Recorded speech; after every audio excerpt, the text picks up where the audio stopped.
preliminary charge packet? Yes. Or Danielle either emailed or gave you? Yes, sir. Okay.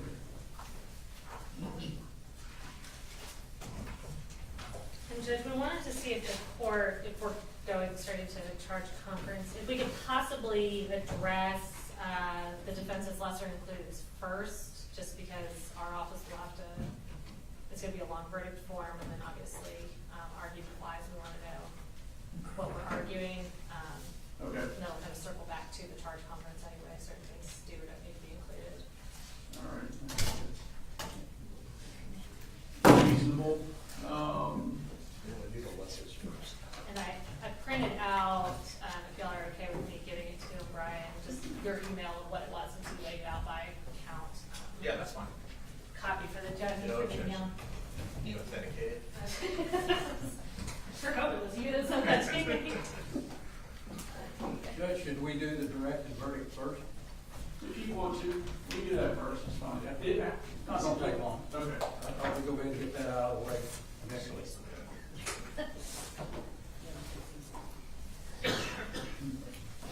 Yes.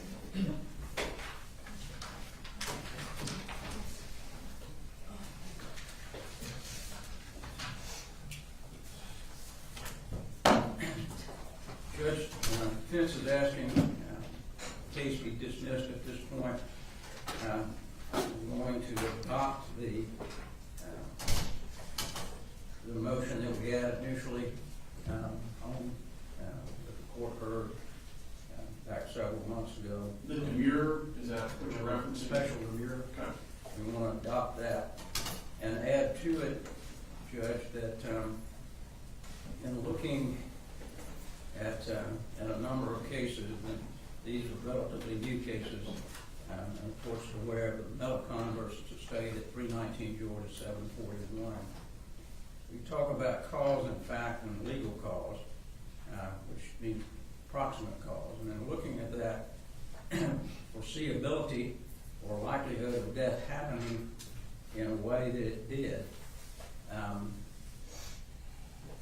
Foreseeability on the defendant's conduct. We don't know at this point what conduct is criminal, because it's not against the law to have a weapon or ammunition not locked up. So when they're talking about a criminal conduct, then you have to go farther than just the criminal conduct and what that reasonable foreseeability is. We don't believe that the state has shown that. Further, Judge, in looking at Code Section 1611 101.1, I think the state uses the language from that particular code section when they're describing the what they intend to prove on the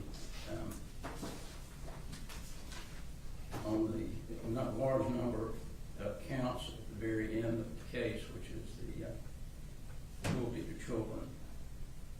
So we believe that the state does not carry the burden to show sufficient warning, nor have they shown under the two-prong legal cause and cause in fact, the proximate cause, the foreseeability that Colt Ray would plan this out to this extent, foreseeability of him being able to take a long rifle into a school goes beyond what I think the state is intended to show in this case. For those reasons, Your Honor, we would ask the court to dismiss at this point. Thank you. Thanks, sir. Who's responding? I'll respond.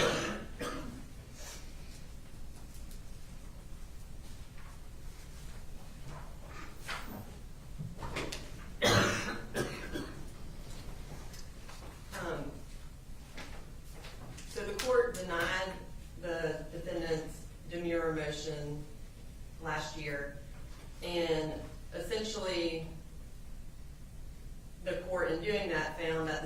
adequately charge proximate cause within the indictment.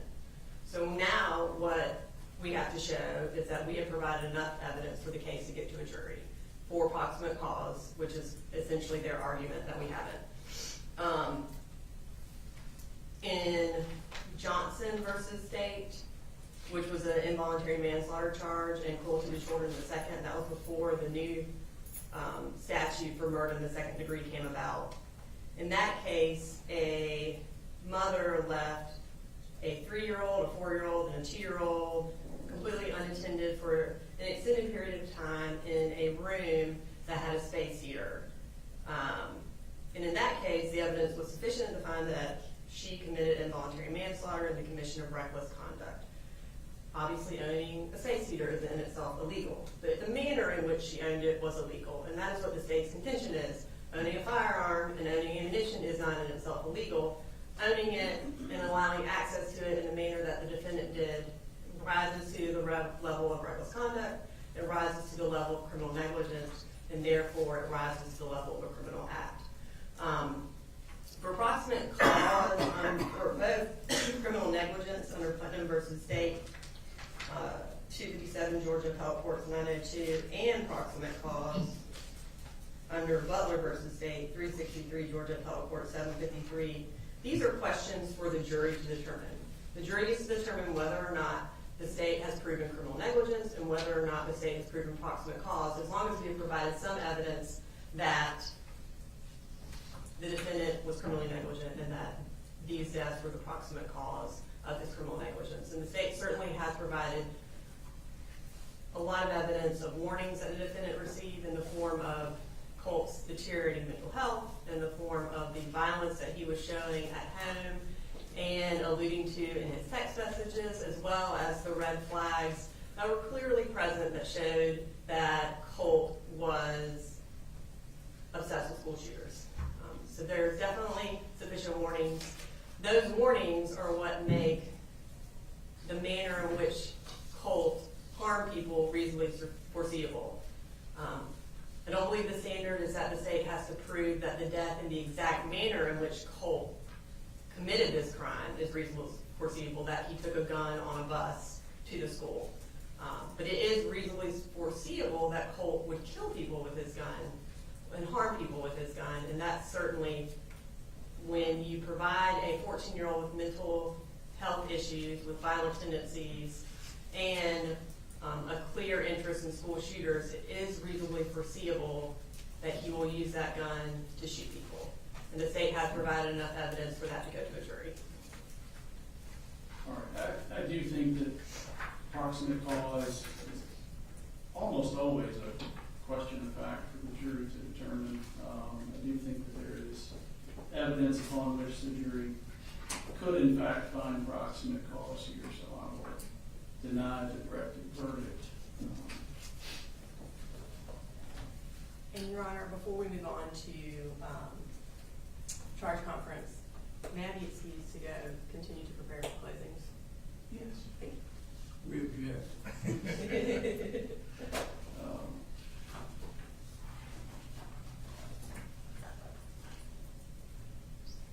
All right. So coming back to the lessers.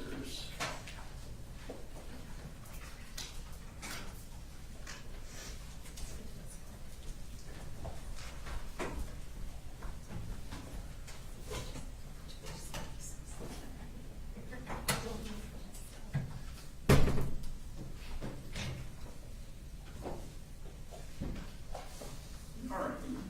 So I've lost the email now.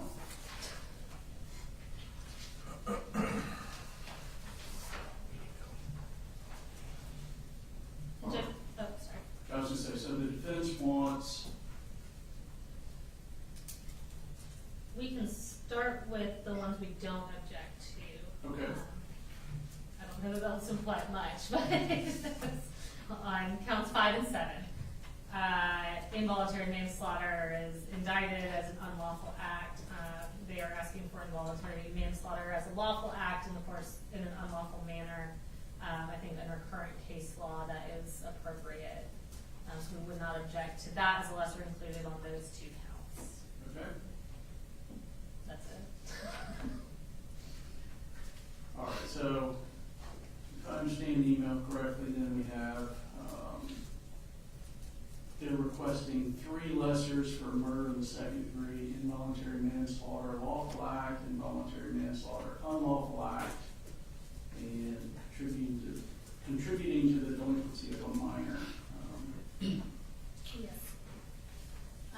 We do object to those, starting with involuntary manslaughter as a lawful act. I think essentially to get that as a lesser included, the state would have had to, there has to be some evidence that merits the lesser included, being that either the victims in those counts, count 1 and 3, were over 18, or that there wasn't quote excessive pain.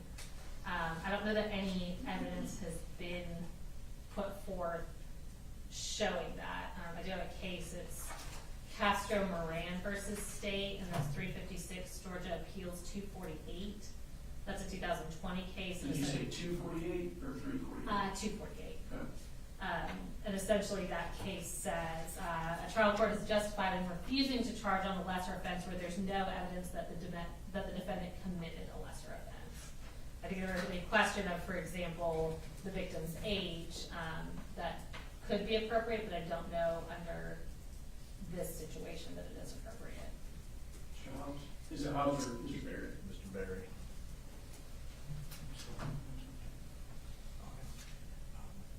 We're under for being volunteer. Okay. Mr. Hobbs. Miscue. Judge, so on the involuntary manslaughter, state must prove the defendant caused the death of another person without intending to by committing the offense of reckless conduct, which is charged on other defendants, though in counts 1 and 2, obviously it's charged as a cruelty in the second. We believe, and this will kind of dovetail into the involuntary manslaughter lawful act, because the only difference between the 2 is an allegation of reckless conduct versus committing a lawful act in an unlawful manner, which was likely to cause death or serious bodily injury. We feel it is appropriate due to the fact that he is charged in such a way that he's absent all malice, so without intending to, which is the second element of involuntary manslaughter, causing the death of another person by committing the offense of reckless conduct. So reckless conduct is defined as endangering bodily safety by consciously disregarding substantial and unjustifiable risk that the defendant's act, in this case, leaving access to a firearm and ammunition under circumstances the state intends to prove in terms of consciously disregarding that risk would endanger the safety of another person. Obviously, the conscious disregard must rise to the level of a gross deviation.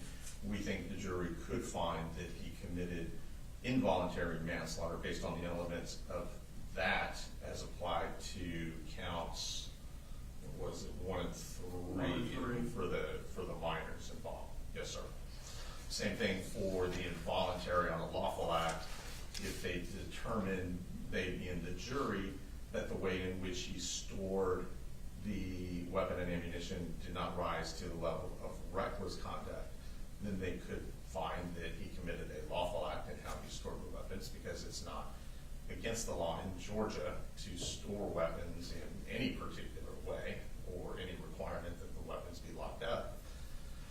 And the jury then determined that the way he stored them, although lawful, still was likely to cause death or serious bodily injury. They could find the involuntary manslaughter lawful act in an unlawful manner, so we would ask the court to include both of those as lessers to counts 1 and 3. Or, do I understand Ms. Daniels' argument that you're saying because of the additional elements of the age of the victims that these lessers don't apply? Is that? I am not saying that involuntary, so I was only talking specifically about unlawful act. I am not saying that there is not a world where involuntary manslaughter, unlawful act could be a lesser included, but I think the evidence that that lesser included should be given under this Castro-Moran's case is, there's no evidence that is kind of hard to prove a negative. Like I said, we're talking about the elements of age and causing cruel and excessive pain. There's nothing to show that those elements are in question. There's been no evidence presented that those elements are in question.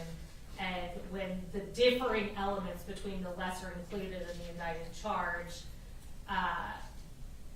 if that's not present, there's no reason, the trial court's not compelled to give that lesser included.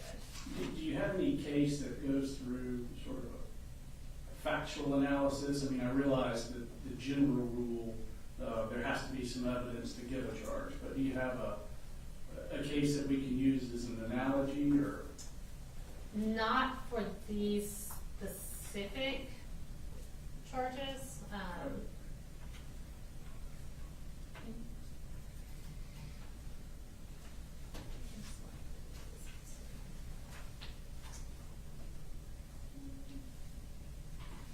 Let me make sure that I have the right case here. The Castro-Moran case,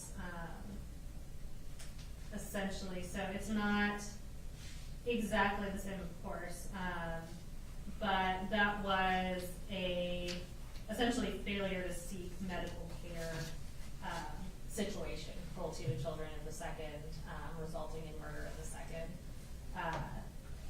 And so in that case, so it is, I think it tracks the logic, the case that I provided. Mr. House, was there a specific case that you all felt was helpful? No, Judge, we would just point to the language that the court has already articulated, and that if there's any evidence, the court should give the lesser included defense. And we think there is in this case. All right. Reserve on that one, then I'll look at some cases on the recess here. Are you also requesting, according to the email, contributing to the delinquency of a minor for the murder in the second? Yes, sir, we are. Any argument, or did you want to? Sure, I can go first. So that's obviously a very extensive statute with many different provisions to it, and refers back to a number of different statute in terms of the definitions. However, what that statute says, based on 1612.1, subsection B, subsection 3, is that a person commits the offense of contributing to the delinquency of a minor, the minor in this case being Colt Gray, when such person willfully commits an act, or more importantly, as it says in the statute, willfully fails to act. When such an omission would cause a minor, Colt Gray, to be adjudicated to be a dependent child, as such term is defined in Code Section 1511-2. 1511-2, dependent child is defined as a child who has been neglected, as in need of protection by the court. Neglect is defined in 1511-2, subsection 48, subsection A, as the failure to provide proper parental care or control, subsistence, education, or required by law, or other care or control necessary for a child's physical, mental, or emotional health or morals. A child, as it says in the same statute, is considered in need of the protection of the court if that child commits what's known as designated felony, either A or B. The charges against Colt Gray in his indictment qualify as a designated felony under A, and because the way this case is indicted charges Colin Gray, irrespective of intent, with failing to lock up his gun, failing to supervise Colt, failing to provide him with mental health care, that fits the statute. It's clear that he has been charged with what would be the equivalent of designated felonies, and as such under that statute would be defined as a dependent child who's been neglected by Colin Gray's failure to do certain things.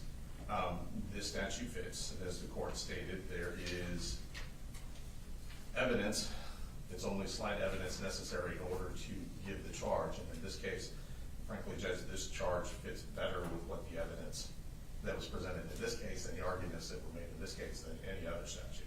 So we would ask the courts to charge with contributing to the delinquency of a minor. And Judge, I'll address that, and then I do need to circle back to address involuntary manslaughter, lawful act in relation to the cruelty of the murder second charges. But regarding the contributing to the delinquency of a minor, I do have one case. It's Staib, S-T-A-I-B versus State. That's 309 Georgia Appeals 785. That's a 2011 case, and I believe the statutes that is looking at were slightly different at the time. So it's looking at cruelty in the second and then contributing to the deprivation of a minor, but the logic is still the same. That case says that they do not merge as a matter of law. And I think, like I said, even though the statute language might be slightly different, the policy behind the statutes and the wording of them track along with what our statutes are now. The other thing, Judge, and the main issue that we would take with the contributing to the delinquency of a minor, well, we wouldn't disagree with Mr. Hobbs that it could very easily be argued that the defendant contributed to the delinquency of Colt Gray. Adding this as a lesser included is putting a lesser included with an entirely different victim. The named victims in these counts are Christian and Mason, and as well as all the mentally and physically injured victims in the indictments. To include a lesser included where the state has to prove a different victim, which in contributing to delinquency of minor, that would necessarily, under that statute, have to be Colt Gray. That doesn't logically track with how a lesser included works. I can't think of any scenario where you could put in a lesser included that would require the state to prove an entirely separate victim just because that victim is part of the language of the charging statute in the indicted charge. Last words. Sure, Judge. We would just rest on the argument as previously given in that if there is any evidence, the court should charge it, and we believe there is sufficient evidence in this case to warrant charging contributing to the delinquency of a minor based on the evidence that's been presented thus far. And Judge, can I go back to the lawful act, unlawful manner for murder in the second? Okay. So our argument here is different than that for felony involuntary manslaughter, in that, like I said earlier, we conceded that under current case law, involuntary manslaughter lawful act would be an appropriate lesser included for counts 5 and 7. Because the wording is different for involuntary manslaughter and murder in the second, it doesn't line up to be a lesser included because the mens rea for those two counts, for those two charges, is the same. In involuntary manslaughter lawful act, the pattern charges, so that's criminal pattern charge 2.10.44, specifically says under the bench notes, you must include in your instruction the definition of criminal negligence, which is the same mens rea for the predicate cruelty to children in the second to get to murder in the second. Inherently, if a jury were to find that the state proved criminal negligence as they would be instructed under the pattern by the court, then they have found that predicate mens rea to find cruelty in the second and thereby logically find murder in the second. It's a different language, a different mens rea that's laid out in felony involuntary manslaughter. I don't have the case citation in front of me, but that would be contrasted with State versus MacGyver, which very wordily and lengthily lays out the logic of why lawful act would be a lesser included of unlawful act involuntary manslaughter. But because the mens rea specifically in murder in the second is criminal negligence, and because the mens rea for a lawful act in an unlawful manner is specifically criminal negligence, to instruct the jury that they could find it to be a lawful act when if you reach that predicate mens rea, you've inherently committed cruelty to children in the second, would be cognitively dissonant and not an accurate statement of the law. Anything else on that? Sure, Judge. So the way this case has been changed is unique to the jurisprudence in this state in regards to Colin Gray is charged with cruelty to the second in not to anyone he ever came in contact with. We've got a couple of different layers in terms of how he's charged with cruelty to the second, in terms of he's charged with cruelty to the second based on what someone else, an intervening act, did to these other folks. So what we think is that the way the statute is with lawful, you could still find criminal negligence, yet not find the proximate cause in cause and fact and legal cause necessary to go that further step to the cruelty in the second. Therefore, we think that the evidence that's presented could be criminal negligence under both situations, murder in the second, and also involuntary based on a lawful act, because there is no law that he lock up his guns. And find in both cases that he was negligent, yet not find the proximate cause necessary for the murder in the second, and then they would be authorized to find involuntary based on the lawful act. So based on there being slight evidence or some evidence that would satisfy that, we would ask the court to charge involuntary based on the lawful act. And Judge, may I just briefly respond to that? Go ahead. Our position would be if the jury were to find that Colin Gray committed criminal negligence, and then there's no proximate cause, and then something horrible happens over here, and the jury does not find that there's a proximate causation between the two, that's just not a crime. So that would be the jury's prerogative as the finder of fact. You're saying it still wouldn't be involuntary? It still wouldn't be involuntary manslaughter, it'd be two things that without proximate cause are not legally related. All right. And I'm sure they'll argue that extensively.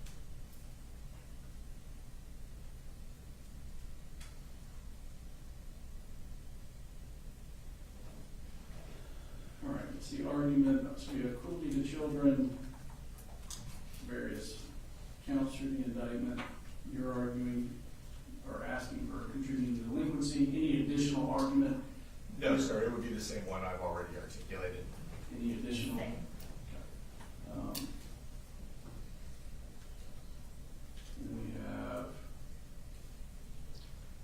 let's see, count 6 to 8, 27 through 29, reckless conduct. It says not asking for a lesser included. We're not asking for a lesser on that, Judge. Okay. And they are still asking for furnishing a firearm. Consult with my boss.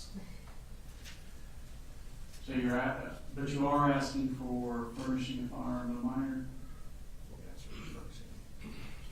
We'll be asked for the furnishing pistol to the minor. Yes, Judge, we're gonna ask for, it's on my phone. Furnishing a pistol, it's actually furnishing a pistol or revolver to a minor. So I will go ahead and admit to the fact that that statute does not perfectly track what we have in this case, and obviously the allegation is not that he used a pistol or a firearm. However, the language in 1611-101.1 does use the same language as the cruelty counts as presented in the indictment. The spirit of that law in that providing a firearm to a minor who then does something illegal with it would fit the facts that we have in this case, therefore being slight evidence that it is enough to get the charge to go to the jury, so we would ask the court to charge that. Standing. And Judge, that just, I think that charge just wouldn't follow the evidence in this case at all. So that statute says, for the purposes of this code section, pistol or revolver means a handgun as defined in code section 1611-125.1. Again, the court's not required to give a charge if there's no evidence for that. There's been no evidence in this case that Colin Gray furnished a handgun to Colt Gray. They concede that. They're basically saying, we want to transfer it to a long gun, a firearm. Well, that's just not what the law says. I could can make my own personal policy statements about whether or not I think that should be illegal, but that's just not what the law says. And the law does not say that it's illegal to furnish this kind of firearm So- to a child generally. Y'all agree it's illegal to give them a handgun, but not illegal to give them a hunting rifle? I believe the way that statute is written, it says pistol or revolver, meaning a handgun. However, we believe that the intent of that statute is to prevent an adult from furnishing a weapon, a firearm, to a minor. That's what our argument is. There really should be no difference between an AR-style rifle versus a handgun or a pistol. We think the intent of the legislature in passing that is to prevent the same exact act. Therefore, we would ask the court to charge it. And Judge, they wrote in specific parameters for that, and then under 1611-125.1, handgun is additionally defined. It's, you know, I don't know if the law was written to the exact intent to contemplate every scenario, but the law is very, very clear. All right. I'll have to look at some case law on the lessers there, so let's go through the charge packet.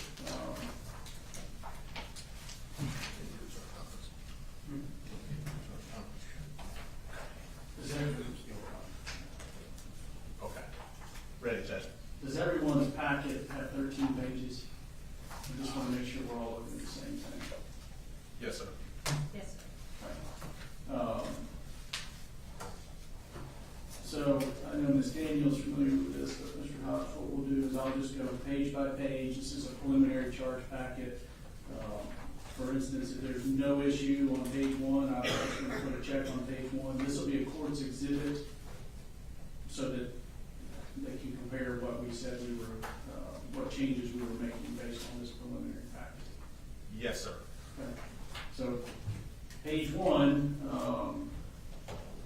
the only thing that wouldn't be straight from the pattern is the state just asked, I guess, that basically I summarize the counts instead of listing every count, but I am going to read the indictment. Okay. That takes care of that. So you're not gonna do the thing that we did earlier? I mean, it doesn't matter to me. Yeah, I think Just, because with Sumter, it does take a long time. No, settle in. Do both sides want me to just do the summary, as I did in I don't have an opinion, Your Honor. jury selection? And when we say summarize, I mean like in jury selection where it was Yes. basically putting multiple victims' names for each count. Judge, we don't really have a position on that. We'll leave it to the court.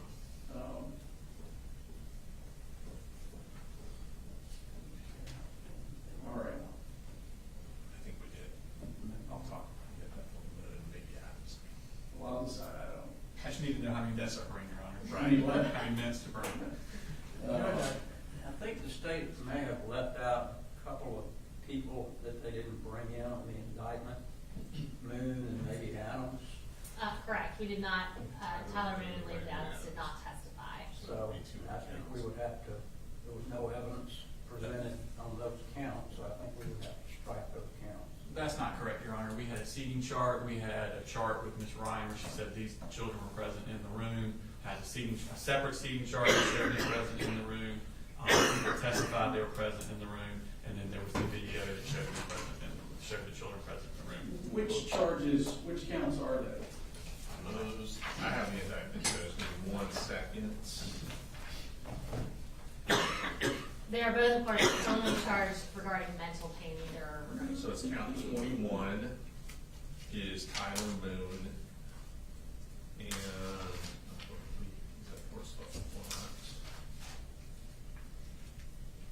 count 9 is Landon Adams. Is linked, so they're both mental pain? Is that right, Ms. Daniels? Yes, sir.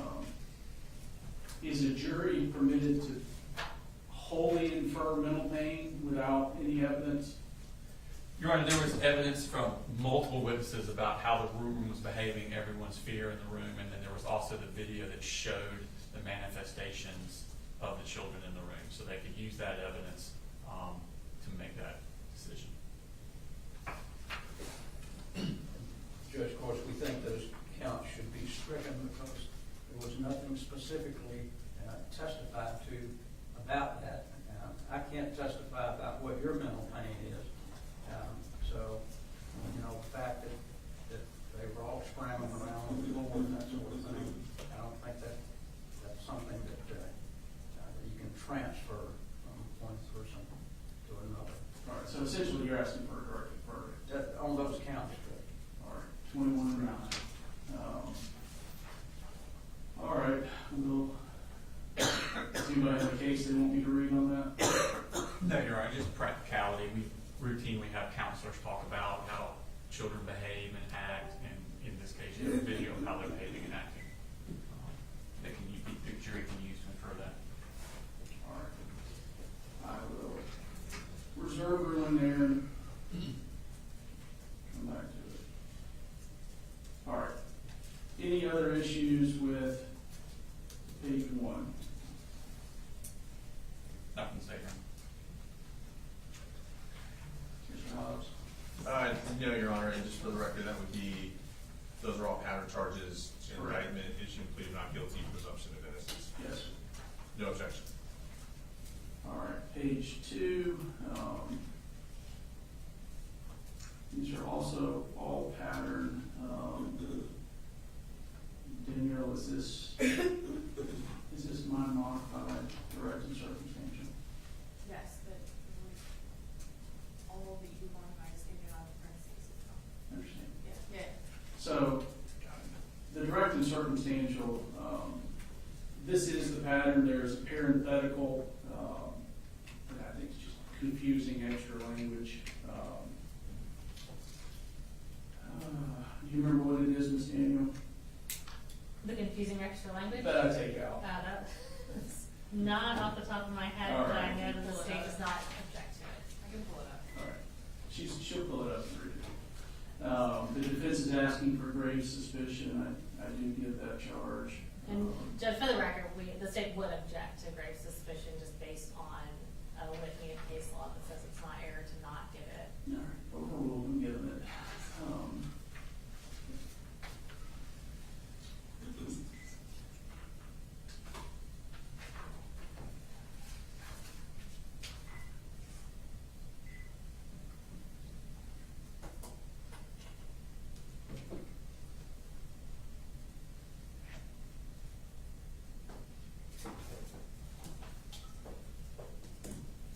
It's, okay. Well, with the paragraph at the top.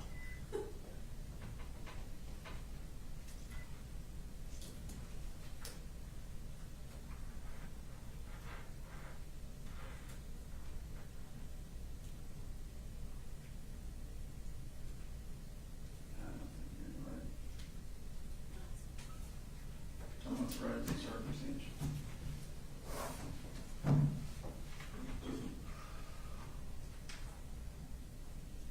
Oh, I think.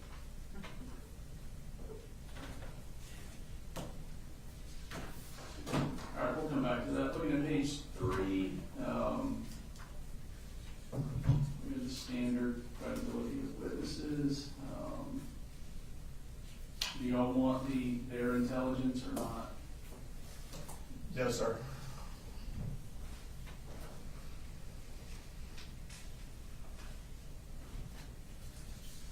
Ms. Daniel, do you, We don't have any position on that, we're not taking it out. I'll just take it out.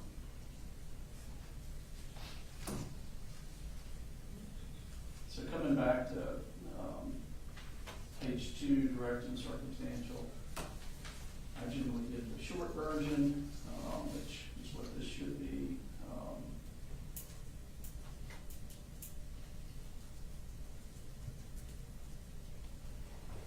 It's in the, so it says circumstantial evidence is is proof of a set of facts and circumstances that tend to prove or disprove another fact by inference.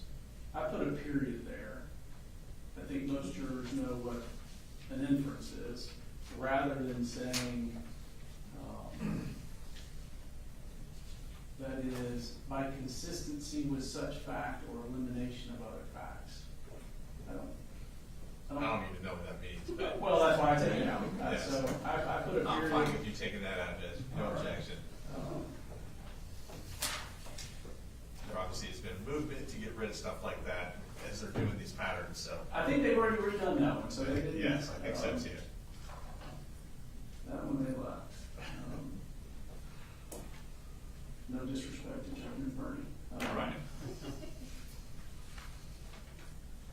All right, so we've got expert witnesses, back on page 3. Just for the record, Judge, Yes, sir. so I guess that means we're done with page 2. Thank you. So no objections, no objection to, on our part, to any of the 4 charges on page 2. All right, thank you. All right, this is, should be pattern charge on expert witnesses. I'm assuming no issue there. No, sir. All right, so then we've got, I think this was a state request, witness attacked. The only one that I guess could be applicable is the bias. I would argue the character of truthfulness shown by specificness as the conduct of the witness in question brought out by cross-examination. But I think it's specifically related to the witness's character for untruthfulness. Okay. Yeah, I think it's that, it's the particular, like, truthful, untruthful, whether it's a reputation or some specific instance.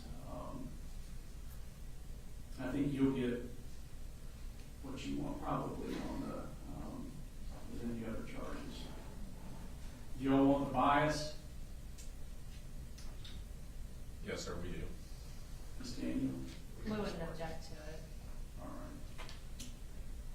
And then I don't believe any felony convictions have been tendered for impeachment purposes. All right, so from that one, I'll give the bias. All right, witness impeached, I generally give the, what's after the or. State has picked up on that at this point, and made that request. No objection. All right, so for witness impeached, it'll be only the after the or. And we have, we'll just go ahead and count prior statements on that's page 3, since it starts there. That's from the pattern. No issues there, I presume. No objection. All right, so page 3 is good. Is that right? Yes, sir. Page 4, we've got single witness. Any objection from the defense? No objection, and just going forward, we'll withdraw our request on defendant's choice not to testify, obviously. All right, now, you want it withdrawn in its entirety, or do you want me to, the defendant in a criminal case may take the stand and testify and be examined and cross-examined as any other witness? You should evaluate such testimony as you would that of any other witness. I generally give that, I think I've always given that when the defendant testifies. I wouldn't object to it, Judge. You see, you do object? I would not. Okay. Sorry, Judge. That would be appropriate. All right, so I'll just give this top part of that where it starts, however, I will not Right. give that charge. Can we change the title then to finish choice 2 testify? Sure. Right.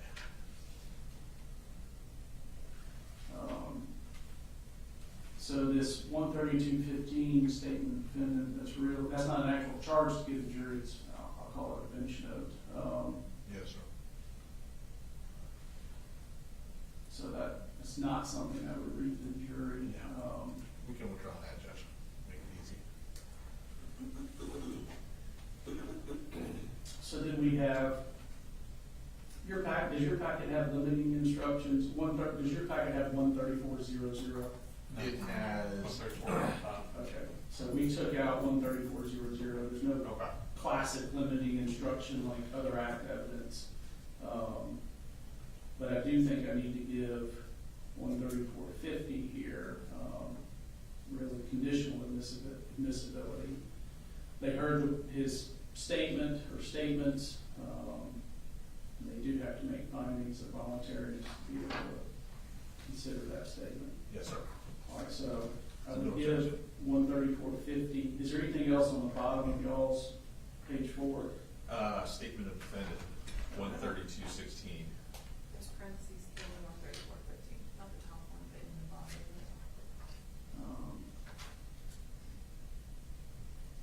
All right, Danielle pointed out a parenthetical in 13450.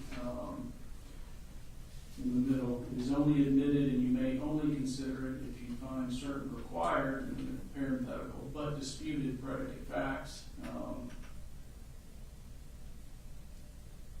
I guess that depends on if the defendant's disputing the voluntariness, and I know we had a motion on it. We did. Do you want the parenthetical read? Yes, sir. Okay. So we will. Ms. Daniel, I'm assuming I would find, but if not, let me know. Yes, sir. we're fine with that. So page 4 then, we've got statement of defendant. All right, we good with page 4? Yes, sir. Yes, sir. No objection.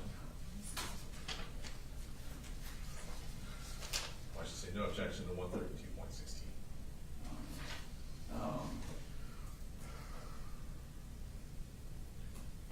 So I need to give 132.17 defining voluntariness. I don't think I would be given the parenthetical at the bottom of that charge. We agree with that. No objection. And we would, I believe, withdraw 132.18. I don't think that applies here based on previous rulings by the court.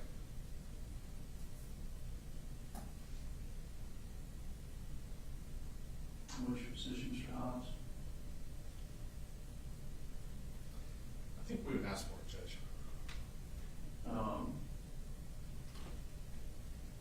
So the rub, and if you go back actually to that 132.15 on the previous page, that was really a bench note.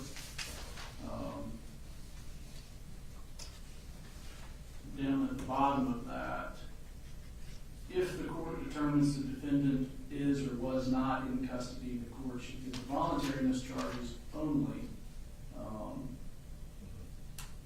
So with Jackson, I did find that he was not in custody when he gave the statements. Yes, sir, you did. And again, jury has to determine voluntariness, but, 132.18 does seem to be more appropriate if he was in custody at the time. What's your position there, Mr. Hobbs? Well, I would agree you did find he was not in detention at the time, so we'll leave it to the court. All right, so I'm gonna take out 132.18, just, it's not being applicable. I would, of course, give 132.19. So that make the constitutional rights, again, would not be applicable based on the ruling from Jackson Ditto. Yes, sir. So I'll take that out. Was y'all's page 5 in there? No, sir. We have burden of proof as to rights, and conditions, precedent, considerations. Right. Um, So burden of proof would come out Yes, sir. because of the constitutional rights coming out, so. All right, so page 5, good? 132.50 on that page. I have a slightly different packet. It's only 3 lines of that on our page 5, the rest of it's on page 6. All right, so let's count that as page 6. Page 5, good? Yes, sir. Yes, sir. Yes, sir. All right, page 6. So the state provided a version that retains the requirement that the statement be voluntary, but removes the issues with Miranda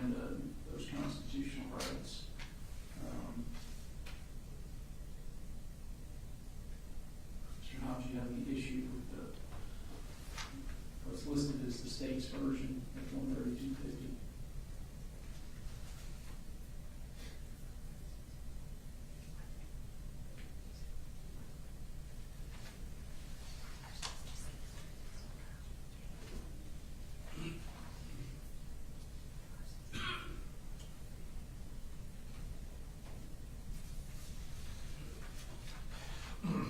I would just object to any of it coming in. 132.5 doesn't fit based on you taking out 132.1 and 132.40, which I agree you should take those out. I don't think 132.50 then fits with those other two being out. And I would ask I would object to the state's version as well. I think it's covered in other charges. Yeah, that's what I'm looking for, just making sure.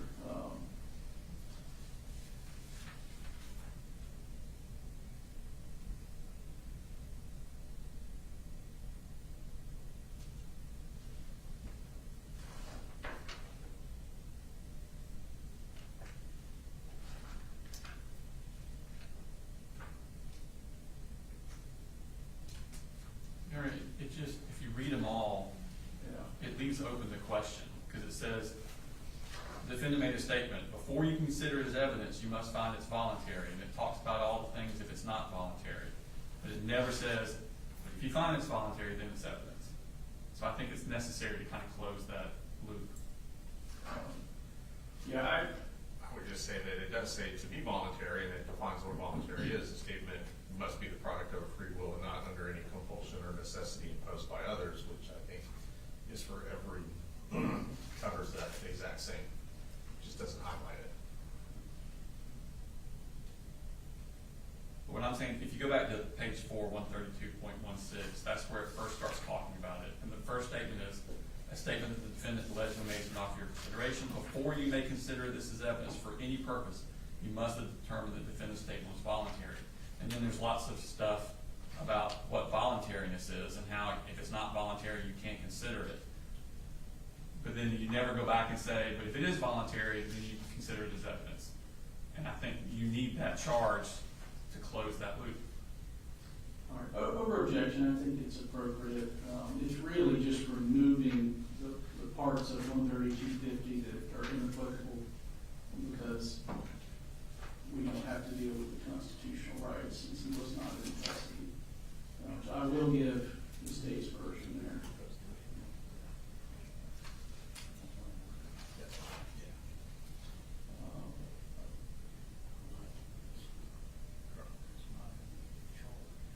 I was a little confused on 13510. We'll make it easy. We'll make it easy. We're withdrawing 135.10 and 135.11, Judge. All right, thank you. Of course. So preserving your objection to the modification of 13250 is page 6. Otherwise, Definition of crimes on the code. We got one more on ours. definition of a crime.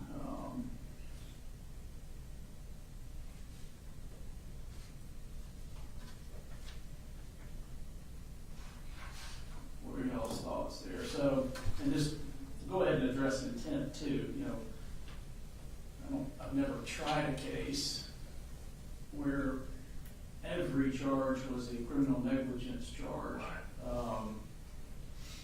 So I've never not given 14110 intent, but I think it creates a problem for us with this being criminal negligence to give 14110.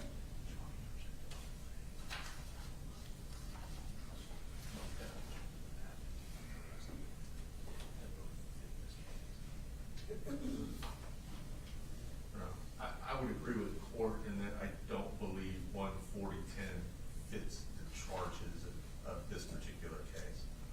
I would object to that. Daniel, what's your position? So you're just saying take out 14010 entirely rather than adding on? No, 141. Well, I think Mr. Hobbs is saying both would fall, but if I understood him correctly. But, You did, Judge. Covered both. I don't think they're appropriate for this case. And I think criminal negligence instructions, things of that nature would basically fulfill the role of those instructions in this very specific case. All right, so are both sides then in agreement that 14010 and 14110 should be removed? Yes, sir, and I think that would also be 14111. Yes, sir. All right. So all three of those then, consent of both sides will be removed. States asked for 14112.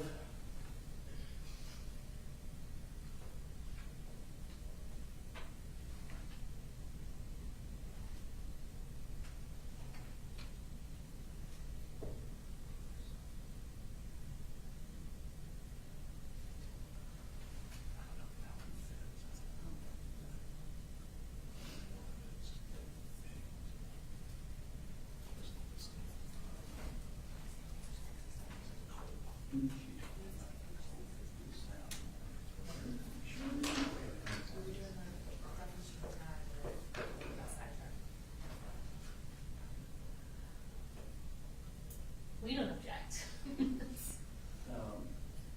Everybody was okay with page 6, didn't you? Pointed out, I forgot to do that. Is that right?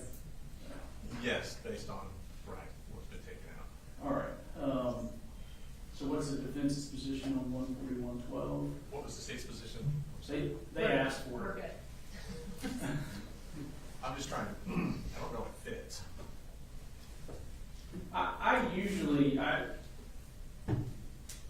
I've stopped using that by and large unless there were some allegations of, That's our issues. I don't think there have been any allegations that I think the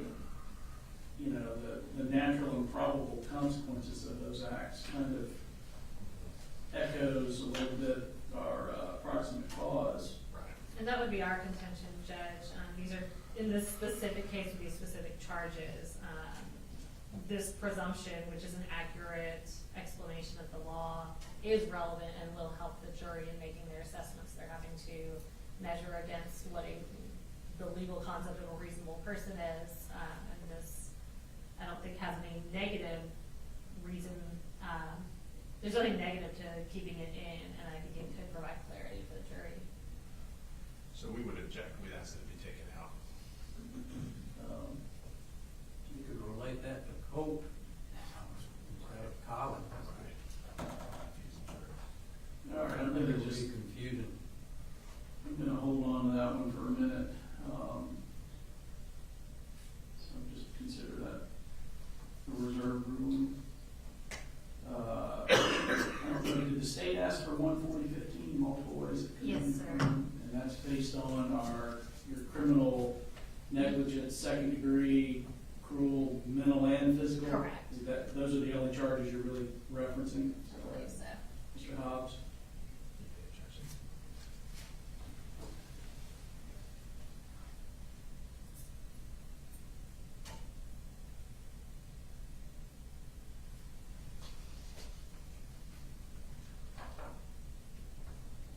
That's our objection.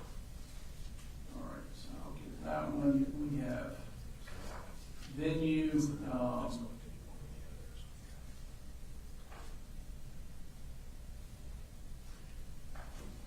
you know, take a look at the state's version and see if you have a problem with that. And that, some of that is probably just based on my rulings in the past. I don't know why I'm telling a jury, in a prosecution, in any case in which it cannot be determined in what county the crime is committed, venues proper can be proved in any county. That's just not an issue in this case.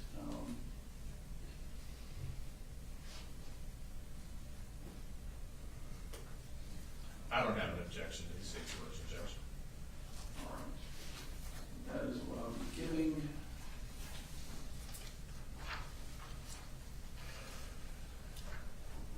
All right.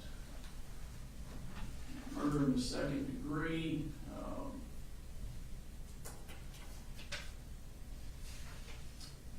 It's from the pattern, except the state's requested irrespective of malice, which I looked at the statute. It It's in the statute, it's also in the indictment, despite the little bench note or whatever there. No objection. All right, so I'll give 21035 with the added element of irrespective of malice. Cruelty to children in the second degree, 22822.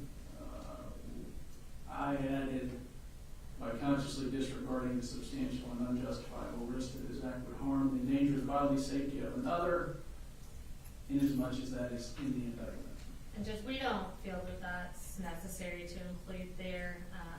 I think the other statutory instructions are more narrowly tailored to the statute, and I think it'd be appropriate to keep cruelty, just that 1 through 4. And we'd ask that you keep it in. It does track the indictment in the same way that 21035 does by adding that other number 2 subsection or for the state added element irrespective of malice. We think it's the same thing for the next charge. We'd ask that you keep it in. Yeah, I don't know that it was necessary to be in the indictment originally. I had kind of a lengthy footnote in the demurrer order, but I think its inclusion in the indictment kind of puts the burden on the state to prove it here. It's not just what I call throwaway language or elements. So over the state's objection, that will be included with the cruelty to children second degree charge. And we have criminal negligence. And Judge, we provided that state's version. It does have a typo, and to be clear, I think it was our typo, not else, but it's for Virginia's sake. The last word there says nearby, and it should be thereby. And looking at it against the pattern language, I think it would be clearer and just as appropriate to just add or failure to act to the end of the pattern. Mr. Hobbs. Originally, I thought, yeah, that makes sense when you're talking about negligence. But when you look at the indictment, it specifies an act. It doesn't, it doesn't leave in there or a failure to act. It is the act of providing the gun. And we think it would be appropriate just to charge the pattern. I don't want to run into a situation where, an appellate court says, well, that's an alternative way of proving it that wasn't in the indictment. That's fine.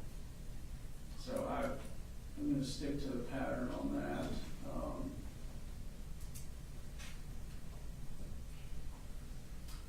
And we have involuntary manslaughter, unlawful act, should be, I think it's straight from the pattern. Everybody fine there? Yes, there's no objection to the pattern. No objection. Second to page 8. Reckless conduct. So I would move reckless conduct. In your packet, Mary, you have moved, but to write under the involuntary manslaughter and unlawful act, to go ahead and define reckless conduct. That's how we have it, and I think that would be the clear way to do it. And that should be straight from the pattern. So any issue with the reckless conduct or page 8 in general? No, sir. No objection to the pattern. All right, page 8 good? Page 8 is good, subject to what we've already discussed. All right, so then the defense has requested the involuntary manslaughter lawful act in an unlawful manner. And specifically, as a lesser for counts 5 and 7, which the state consents to, but then also counts 1 and 3, which I have not ruled on yet.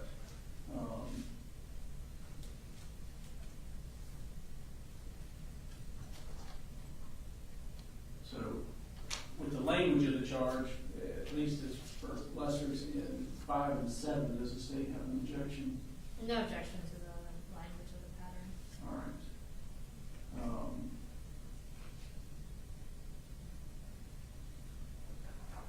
And then we have proximate call. What's that? There's much privacy. Where? No.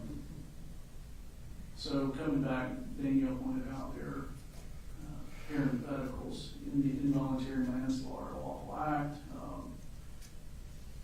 When the defendant acts or fails to act in a conscious disregard, for consistency's sake, would we just continue to say when a defendant acts? Yes, I sir. wouldn't, Your Honor, because I think we're stepping away from the indictment here. If you're talking about an awful act in an unlawful manner, it kind of leaves the unlawful manner up to them, and now the omissions and failure to acts come back into play.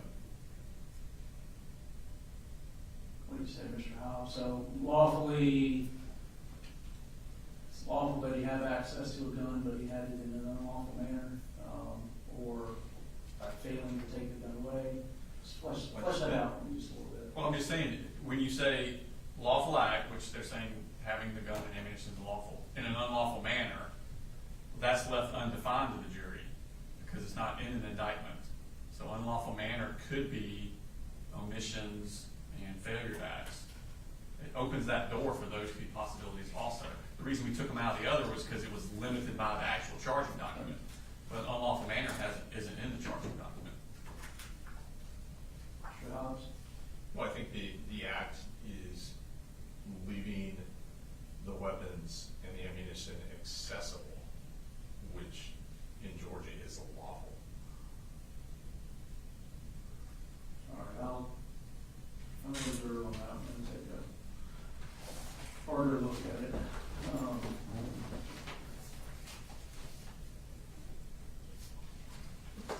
All right, proximate cause.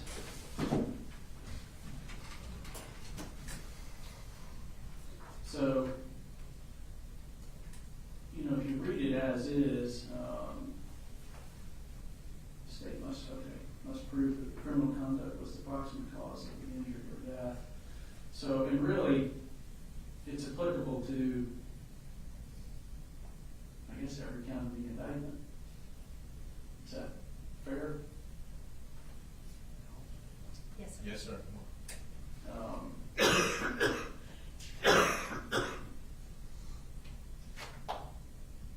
So where y'all have submitted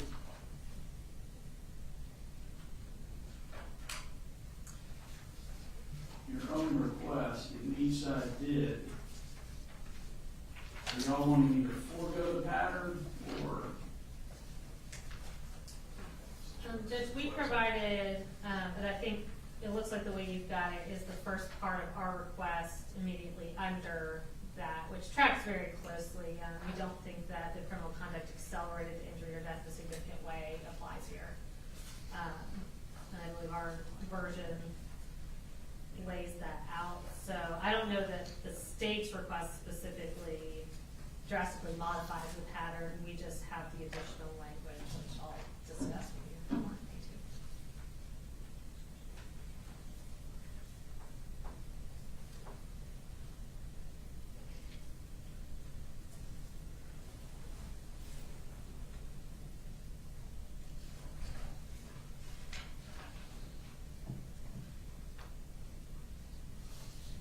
This way.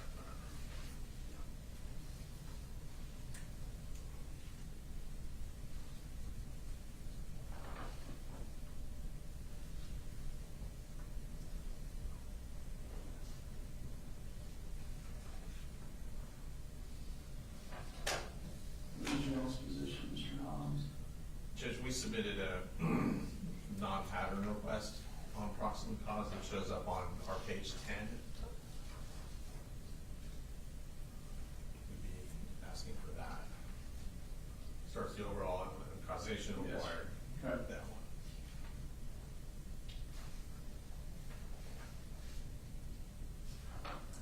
The state had another one too, yeah. Yes, sir. On ours, it's at the bottom of page 10. You want me to kind of flesh out our thought there? Yes, and both of y'all are citing Melanchon. So Judge, ours, once you get past the language that tracks the pattern, we go on into talking about that purging these requirements is fact intensive, demands mixed considerations of logic, common sense, justice, policy, precedent, which are questions of causation for the jury. That language is pulled directly from Rosenbaum versus State, which is 383 Georgia Appeals 417, which is a 2024 case. Rosenbaum in that language cites Melanchon, which is 319 Georgia 741, which is also a 2024 case. We felt like that language would be particularly instructive to the jury in this specific case. Those two cases that we're pulling from, and again, we pulled the language directly from Rosenbaum. So Rosenbaum is a murder in the second predicated on a cruelty in the second, of course. So I think the policy behind that tracks cleanly with this case here. That was a case where the defendant allowed his significant other to be alone with children who he knew the significant other was abusive towards, resulting in the death of the child. So I think sort of the mens rea there of knowing what can happen is very analogous to here.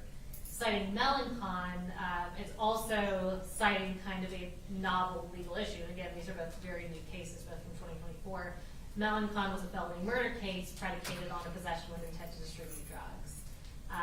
And so again, in these cases, I think all three of these cases fall in this sort of intangible proximate cause consideration of the jury. So articulating for the jury what it is that they're considering, I think could be particularly helpful. It's not harmful in that it tracks the exact language used by the appellate courts. I don't remember Rosenbaum offhand. I think you may have those reversed. Melanchon was the abusive, leaving the child with someone who'd been abusive in the past. That's correct. Rosenbaum's the Clayton County case with the husband and wife. The wife was in law school and she was trying to, the defense was that she was performing CPR and the child in injuries came from the CPR. I do have a copy of Rosenbaum. There's been a petition for writ on that case. I've got that before we like that. And Judge, I was combining two cases, so that is accurate, and I do believe I stated correctly that Rosenbaum was considering Melanchon. The same logic tracks in Eubanks versus State, which is a 2023 case. That's the possession with intent, felony murder. That's 317 Georgia 563. Which I think the defense cites in there.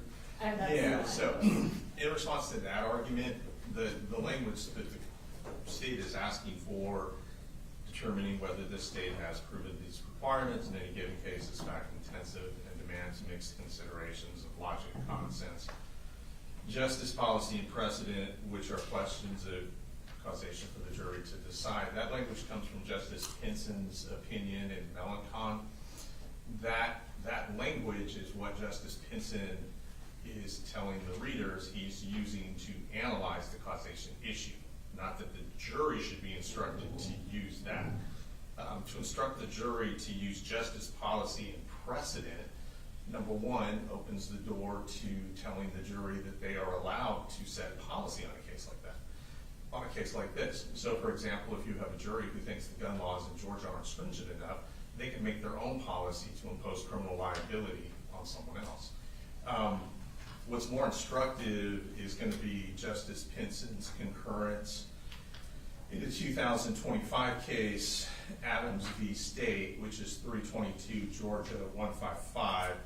Justice Pinson in his concurrence states, based on Melanchon, what the jury charge for proximate cause should be. And in that paragraph, he does not mention justice, policy, precedent, anything like that.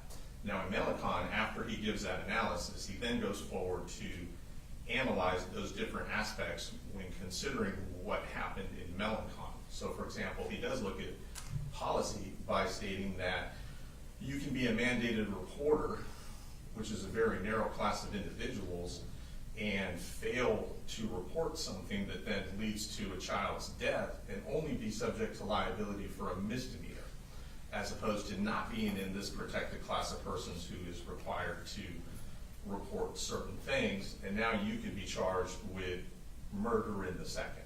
And the examples he uses are you could be a social worker, a defects worker, someone along those lines, a parent, a babysitter who doesn't report something, and based on that be subject to being prosecuted for murder in the second, as opposed to the policy consideration that's been granted on mandated reporters. And so he does analyze it in those terms, but he's not authorizing that it be used as a jury charge. The jury, when determining guilt or not guilt, should look at the evidence, not other considerations of their version of justice, policy, and precedent. That would suggest we would have to argue case law to the jury in our closing about Mellencamp and Rosenbaum and Adams and Eubanks and just down the litany of these cases. From the state's request, is that sentence, the one you've just been discussing, is that the only offending sentence in their charge, or? It's the most offensive. I'll say that. I think the rest of is it. pretty much the pattern. I think the rest is pretty much the pattern. Is there anything in your? I will say that, Yes. and the state's already agreed, the language about accelerating the death is we would agree is not necessary. Is there anything in your request that you believe needs to be included somewhere? I mean, I don't, well, I'll just say that. Is there anything in your request that you're like, this isn't covered elsewhere, we need to include this? What do you think?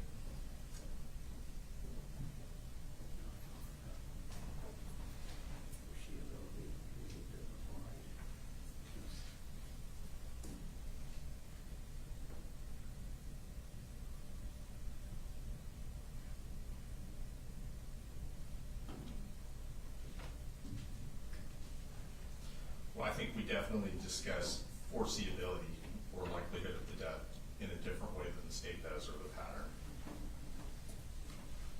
So it's, the legal cause requirement specifies requisite foreseeability or likelihood of death happening in the way it did during the defendant's conduct, is that the? That part, yes. And requiring the death in a way that was reasonably foreseeable, but that's kind of covered by probable or natural consequence. Judge, I don't know that that's necessarily an accurate statement of the law. I think the way the pattern lays it out makes it clear what the jury is considering. I think once you introduce, so we're already dealing with proximate cause, which they're having to wrap their head around, and then we're bringing in cause and fact and legal cause and defining those and breaking them down. I think it's just getting confusing and kind of derivative. I think it's getting away from what it is that the jury's actually having to consider. All right, I will kind of take a closer look at the pattern and what each of you requested there.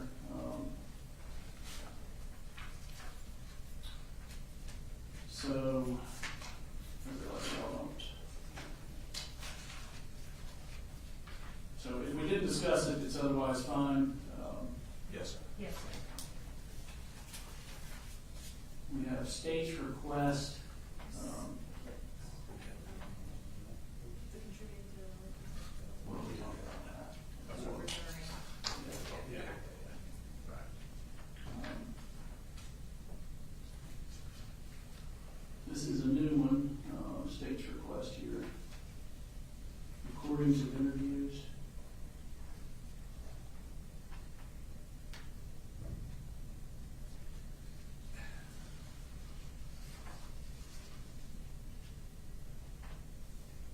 Was there more than, we fast forwarded during, investigator gets up, leaves the room, or? We edited it, remember we had to edit it on the fly, because of There was statements that Colin something, made. yeah. So we had to edit portions out. And Judge, this is issue that the state's come across with juries, I'd say repeatedly and increasingly, and I would assume honestly the defense has as well, that the more and more we have things recorded, and the more we have the capabilities and navigating, redacting things from recordings played for the jury, it's the state's opinion that it's always going to be helpful to acknowledge it instead of sweeping it under the rug. If we can tell the jury that, hey, everyone's on the same page here, things weren't played, but don't hold it against either side. And I think in this case, it cuts with both, Your Honor. If the state fast-forwarded it on our motion to get through inactivity, but the defense objected, and it's partially edited, so they could hold it either one against either. So I think it's just better to, and safer to do it there.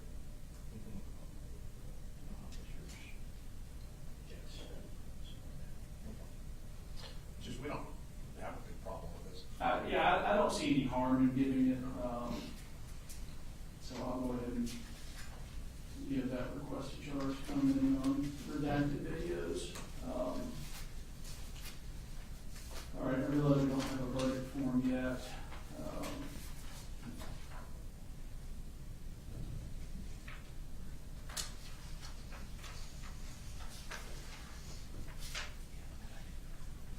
And generally what I do in the verdict, generally I will also hold up the verdict form and kind of explain it to them. And Judge, obviously this is going to be, regardless of the court's rulings, kind of a lengthy verdict form. Are you Yes. wanting the state to prepare that, or is your office preparing? Who do you want to? Y'all have more staff than I do. All right, happy to. Just wanted to make sure we weren't. And we usually just have a blank. We, the jury, find the defendant blank, and I'll say fill in not guilty or guilty in accordance with your verdict there, so that you guys are aware. Unanimous verdict, court has no interest. And usually do cut down sympathy.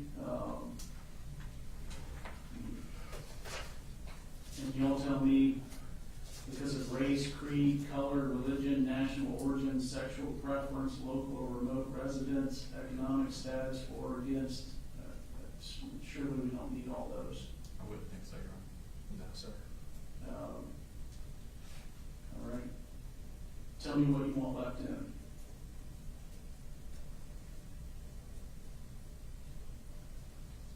Or do you want me to just put a period after, before it starts that? Period after prejudice, man. Yeah, I mean, you are not to show favor or sympathy to one party or the other. It is your duty to consider the facts objectively without favor, affection, or sympathy to either party. I can put a period there if y'all. I think that'd be fine. Or you can just put in the side state, you should not be influenced by sympathy or prejudice. Period. You can put it there. Shots.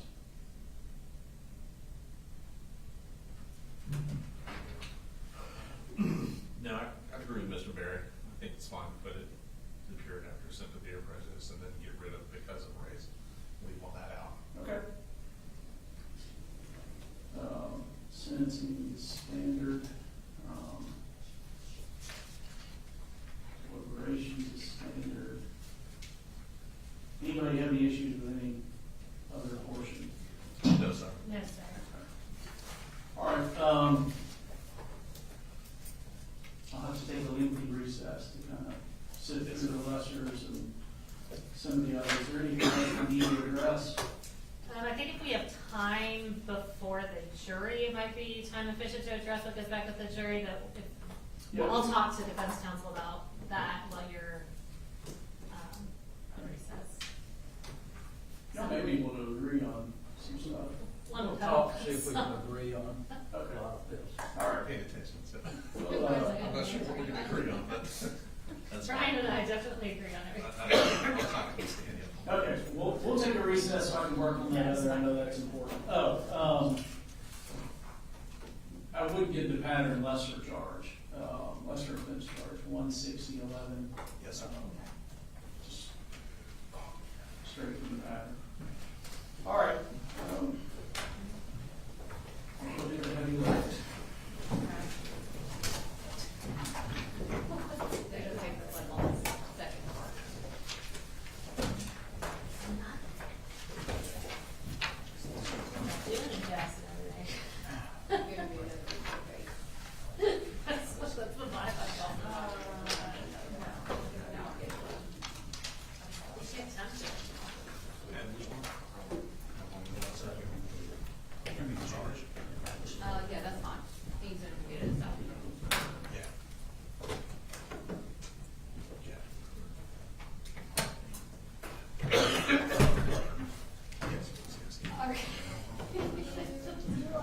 something. What did I just agree to? Ryan said, I think we feel a lot more should go back than what at least than Mary feels.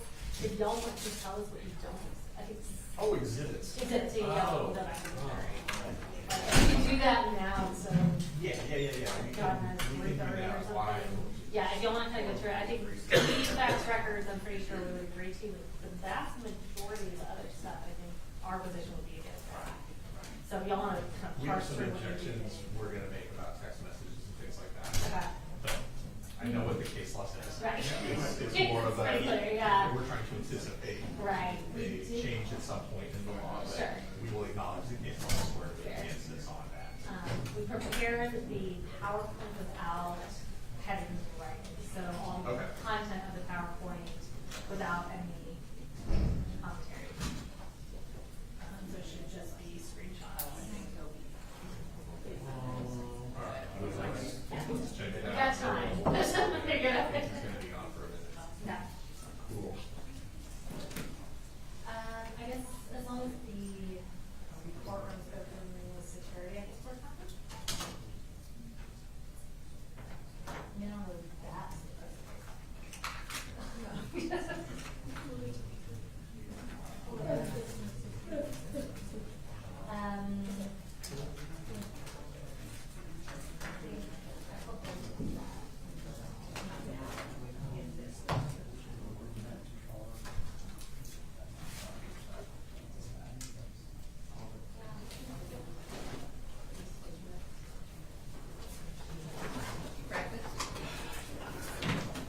Oh. Did you get all that? Jeez. I'll have to go back over it, of course, but. Yeah, it's just, I don't know how y'all keep up with all this stuff. Stuff like that, I know we talked a little bit fast. I'm trying to slow down. I mean, our software does accurately set numbers and stuff like that. Patricia, you don't want to cut specific stuff out before our closing. Nothing's perfect. People who think AI is gonna do it, they are so. Oh, no. I used it Yeah, I was for, gonna key in you know, on body that. cams and stuff like that, just to get a general idea, but it's messed up all over the Oh, place. yeah. I mean, there's certain things that we use in our, I'm but sure. it's just not. It's a good guide, but it's not close to being accurate that I could use it in court. Yeah, no way. No, I'm not worried about much of it all. I started talking about that mess 20, 30 years ago, talking about. No, it's not close to being there. I tried utilizing stuff, and it's easier for me just to do it Oh, myself. yeah. Yeah. Human interaction is so much more accurate. No, Well, you can't. when you have a competent human. It does a terrible job when people talk over each other, which is most interactions in our job. It happens Yeah. all the time. Mhm. See, we're doing it right now. I did that on purpose, actually. You are correct. No, you cannot sort people out. Because that's You'll just human get a nature. paragraph. It's human nature to Mhm. talk, over someone. Yeah, that was intentional. I'm not that rude. Fine. I like I to prove agree. points. You did a good job.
Yes. Okay, that's what I thought.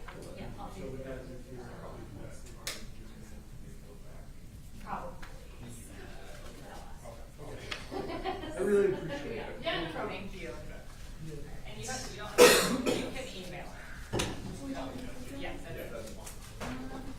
This is all. Let's see, just this. So, obviously this stuff, Yeah, so all this stuff, I'm pretty sure this is our problem. Looks like. Yeah. PowerPoint, Um, I need to go through all your stuff. I mean- Is someone sticking around? Yeah, I know. Okay, perfect. I need a witness. Okay. I'm gonna be accused of any Jenny's our muscles. Right, excellent. If you're here, that's fine. As long as someone's here, right? I feel weird coming over here. We're just looking through. lodging. Yeah, For notebooks and Right. stuff. right. Well, that's probably the heavy lifting for you. Yeah, I know. Me too. It's like, I can sit back and watch. What the hell am I gonna say for a couple Right, hours? right. The rest of my day is easy. Yeah. Perfect. Well, that's what, like, leading into it, like, Brad was getting ready for cross, and Trish was getting ready to close it, like, I guess I'm doing the charge, but like, it doesn't I seem can like see anyone how else this is does. gonna go. Yeah. You know that this is the last choice, this charge coverage. Yeah, it's fine.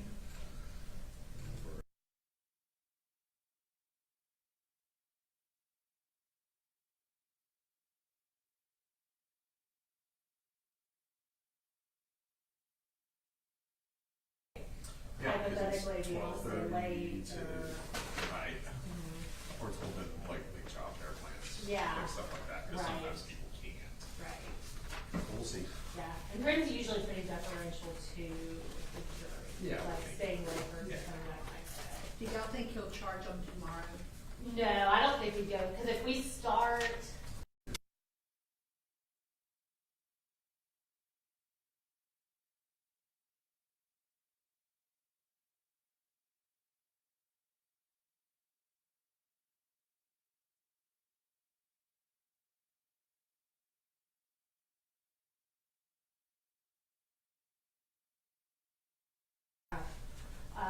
Which will. But he'll give them a break, Yeah, probably in between, maybe Mhm. not, but definitely after. yeah, You think he's gonna charge them today? I think so. I don't know why I wouldn't. And then go ahead to deliberations today? We'll leave that to them. Yeah. So it's like, I always like impart my own, like, if I was on a jury, like, I'm just saying, I just wanna get it done today. It's hard to So do. like, I don't wanna come back tomorrow and knock it out, and I'm like. I know, it's hard to predict, yeah. And it's 3 weeks. Yeah, There might be a lot of stuff to go through. so, right, and yeah, who knows, yeah. Anytime you guys are on.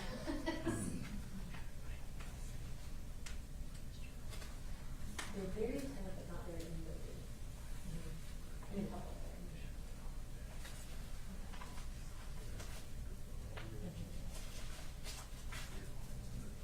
That's a good point. Yeah, like. Yeah, no, like. Crazy. We got a little break. I can't believe we still have all the help. Like, that's this far in. I mean, I feel like we get to a point at like 50% of the time, yeah, I know. It's like kind of normal. Yeah. So 5 days, Yeah. hey, you got some issues. No one's ever been late. Like, what is this Fall County? Like, No. it's not very county, that's for sure. Yeah, no, we were joking like I'm not taking a case up here for a while. It's like an hour and a half each way. I'm so That's tired of it. driving. Well, and driving from there, y'all are over to this side sucks. I take long. Where are you guys from? I live in Woodstock. Yeah, he's in Marietta, So you like have to take two Yeah. head right? but he's 83, so I pick him up every day at the office. That's a lot. There are reasons that Brian drive. Where's your? Marietta, right off the square. So it's on the way. I tried It's to only put it's a the little word. I detour. tried. Right. know. But I've had to You switch did good. cars with my wife, because I have like a car. where she doesn't actually, he doesn't like. How's she liking that? She's okay. She's fine. But it's easier for me to have a taller car. That's very considerate. Yeah. So, I want to take it out of him. So like you're listening. He's gonna be like, finish up. And then Brian's precious. You're old as shit. Go ahead. You can do this. It's like not your first trial. I'll be like, Sorry. The camera is recording audio.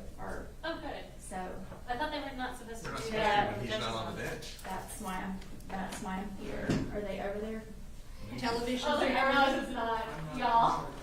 Who's recording? It's of the seal, but you're It's still just picking up Brian and I audio. shooting the shit. It's just that No, that's not good. That's the younger guy out there. she- Yep, nice. You trying to fill the audio? Yes. This is at my, this is at my, yeah, so, well, I'll wait for the guy.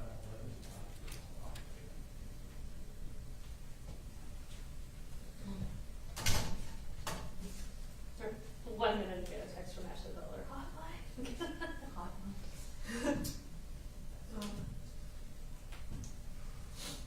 Message get over to her.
Why are you doing that? He scared me.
He's on his way. I don't know where they're at. Just, You don't know the room at all? I can go up the front. I'll get you. Okay, thank you.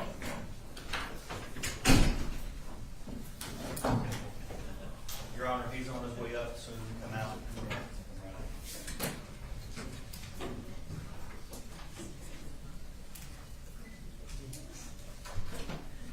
Yeah, that's fine.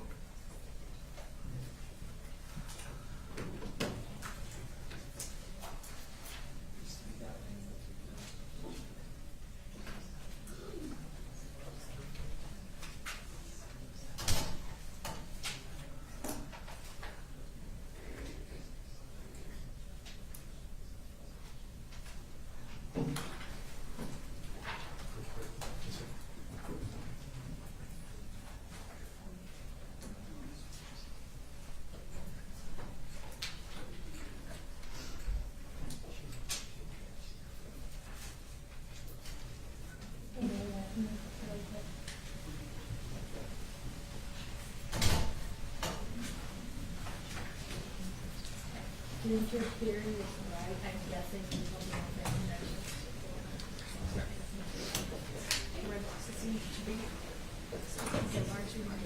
Right. So nothing you should have to use it, you know, because they're relevant.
Mhm.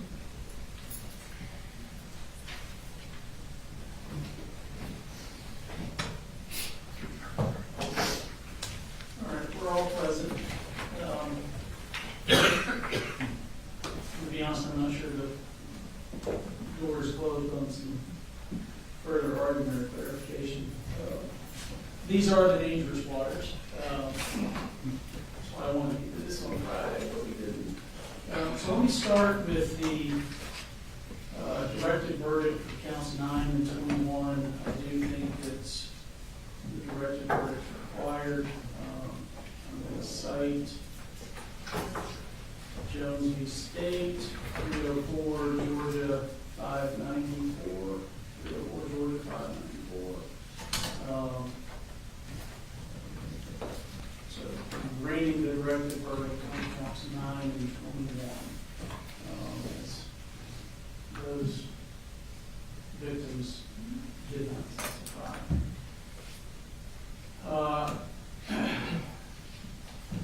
I think a lesser included is appropriate on the murder in the second degree, those being the involuntary manslaughter charges that were requested, both lawful act and unlawful act. Ms. Daniel, I know you cited Castro. And I'm going to confess, I had to try and get through some of this quickly, though. I wasn't very good at it. In Castro, the defendant was convicted of second-degree murder and cruelty to children in the second degree. And the court said, we conclude that there was some evidence that Castro Moran was guilty of the lesser included offense of involuntary manslaughter, and the court erred in failing to charge that. And Judge, I brought up Castro more in the context of the language that in order to have the lesser included, Right. there has to be some evidence of it. And like I said, there weren't a lot of, or any cases that follow, obviously this specific pattern, but Sure. it was more the reasoning used by the court versus the holding in that case.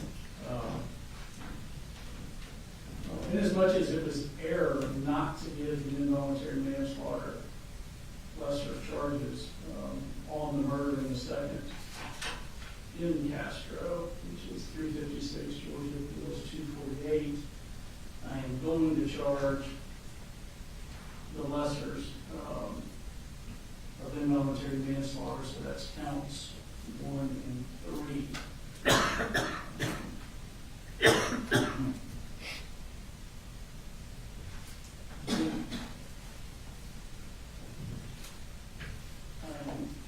Declining or not charging the lesser or contributing to the delinquency of a minor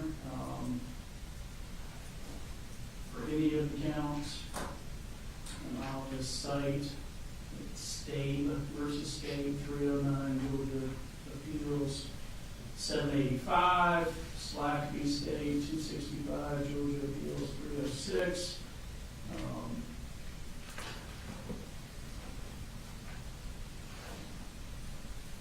Declining to give a lesser contributing to the delinquency of a minor.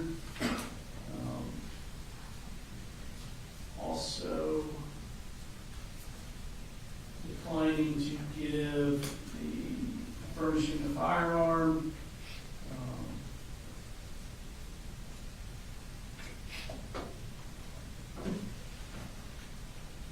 I cite Schuler 195 Georgia Appeals 849, and really, Ms. Daniels argues there's a difference. The legislature has decided there's a difference in a pistol and a rifle as far as furnishing those to children. I'm declining to give the furnishing a firearm as a lesser for any of the offenses either. And of course, your requests are noted for the record. Now,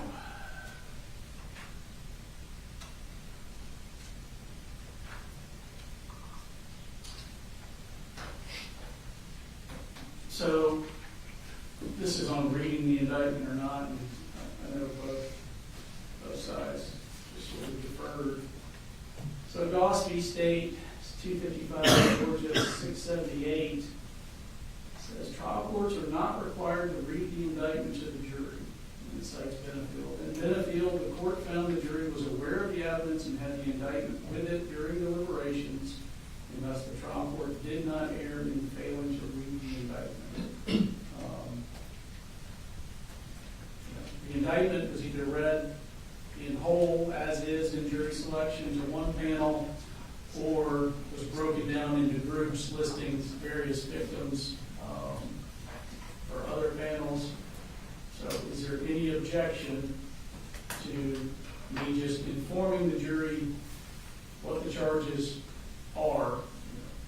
2 counts of murder in the second degree, 2 counts of involuntary manslaughter, and then telling them you will have the indictment with you during deliberations to refer to. No, If anybody wants me to read it, I'll read it. I think it makes more sense that way anyway, because you kind of group them, which is more easy for the jury to digest. Mr. Hobbs, Mr. Berry. The only thing, Judge, since you're agreeing to give the lesser included, I think on 5 and 7, I don't know how you want to handle that. You just want to put it on the verdict form, or tell them about it, put it on the verdict form. I'm not sure how you want to handle that. Yeah, I can tell them you will also be, when I tell them murder in the second degree, 2 counts, you will also be considering a lesser included offense, or offenses.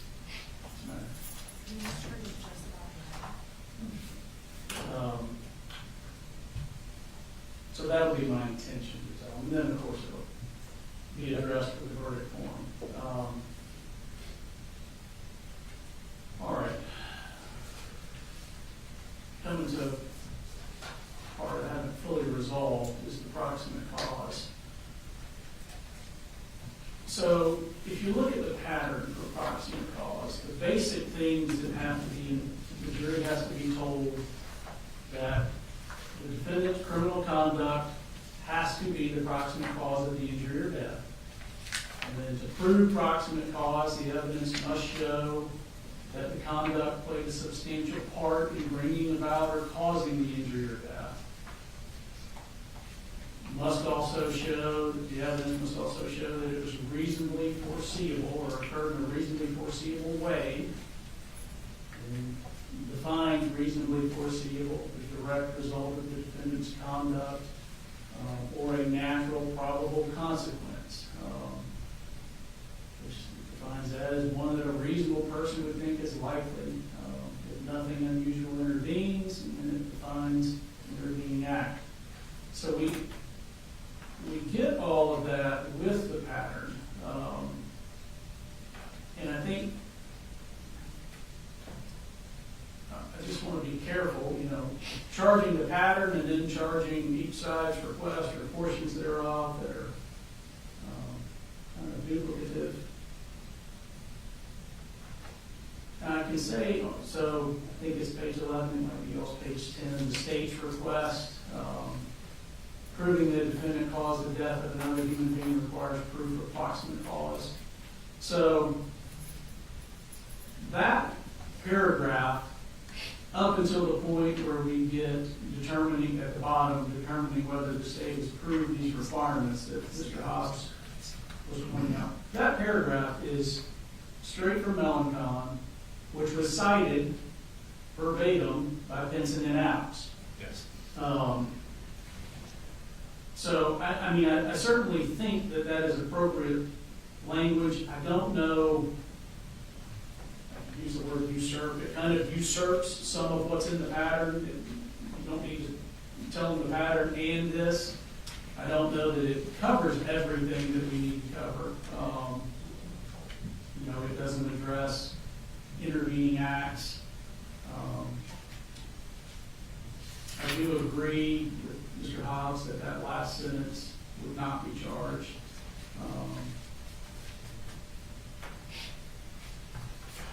So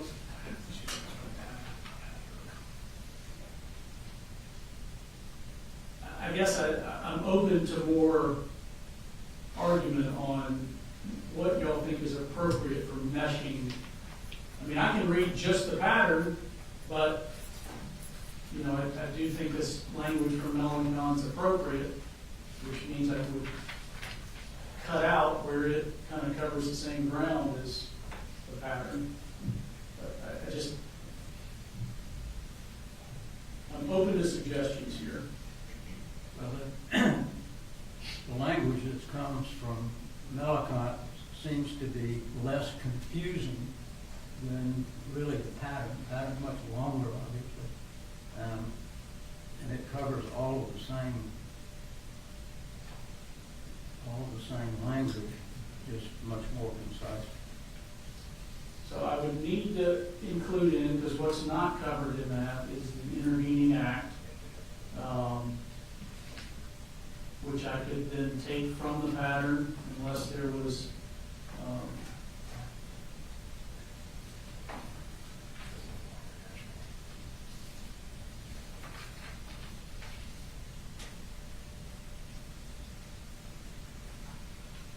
looking at Melanchon to see if there was, you know, Melanchon has some other language, as when the intervening act was undertaken by someone other than the defendant who could reasonably be expected to take that action in response to criminal conduct. I'd have to pair that with something else.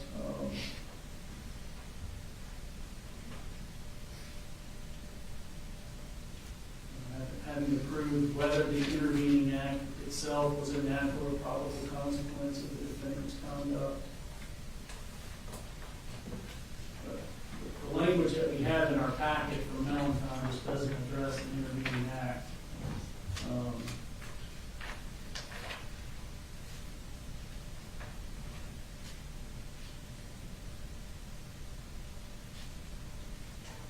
But like I say, I could charge what I'll just call the Melanchon language as the first part of proximate cause, and then charge the pattern on the intervening act, which I think you'll see that starts with a bracket on page 10, if the evidence raises the issue of the intervening act.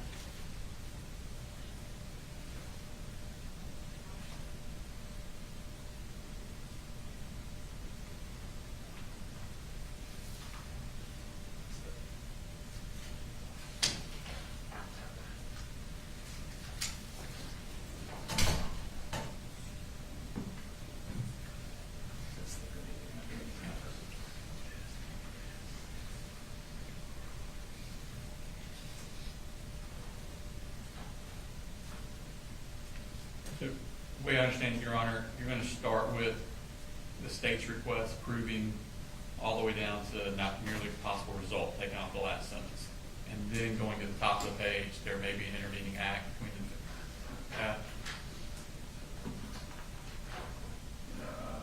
That sounds right. Yes, and then taking out or if the defendant's conduct materially accelerated to death. yes. And I would charge, I guess, at the very beginning of 14160 to find the defendant guilty of murder in the second degree, cruelty to children, involuntary manslaughter. Actually, I guess every count, including the reckless conduct here, the state must prove. Should you take out the individual charges, say that to find the defendant guilty, the state must prove? Could say that. I mean, it So it's covers, basically every count. for the record, Mr. Apalachee said yes.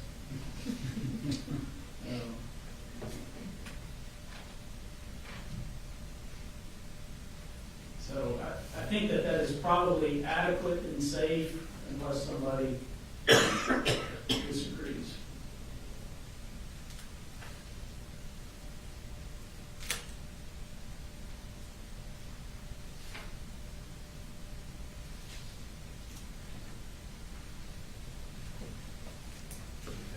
Nothing to say, no.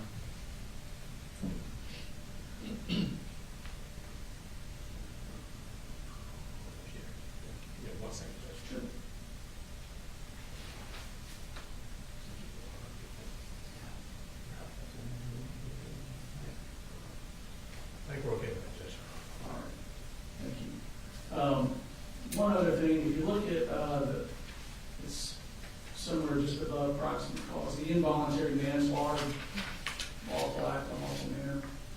So the pattern stops after, so you got the three numbers, and then you got to prove involuntary manslaughter, state must prove the defendant acted with criminal negligence.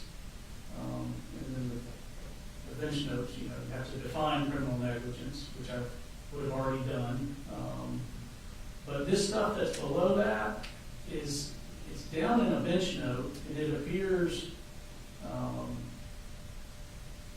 I don't know why it's there. That's the reckless conduct language that pairs with the other form of involuntary manslaughter, and we generally don't ever tell a jury what's a felony and what's a misdemeanor anyway. I think it's confusing, or could be confusing, but, So I'm sorry, just starting. where it says that the state must prove the defendant acted with criminal negligence, Mhm. what I would add is, which has already been defined for you, because I did that a couple charges ago. But then what's below that, I don't know why that's there. It's actually, it pulled it up from a bench note. It's not actually part of the pattern charge or the law for lawful act in an unlawful manner.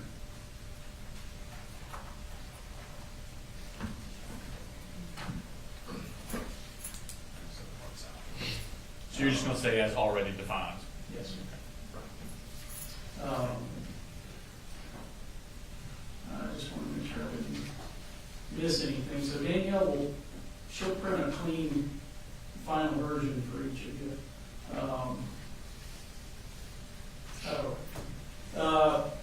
Page, I think it's 7, 14112, presumption and inferences. I've got concern about that charge because usually that is something that would go with intent. And we've taken the intent charges out because these are all criminal negligence charges, or some form of criminal negligence.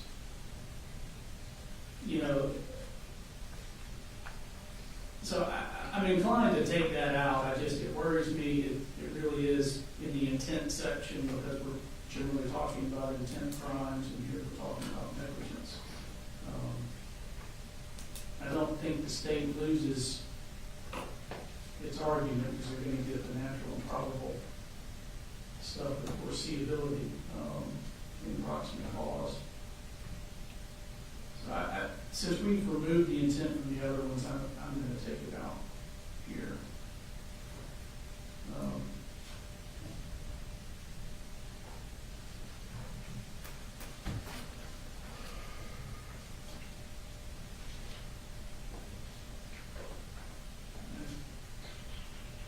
Does anybody have questions? And I know you don't have your final version, but I'll give it to you. What I will probably do, since I know closings will be lengthy, is just take a break after the closings. Let everybody look at that final packet one last time, just to make sure I don't say something that's error. Any questions? No, Your Honor. All right. So as far as I know, the jury's not here yet, and if y'all need any additional time, let me know. It's okay if they sit there for a little bit. Judge, during the break, I had an opportunity to go through most everything that the state has. We do have some objections to certain items. I don't know when you want to take that up. Yeah, normally I would do it now, but I want to make sure we get this done, and we can come back and handle that after closings and charge. Okay, so we'll do it, of course, but let's get the dust settled here. Anything else? No, Your Honor. Thank you. And I think with the red box, the issue on the PowerPoint stuff, and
try to be less than that, but just in case.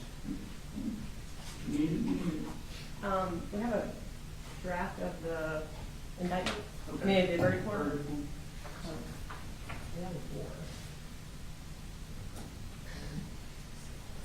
We've added something to the one we showed them.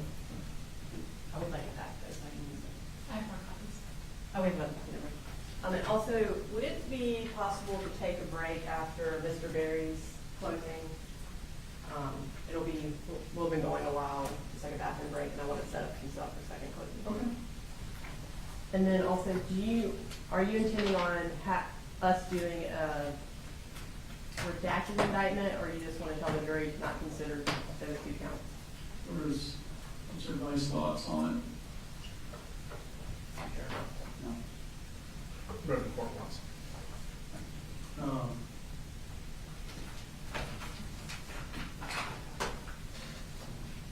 Does the state have a preference? We don't really feel strongly either way, Your Honor. I'm sorry, Brian's having to interpret for me today because I can't hear out of the left side of my ear. So I have to look back and forth. So, you know, the verdict form, of course, goes count 20, count 22. I would probably prefer to give them a redacted indictment, and I will, if I can remember, will tell them, we understand that there are 2 counts that are not in this, just so that they don't send their first note out going, where's count 21?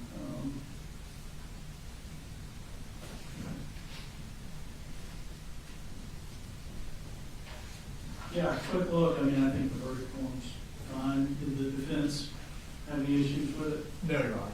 Okay. You wanted that back in Sprose? No, I have a copy. I'll keep the original. Yeah. All right. Are you all ready for them? Yes, Your Honor. Sir? Bring them in, Brooks. Yes, sir. Yes, sir.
All right, y'all be seated.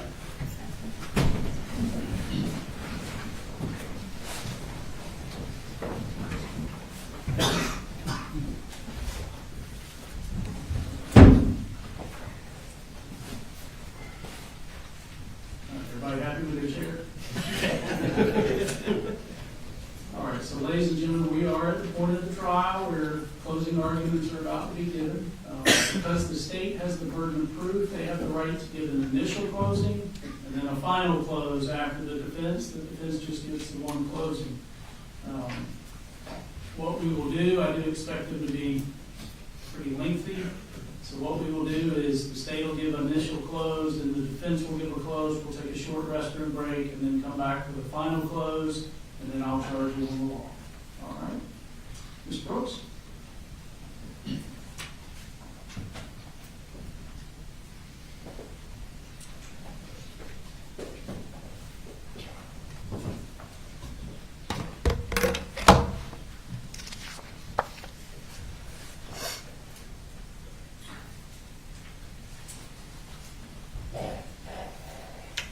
41 seconds. On September 4th at 10:22 in the morning, Colt Gray opened fire in Apalachee High School for 41 seconds. Those 41 seconds forever altered the lives of the students of Apalachee High School, their parents, and everyone in this community.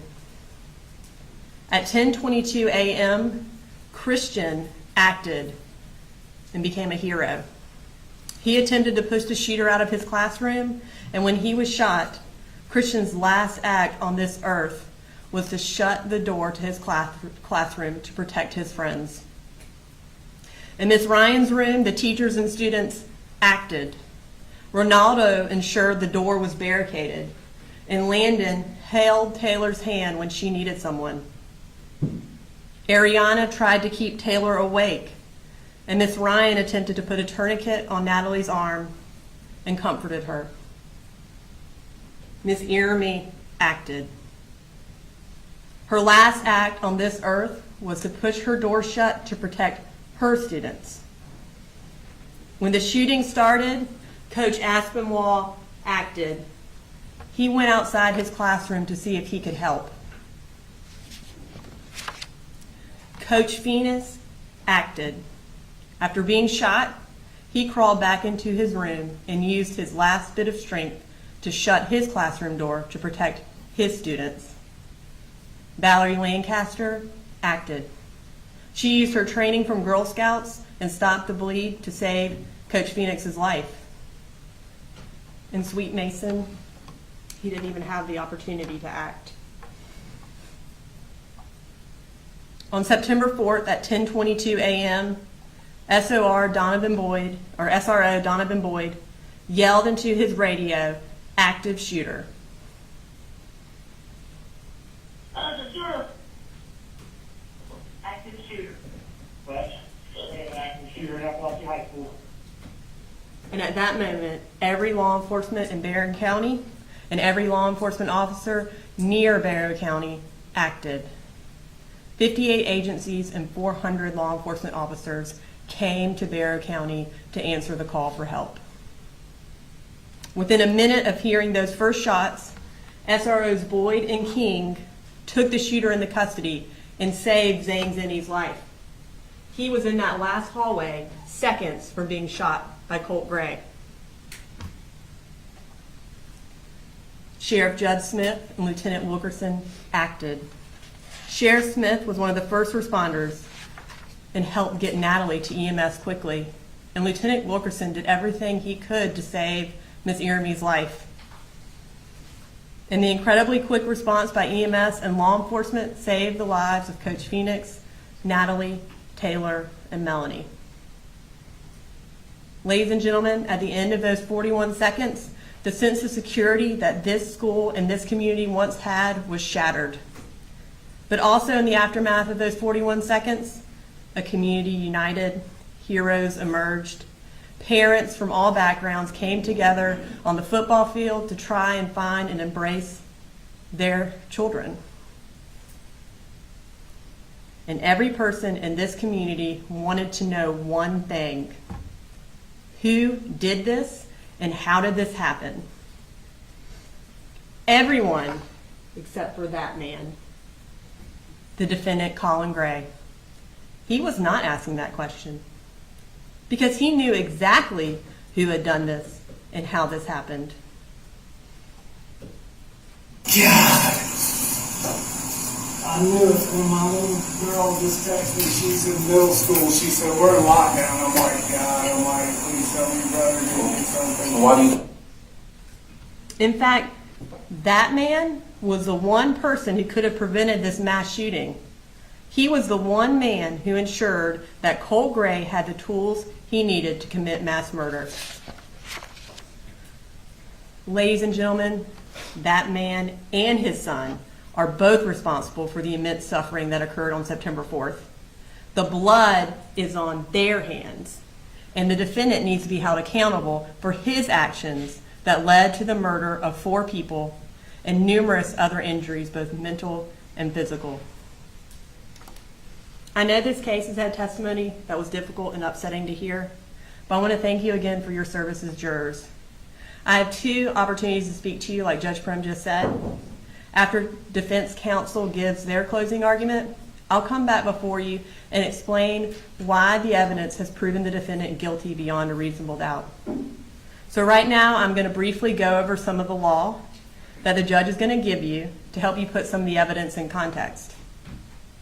One thing he's going to talk to you about is the elements of the crimes that the state has to prove beyond a reasonable doubt. The defendant is charged with 29 crimes in the indictment. All of these crimes were committed in Bexar County. Apalachee High School is in Bexar County. The defendant's house, where he gave Colt access to the rifle and ammunition, is in Bexar County.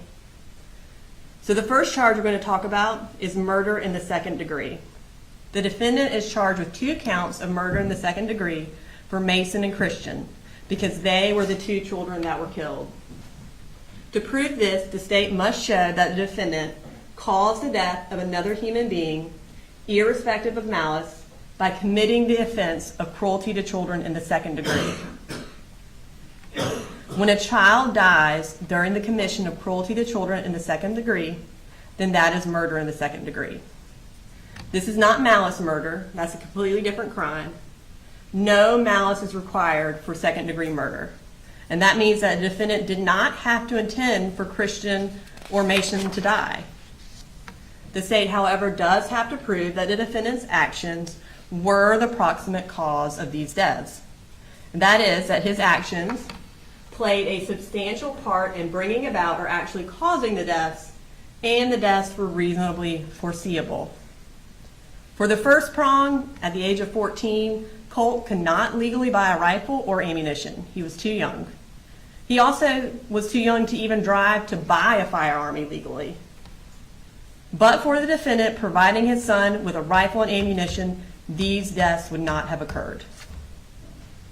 If you find the defendant guilty of cruelty to children related to Mason and Christian, then you have necessarily found that the defendant's actions played a substantial part in causing their deaths. As far as reasonably foreseeable, the state has to prove that these deaths weren't a remote possibility, but something a reasonable person could see happening. I like analogies, so I'm going to use a few throughout this closing. It's not to be flippant, but it's to try to explain the legal wording in a context that's relevant or more easily to understand. So here's my first one. Think about road signs, like the one that warns of falling rocks from a cliff. If you drive by that sign, you may not know exactly when or what type of rock is going to hit you, but you're on notice that if you drive by a cliff, you might get hit by a rock. Warning signs make something reasonably foreseeable. And ladies and gentlemen, we'll go through all this evidence in the second closing, but there were months and months and years of warning signs leading up to September 4th. Any reasonable parent, any reasonable person would have foreseen that Colt would harm somebody. Even 13-year-old Jenny Gray saw this coming. Jenny told the defendant, "But I think we are thinking the same thing, and I don't want to talk about it over text." And the defendant's response was 10-4, because he certainly saw this coming too. He is guilty of these charges. Next, we have 20 counts of cruelty to children in the second degree. To prove this charge, the state has to prove that the defendant caused cruel or excessive physical or mental pain to a child under the age of 18 years through criminal negligence. For the first element, the defendant caused this pain by consciously disregarding a substantial and unjustifiable risk that his act of allowing Colt Gray, a minor over whom he had custodial responsibility, access to a firearm and ammunition, after receiving sufficient warning that Colt Gray would harm and endanger the bodily safety of another. And thereafter, Colt Gray did shoot at and shoot children. That's what is in the indictment, and I know it's lengthy, but that is what the state has to prove. So to break this down a little, I want to first talk about the act that the defendant committed. The defendant gave access to a semi-automatic rifle and ammunition to his son, Colt. His son, who was a minor over whom he had custodial responsibility. Now, Colt lives in the defendant's house. The defendant bought him the rifle. The defendant had the ability to take that rifle away if he wanted to. The defendant gave this access to Colt after he received sufficient warning that Colt Gray would harm and endanger the bodily safety of another. Now, the defense in opening misled you about this part of the law. They said we had to prove that the defendant unequivocally knew that Colt would harm someone. This is not what the law is. This is what they want the law to be. But what the indictment says, what the law says, is that we have to prove the defendant received sufficient warning that Colt would harm someone. Sufficient warning. Here's another analogy.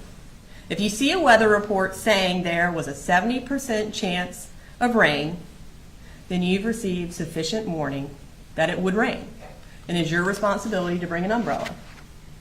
When looking at the evidence in this case and deciding this case, keep in mind what the actual law is and what the state has to prove.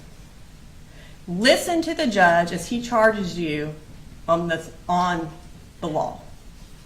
Remember, it is you, the jury, who decides what is sufficient warning. And you've heard the evidence, and you know that the defendant was sufficiently warned that his child would hurt someone. I also want to point out that the judge is going to instruct you that when a count on the indictment charges that the defendant committed a crime in more than one way, you may convict him if the evidence shows that the crime was committed in any of the ways on the indictment. Essentially, what that means is if there is an and in the indictment, it means or. So, for example, in cruelty to children, we charge would harm and endanger the bodily safety of another. But all the state has to prove is that it would be would harm or endanger the bodily safety of another, not both. So if we prove one, then the defendant is guilty of that charge. And that goes for any time there is an and in the indictment. It means or. When the defendant gave Colt this access to a firearm and ammunition, he consciously disregarded a substantial and unjustifiable risk that Colt would hurt someone. The term conscious disregard is defined as rising to the level of a gross deviation from the standard of care a reasonable person would exercise in this situation. And finally, the harm, as we know, occurred when Colt shot at and shot children at Apalachee High School. That's the first element of cause for cruelty to children. The second element is cruel or excessive physical or mental pain. The state has to prove that each of the victims listed in the indictment suffered cruel or excessive mental or physical pain. I know those kids' testimonies were heart-wrenching and difficult to listen to, but we had to call them to testify in order to prove this element. Each and every one of them had cruel and excessive physical or mental pain. You have Taylor, who still walks with a limp, has had countless surgeries, sleep terrors, and anxiety.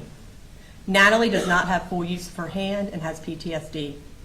Melanie took 6 months to recover, missed her soccer season, and still has images of that day stuck in her head. Nonica can no longer play sports. She had nightmares and thoughts of suicide. Jackson has been unable to go back to school because of what happened, and he had to give up something he loved, the marching band. Ronaldo became more aggressive, had bad dreams, and could not hug his own mother. Hayden has panic attacks and lives in fear that this will happen again.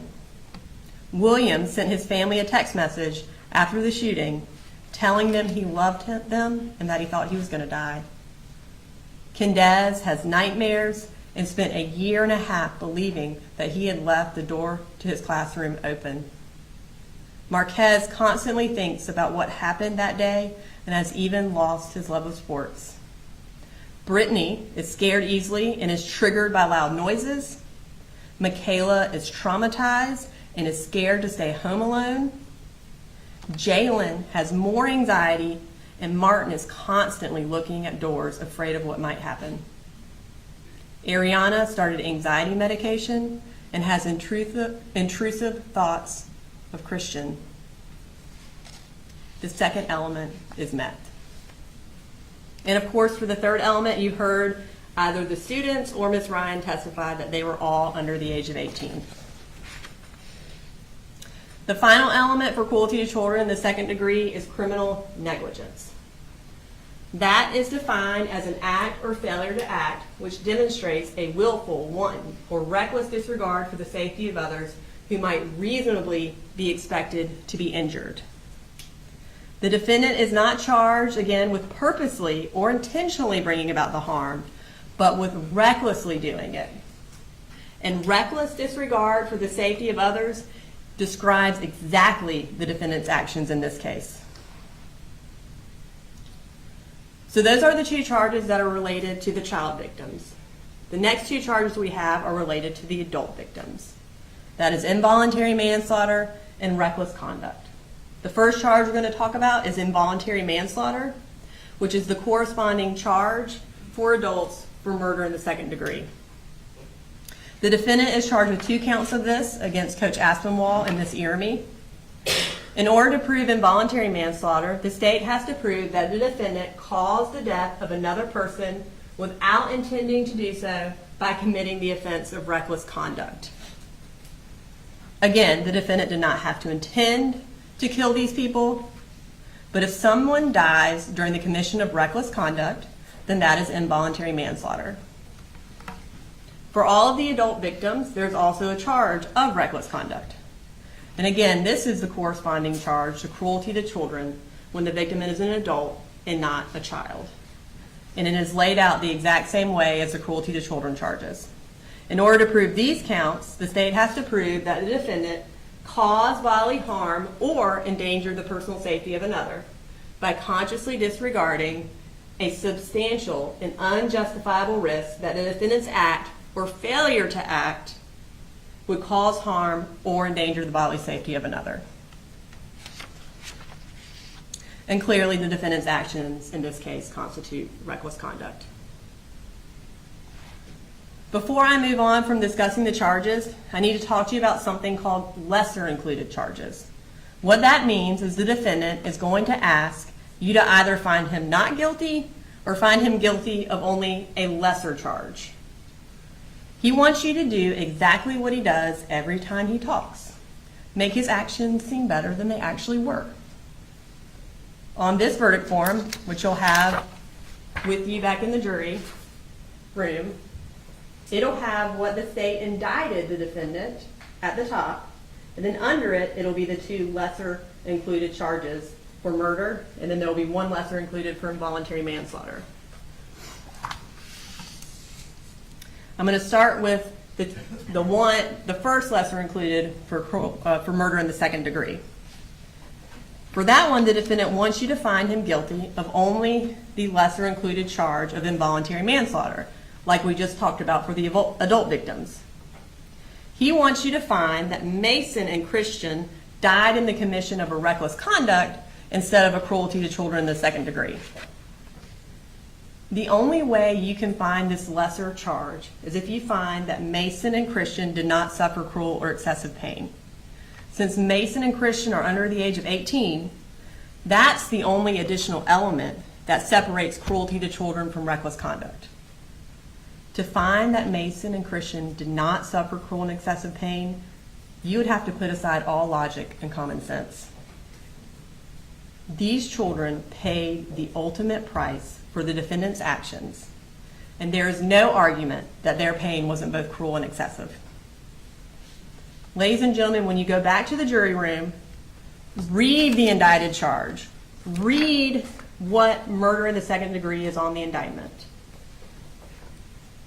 If you find him guilty of that charge, leave the other 2 blank. And remember, if you find the defendant guilty of cruelty to children in the second degree, because Mason and Christian died during that act, that man is guilty of murder in the second degree. The law is that simple.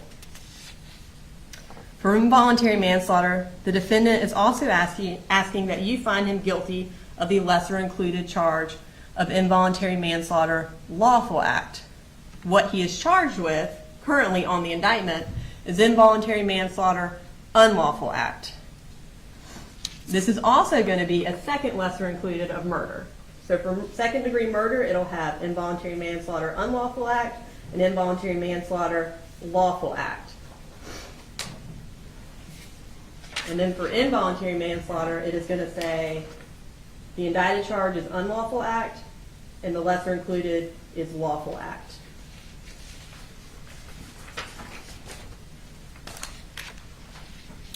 The judge is going to instruct you that this version of involuntary manslaughter means that someone dies in the commission of a lawful act in an unlawful manner. An example of a lawful act in an unlawful manner is building a porch without a permit. It's lawful to build a porch. It's unlawful to do it without a permit. Ladies and gentlemen, what this man did is not the equivalent of not getting a permit.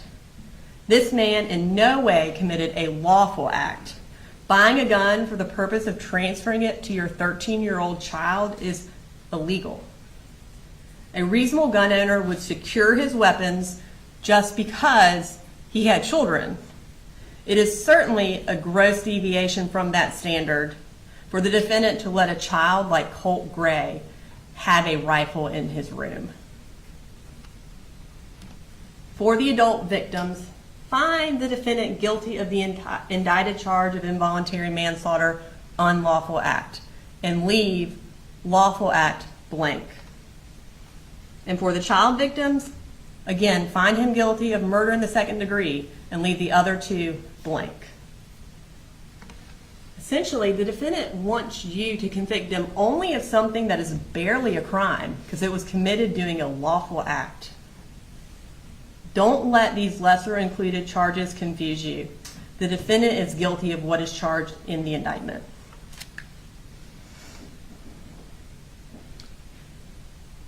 The defense claimed in opening statements that if you find the defendant guilty, it's a slippery slope, and parents will start getting charged all over the place for crimes their children committed. Ladies and gentlemen, the defendant is not charged with these crimes because he is Colt's parent, because he shares his last name. He is charged with these crimes because he shares the blame. Think about it this way. Our children do risky things all the time. For example, a 16-year-old driving a car is inherently risky, but parents let their children drive because this is a justifiable risk. A parent does not commit a crime if their 16-year-old gets in a car accident and kills somebody. However, if you give your 16-year-old a six-pack of beer, watch him drink it, see him fall over the place, help him up, then him driving, now that's become an unjustifiable risk. If you disregard that risk and give your child the keys to the car and watch him drive off, and then he kills someone, then yes, your actions combined with your knowledge are criminally negligent and they're reckless, and you're guilty of murder in the second degree or involuntary manslaughter depending on the age of the victim. But that's because of the parent's own actions, not just because their child did something. After seeing sign after sign of his son's deteriorating mental state, his violence, his school shooter obsession, the defendant has sufficient warning that his son was a bomb just waiting to go off. And instead of disarming him, he gave him the detonator. Charging the defendant is not a slippery slope. It's reasonable, it's common sense, it's justice. The last part of the law I'm going to go over with you is reasonable doubt. The judge is going to tell you that the state has the burden to prove all the elements charged in the indictment beyond a reasonable doubt. Reasonable doubt is a doubt of a fair-minded, impartial juror who is honestly seeking the truth. It is a doubt based upon common sense and reason. When you seek the truth, you do not abandon your common sense. Use your common sense when you are deciding this case. Think about it like this. In Wheel of Fortune, there's a moment where contestants know exactly what the phrase is, even if all the letters are missing. The moment you know that the defendant is guilty, even if there are some missing letters, that is the moment that you have found beyond a reasonable doubt. Now, the defense attorney is going to get up here and do his job and try to convince you to acquit the defendant. Then I'll come back before you and do my job and explain why the evidence has proven him guilty beyond a reasonable doubt of all the charges. And as you listen to these final two closings, keep in mind what your job is. Your job is not to look for doubt.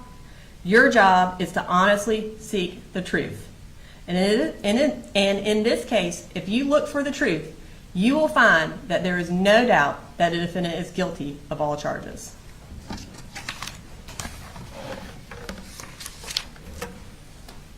Thank you, Honor. Mr. Brooks, yeah, get something off. Thank you. Sure. Yes.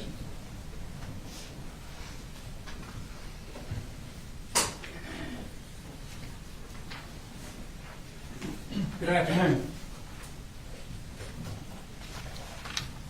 I want to thank you for your service. It's people like you who take time off from their work, from their daily lives, to come to court and be sure that our justice system is preserved. And for that, we want to thank you. You do this. You don't grumble about it. You come in here and you do your job. We appreciate that. A good jury is a cross-section of the community. Each one of you comes in here, you have different jobs, you have different religious backgrounds, come from different places, but you all share different experiences. And that's why it's good to have a cross-section of people, because each one of you has something to tell the other. Each one of you can look at a case a little differently than the other. The state gave you some charges that we feel the judge will read to you. I want to go over just a couple more of those, and then we'll get into what we believe the evidence showed or not showed. I think the cradle of American liberty is the burden of proof. Very simply put, the state has the burden of proving this case to you, not to a reasonable doubt, but beyond a reasonable doubt. That's what makes our system work. Presumption of innocence. Colin Gray, when he came into this courtroom, was presumed innocent. That presumption of innocence stays with a person until it's overcome by competent legal evidence. Reasonable doubt. Brooks went over a little bit about reasonable doubt. But simplified is it's a doubt for which you have a reason. It can be because of a conflict in the evidence. It can be because of a lack of evidence, or any number of things. If you are not satisfied and your minds are wavering and you're saying, well, you know, I didn't hear about this, I've got a problem with that, then that's a doubt of the law and you should acquit.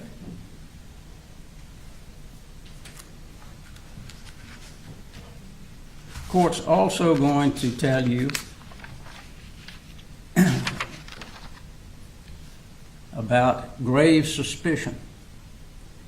Grave suspicion, it merely puts upon a defendant a grave suspicion of a crime, charged, or merely raises a speculation or a conjecture of the defendant's guilt, is not sufficient to authorize a conviction. Speculation and conjecture is something that we have heard in this case. A lot of speculation. Why didn't you do this? Why didn't you do that? A lot of conjecture. It's important to keep that in mind. I want to go over just a minute with you the indictment. I'm going to try to simplify it as much as I can. I know Ms. Brooks went over it initially. But in counts 1 and 2 of the indictment, to simplify it, you're going to have to find cruelty before you can even get to the murder in the second degree. You're going to have to do that for counts 1, 2, 3, 4, and basically 5 and 6. You're going to have to find an underlying charge before you ever get to the main charge. There's a lot of terms here, a lot of things that the court's going to tell you. You're going to hear criminal negligence, you're going to hear proximate cause. All of these are important for you to understand when you're plugging in what the state has said in their indictment. And this is what they say.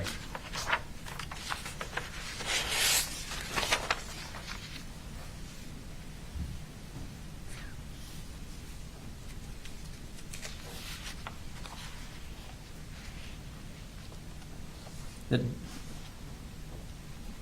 criminal negligence in the child under the age of 18, cruel and excessive pain by consciously disregarding a substantial and unjustifiable risk. And that this act of allowing Colt Gray, a minor over whom he had custodial responsibility, access to a firearm and ammunition. Let me stop here, because Georgia law does not require a gun be locked up or ammunition be locked up. So that's not a criminal act. Having a gun in the house, having ammunition in the house is not a criminal act. So don't forget that that's not the case. That's not the criminal act, supposedly, that they're indicating.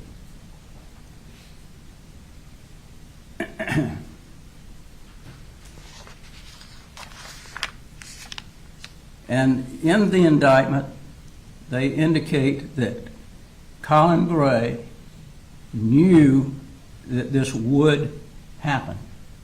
That's real important, because that really is the key to this case. Is what did he know? Did he know that Colt would do this? What evidence do they have that points to he would do it? That's what they've alleged in their indictment. And if you'll remember, District Attorney in his opening statement told you he knew it. He said he knew that this was going to happen. How did he know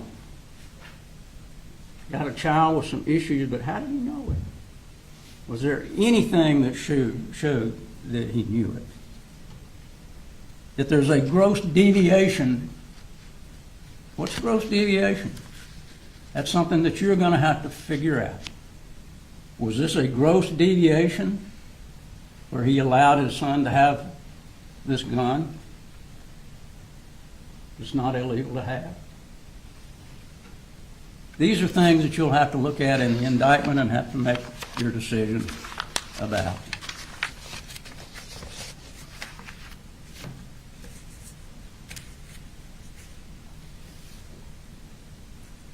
What a horrible thing for these children to have to go through. Something that no child should have to endure. The loss of a child by a parent is difficult. The loss of a husband or a wife in a situation like that is horrible. And we're not saying it's not. First part of this case, they went through all of the horror that these children went through. But that's not really what this case is about. It's not that you decide this case on emotion. You have to decide this case on facts and the law. It's the only two things. You know, when you took your oath to be a juror, an oath is a promise. And you promised us in that oath that you took that you weren't going to be biased,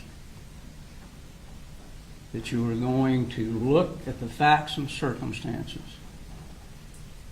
and render a fair verdict based on the law and the facts. I know that's hard in a case like this. You've got a lot of pressure. Everybody in this community wants to see somebody go to jail other than this young man right here. This is the person who went into the high school and shot and killed 4 people he didn't even know and injured scores of others. This is the person who needs to be punished. He made a conscious decision to do this, a secretive decision.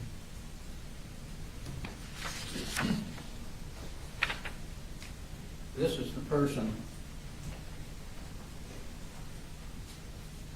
that should be punished.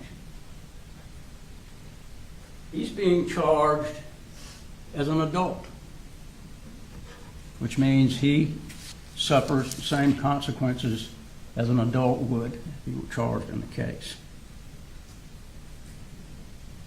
We were not able to have him testify, nor was the state.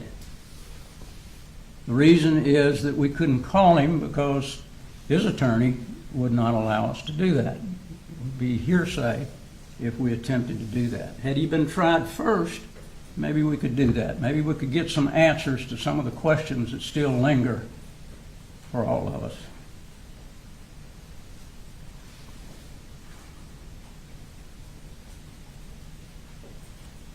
Who is Colt Gray?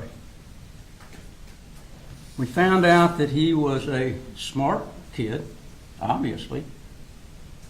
He was able at 11 years old to get behind a firewall at school and do searches. I wouldn't be able to get behind a firewall at my age and do any searches. So at 11 years old, that's pretty good. So we know he was a smart kid. We know that he kept dark secrets. How do we know that? Because he was on that computer. He was on the computer with a dark web. We know that because Jenny told us he had a number of different accounts. He was always changing his password. And this is where he got information about these individuals that you see on this board. Nicholas Cruz, among others.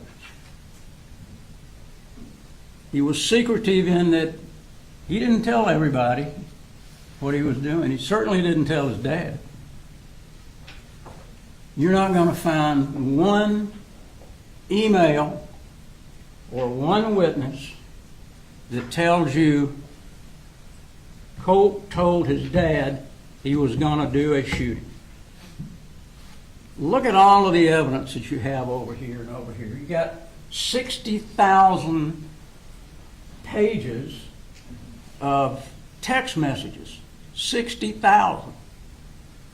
Not one of those text messages informs him of anything that he's going to do to harm anybody.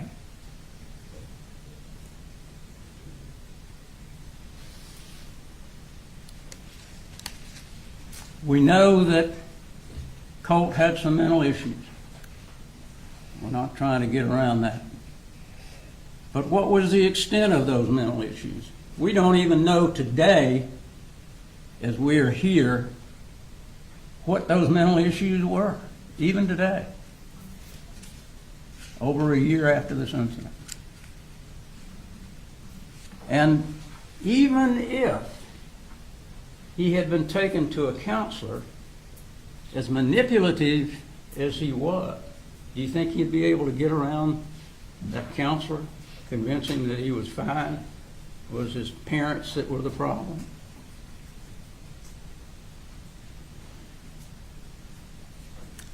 They thought he suffered from anxiety and depression. Had these volatile temper tantrums.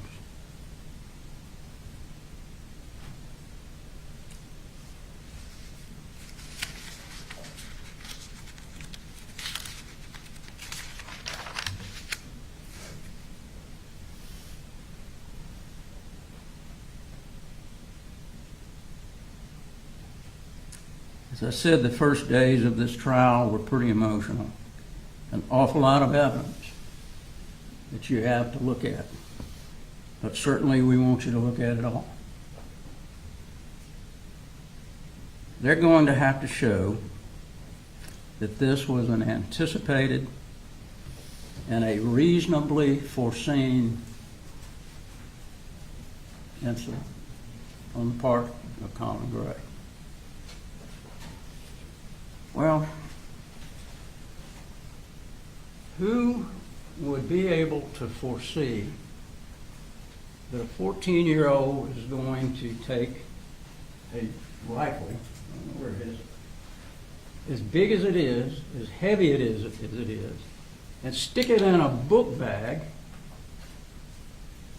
get on a bus, come to school, walk down the hall, go to class, put it down on the floor,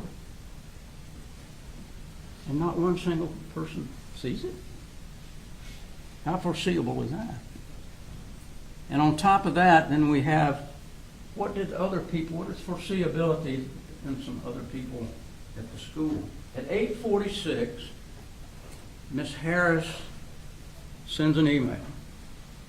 Got a kid in my class who's asking about school shootings. 8:46. Then, after her class, she goes to Ms. Martin's office, one of the people that she emails, and tells her, I believe I saw a gun. Did they shut the school down right then? No. It's 9:40. 23 minutes, Colt Gray is sitting in class before he leaves. They got 23 minutes to figure out where is this kid that's made this threat and maybe has a gun. They didn't find it.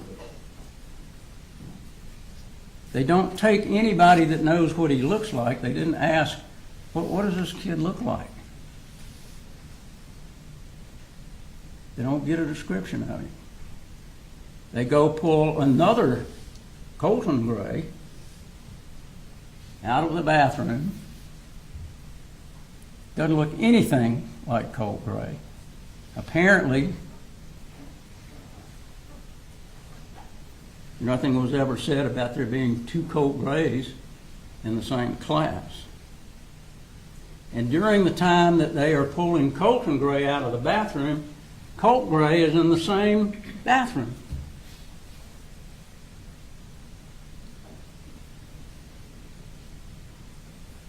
Foreseeability. People miss things. School officials miss things. It's not unusual sometimes that people miss things. An hour and a half, Colt Gray was in the school with a gun, and nobody found him. A gun that takes 7.5 pounds to pull the trigger. The ammunition was hunting ammunition. It's an AR style. Not a machine gun. You don't hold the trigger down and it keeps firing. It's semi-automatic, like a 9mm or many other rifles that people purchase. Let's talk about the people that knew the most about Colt, his family. Debbie, his grandmother, told you that he was her favorite, his firstborn son. Told you that he was very manipulative. I think you saw that on the text. If he didn't get what he wanted, he would pitch a fit. Not like some other children. Don't get what they want, they pitch a fit. She told you about the comings and goings of Colt, Colin, and Marcy, and the other children. when they were there in Fitzgerald and when they weren't. She told you about an incident when Colt and his mother got into it. Mother slapped him. He broke a pane out of the glass door, slamming the door. And she called DFAX. DFAX intervened. This, they want to tell you, is a red flag, where Colt was slapped by his mother and he slammed the door too hard. It was an allegation that he was stabbing the couch. What Debbie told you, that Marcy lied, and she didn't know whether he did that or not. And of course, Colt denied to his dad that he did that. Told us about she didn't know, but we heard later while he was there in Fitzgerald, he'd cut his arm. Was that the last time he cut his arm? This is interesting. The state brought a picture up and showed it to Colin Gray. You're not going to see that picture. We don't believe that that's his arm. Take a look at the picture over there of him. There's no cuts on his arm. Let me tell you, if those cuts had been on his arm, the police officers, when they arrested him, they would have taken pictures of that. They took the other pictures of the upper arm several years ago when he cut himself. Why is that picture not in? Because they can't prove that it was his arm. Nobody else saw it. Debbie didn't see it. Marcy didn't see it. Jenny didn't see it. Coley didn't see it. Colin didn't see it. So where in the heck did that come from? Doesn't make any sense. She told us that she bought Colt a phone when he went back with his dad so that they could stay in communication. And that she talked to him a lot. That she came to Barrow County and to Jefferson County to see him almost every month. She purchased for Colt ammunition and clips. Why would she do that? Because she was glad that he had something that he enjoyed doing. Going hunting with his dad. Bonding with his dad. She was not displeased with him purchasing this gun back in December. Otherwise, she would not be purchasing all these items for him. And it's interesting, during the time that Colin and Colt were together in Jefferson and here, we didn't hear one thing about any altercations between Colin or Colt. One of the big things that they want to talk about is this May 23rd, when Jefferson County sent a sheriff's deputy out to the home. You got to view that video. When they came to the home, Colin, come on up on the porch. I'll get him out here. You talk to him. You didn't try to hide anything from him. Come out and talk to him. They talked to Colt. Talked to Colin. And Colin tells them, if there's anything to this, all the guns in the house are gone. At that time, Colt's gun had not been purchased. It didn't get purchased for about 7 or 8 months later. But the thing is, they want to say that that is a red flag that Colin should have known by them coming out there. But what did they say? You know what? We don't believe that your son did this. The follow-up phone call was the next day. And they told Colin, we don't believe your son did this. This came through some California website. It was in Russian. We don't know what this is. Never was there a follow-up. Never. Has there been one police officer or official that has ever told Colin Gray, your son is a threat and you need to throw the guns away? No. You didn't hear that, and you won't hear that because there wasn't any.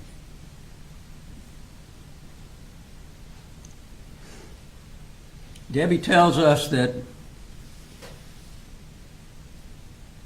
unfortunately she was tied up by her daughter, Marcy. Marcy was on drugs pretty heavily, and she had the two children down there with her in Fitzgerald.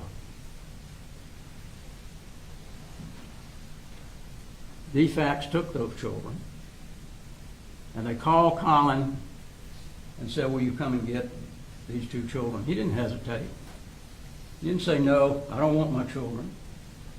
He loved his children. He wanted his children. So he went down immediately and he brought them back. And because of that, Marcy was pretty upset. She'd lost the two children. So what did she do? She wanted to borrow her mother's car. She said, I'm going to kill Colin and Colt. Now, if you're a 13, 14-year-old boy and you hear that your mother wants to kill you, what do you think that does to you? You think you might not be real happy with your mother at that point in time? Do you think that you might think, you know, she might really do that. She might kill me.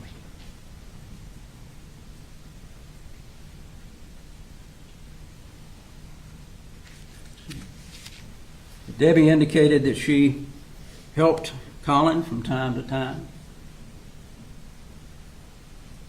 She indicated that, and of course I'm sure the state's going to talk about the 8th grade, what happened in the 8th grade.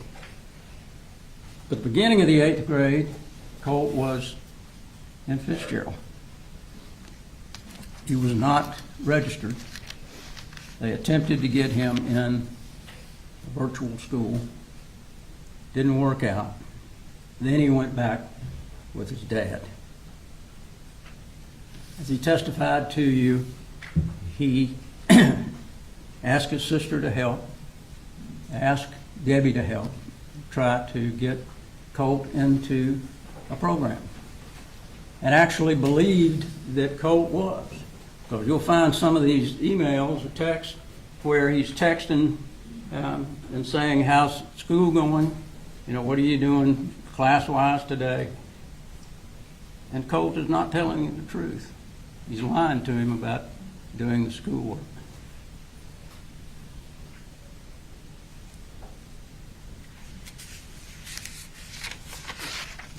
Debbie says that she got a call from Colt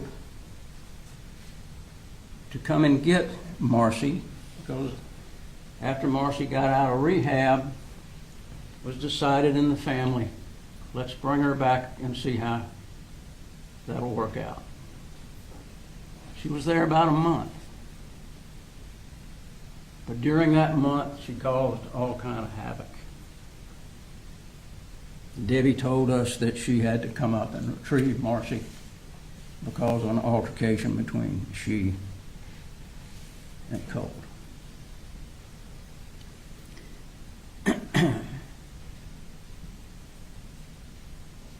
She also told us that she had come up here on the 28th and met with Lisa Butler. Talked to Lisa Butler about getting Colt into some therapy. You also heard on the 26th, Colt texts Debbie and says, "If I do something bad, will you still love me?" And of course, she texts back and said, "Sure." You know what? She never told Colin that. This is one of the problems. Things happen and nobody tells him. How's he supposed to get this? Through osmosis? People don't tell him things. How's he going to know?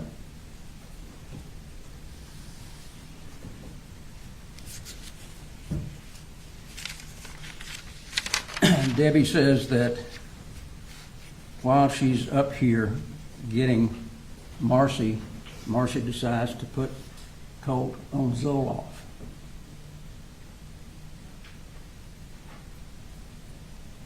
And she said that when she was here and talked to Lisa Butler, she talked to Colin about filling out paperwork to get the counseling. And he did that. And the state kind of poo-pooed on that, and they said, well, it took you 24 hours to fill out that paperwork on one page. It's not that he didn't do it. You're going to condemn him for waiting a day? This is kind of the way this thing has gone. They want you to connect dots from the second grade for a 7-year time period and say, well, you should have known that he was going to commit a murder because he wrote some graffiti on the wall in the second grade, or because he went behind a firewall in the third grade or sixth grade. They want you to connect those dots for a 7-year time period. What happened to the other 364 days of the year? What happened to all of the other time period? They want to pick out these different things over a 7-year time period and say, you put them all together and this is what you got. But as a parent, you don't do that.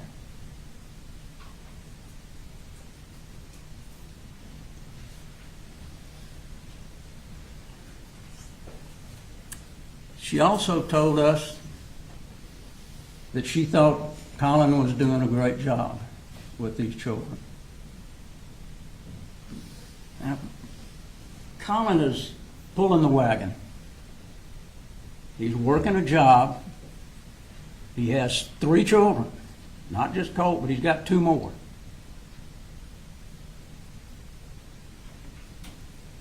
Colt's not easy, but he's having to feed and clothe, pay rent, pay all of the bills that need to be paid. He's pulling the wagon.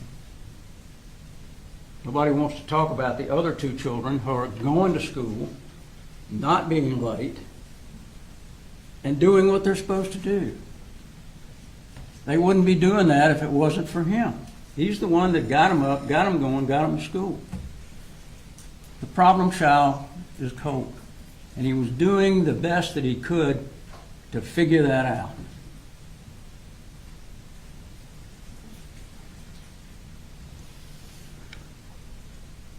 It's interesting, too, that Debbie never told Colt, you need to put these guns up.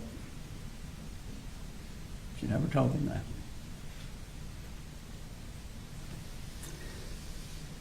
Let's talk a minute about Marcy. You've got an opportunity to hear her as she described herself. She's a good mother. I think we'd have to beg to differ on that.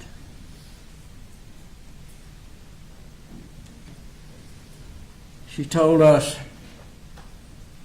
and really tried to make light of many of these issues. It seems with Marcy, nothing is her fault. Everything is somebody else's fault. And apparently she had no problem with Colt and Colin going hunting. Apparently she had no problem with Colt going to the firing range.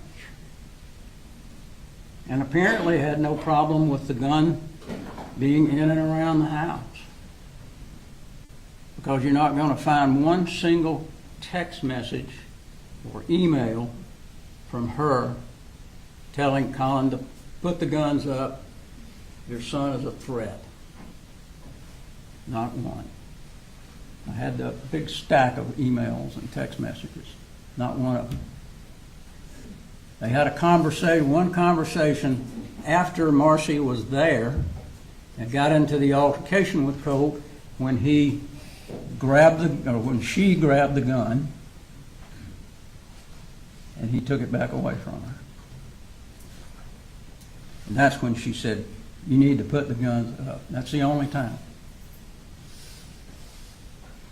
It's interesting, too, that neither Debbie, nor Marcy, nor Jenny, nor Colin never saw any ammunition in Colt's room. There's one photograph that's in the group that shows some ammunition, a box of Winchester ammunition. Was that when Debbie bought it and then it got put up? Ammunition was kept away from the gun. The rule was no ammunition in the gun. It was in a different place. And a gun without ammunition is just a gun.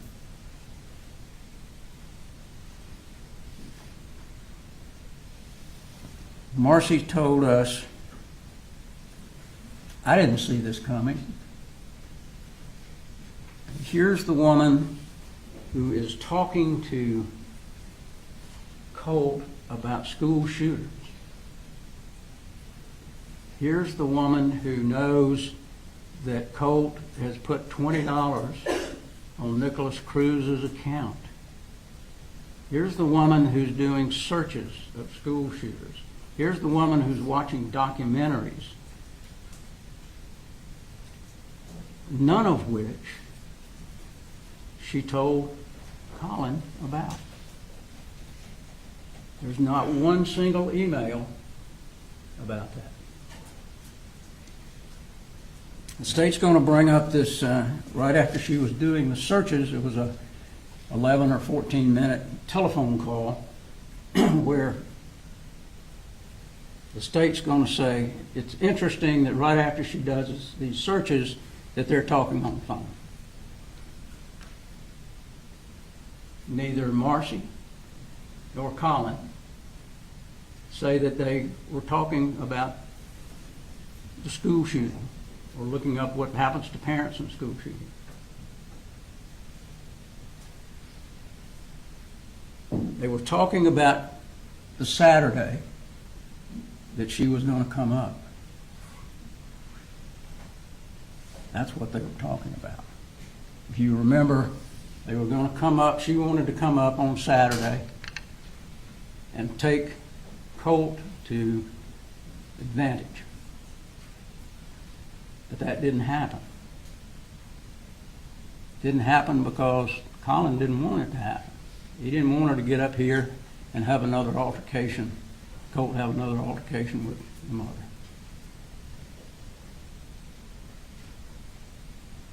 Plus, it's a 4.5 hour drive down there.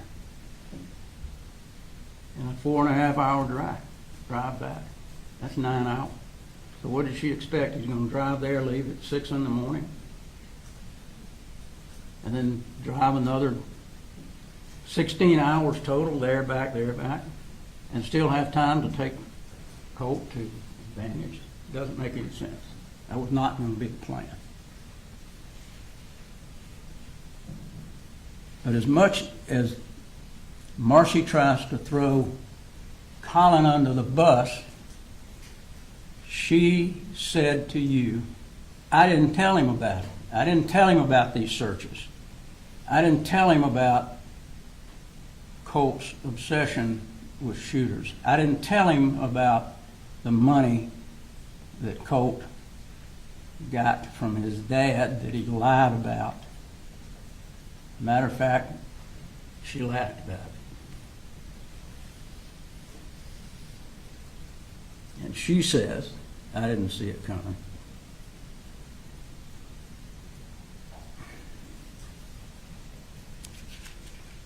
talked about the email back in the 6th grade where Colt looked up how to kill your dad.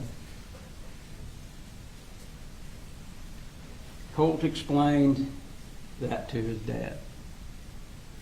As you heard, there were a number of boys that were talking about it, and he just looked it up.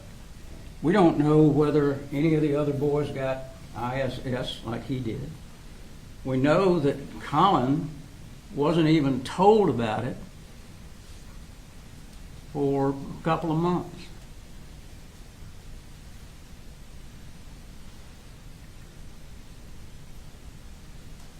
We don't know whether there were any counselors that talked with him at that point. We don't have that information. What else did Marcy do? Well, she keyed writing something nasty on Colin's truck, causing him to lose his job. Hard to get another job in the business that he's in. But he was able to get a good job, and he was making good money. And he was buying his children things. Not only Colt, but Jenny and little Colt.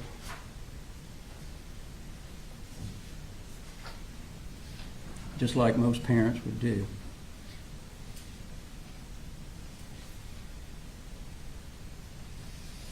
The altercation that she had with Colt when she came back here after she had been in rehab, she told a different version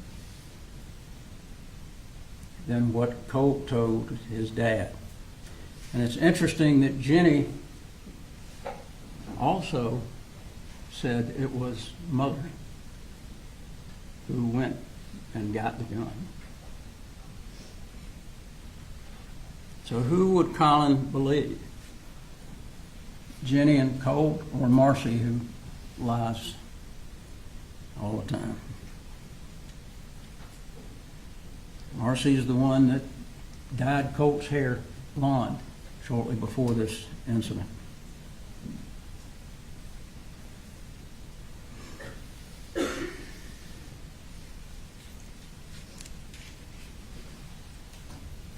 She believed that Colt had anxiety and depression. And she told you that she had talked to her psychiatrist about Zoloft.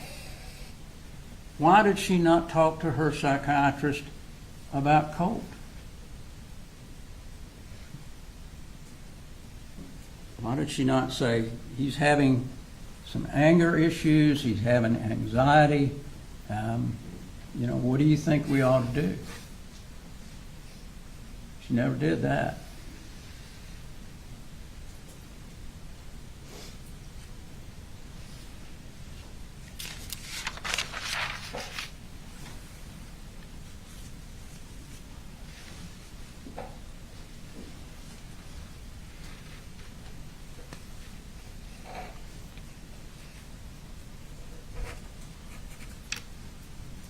It's interesting, too, that Marcy, when she was here, never said anything about seeing this collage of photographs that's been shown to you a ton. She never saw it. Debbie never saw it, which is interesting because she said, if you remember, she came up here to clean up Colt's room. So surely, if it was on the wall when she was here, she would remember it. But she didn't.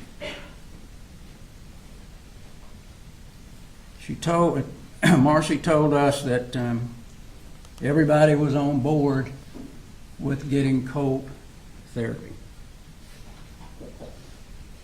She told you that Colt had said he wanted to kill his dad another time. But she also told you, I never told Colin about that. So how's he going to know if somebody doesn't tell him?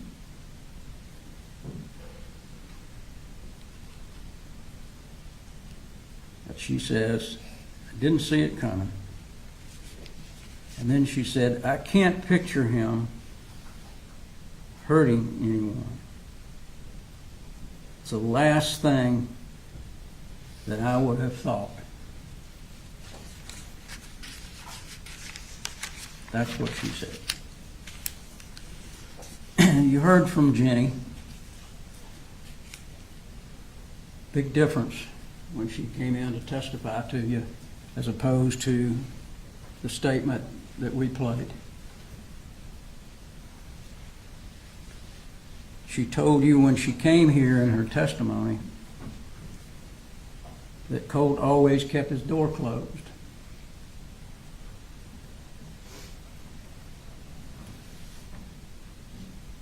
She also said that her dad asked to cover for him. Cover for what? Ask her to lie about what? He gave 2 long statements to police. He told them a consistent story about picture, consistently that there was one picture. He came back and said he was told that it was Nicholas Cruz.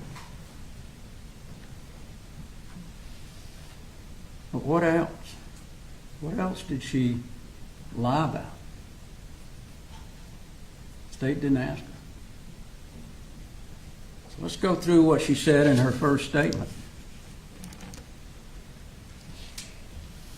She said her father was a happy and energetic person. And we know that because of the text messages that he sends to the children, and you'll be able to look at those or talk about them. He's always telling them that he loves them. He's encouraging them, especially Colt. He's encouraging him to go to school, do the right thing. You're a good young man. I love you. Encouragement from parents that you would expect. Not getting that same kind of encouragement from Marcy. She said about her mother that she was overbearing and annoying. When Colt got in a mood, he would instigate stuff. She told you about when he would get mad and he would rush at Colin, and Colin would bear hug him and hold him until he calmed down. And then she said something interesting. Colt would always apologize. He would always come back and say, I'm sorry.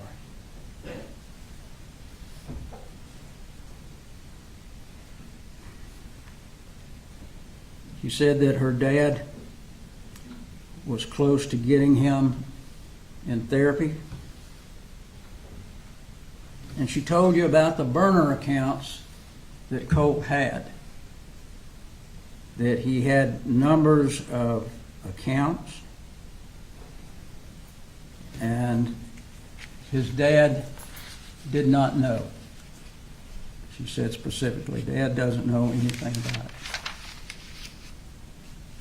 She said that Colt had talked with her about school shootings, but Dad didn't know. She never told Dad.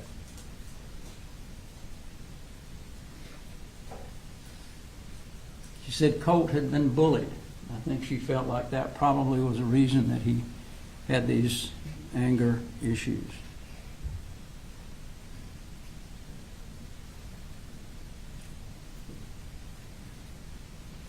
And then she said, the morning that this happened, I saw this book bag, and it didn't look right. I knew there weren't assignments that early. And when he left, I went in and looked for the gun.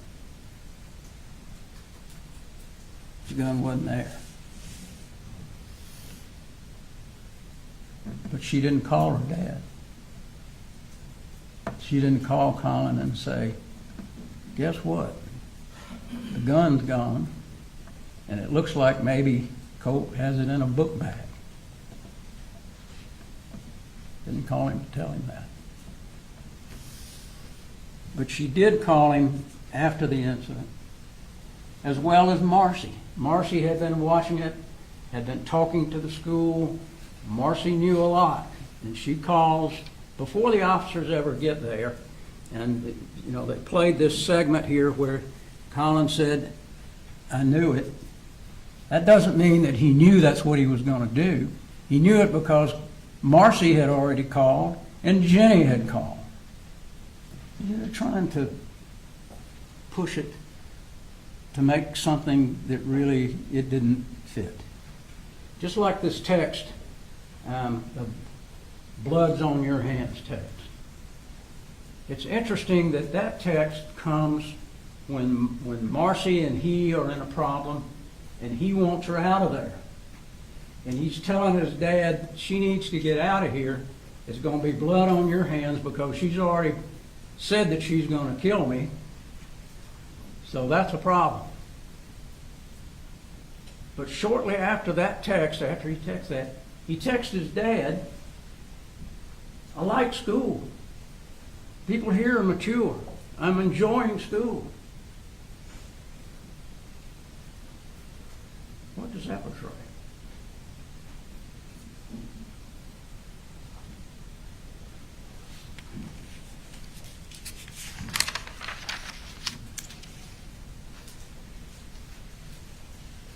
I want to talk just a minute about Lisa Butler, too.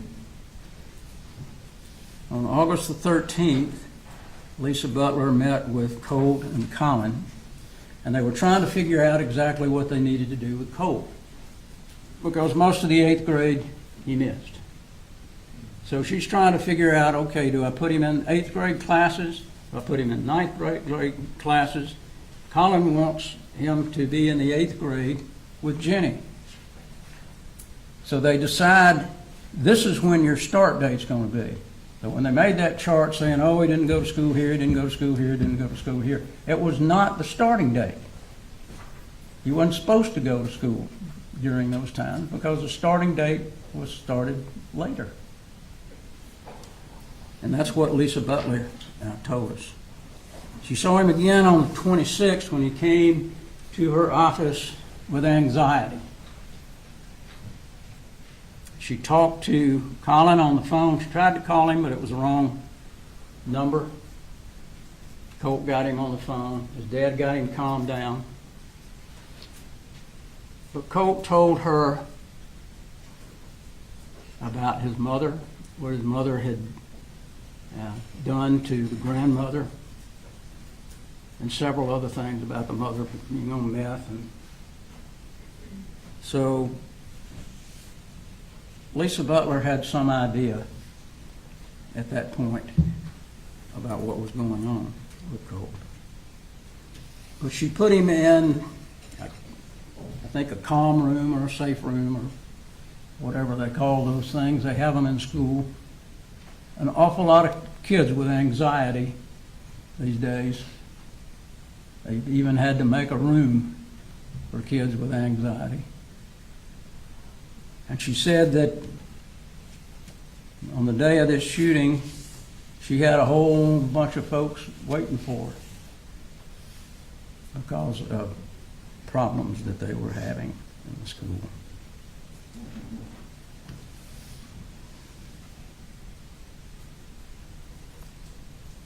She said that she got a telephone call that morning from Marcy, explaining that she thought, because of a text message that she got, that Colt was going to be doing something at the school. They talked for about 8.5 minutes, close to 9 minutes, shortly before this started. She also told us that she had Colin fill out paperwork for Jade Baker to start therapy. You saw the letter that Jade Baker sent saying, I will meet with Colt the first part of next week. I think Colin believed that it was going to be on the 5th. Could have been a day later.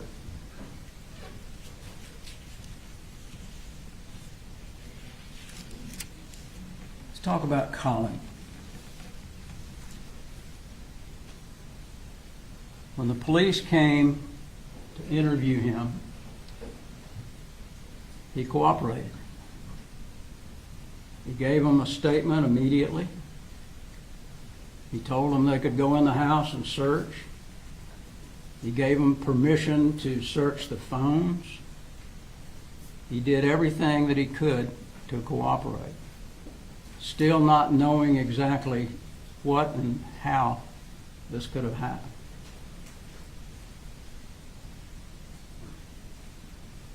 He didn't have to do that, but he did. And then he gave in another statement the very next day. Didn't try to get a lawyer to go with him. Went by himself. Gave background history, told them whatever they wanted to know. Talk about the defects calling and him going to Fitzgerald to get the children. Now, does this sound like a parent that doesn't care? Does this sound like a parent who's just going to slough off his kid? He wasn't out running the road at night. He wasn't drinking. He wasn't hitting on his kids. He would come home and he would deal with the kids every night. And on the weekends, he would take them places. He did things with the kids. He wanted the kids to be happy. He wanted Colt to be happy. And he thought, and you probably will remember this, when he took Colt hunting and Colt shot his first deer, he told him going in, don't expect to even see a deer. But there he was. And he shot the deer, and he told you, that was one of the happiest days of my life, because Colt has accomplished something. He is going to have a bonding with me now over hunting, going to the target range. There's absolutely nothing wrong with going to the target range. There's absolutely nothing wrong with hunting. You don't have to put a gun in his name. As you remember, what Colin said was, I bought the gun at Christmas, but I told him, when you get to be of age, I'm going to give it to you. This is just for you to use. It's not yours until you come of age.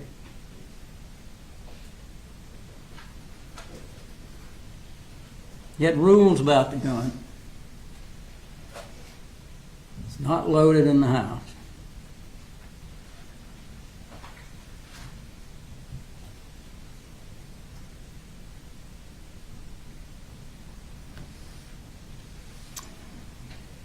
That if any of these rules are broken, the guns are out of here. Now, the state said, well, you know, you got these gun locks. You know, if a kid is motivated, if he's been victimized by this dark web, and we don't know exactly when all this dark web stuff started, but if he's smart as Colt was, you know what do you do with a gun lock? Take a big old pair of wire cutters, cut that thing off. Think that's really going to stop him if that's what he's intending to do? You think even locking up ammunition, he's smart enough to know, okay, when we go to the gun range, or when my grandmother buys me bullets, I'm going to stick a few in my pocket. I'm going to hoard up these things. If he really made the decision that this is what he's going to do, he's smart enough to have been able to do that. You think that would have really stopped him?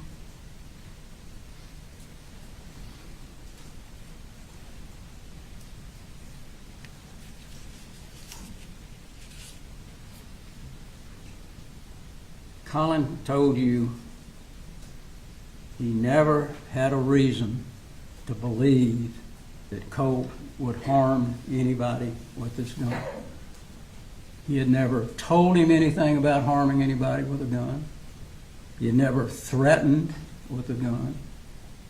It was a trust thing. It was a trust between he and Colin because they needed that. They needed that trust because he wanted, the best way he knew how, to try to help his son fit in, do something that he enjoyed, feel good about something.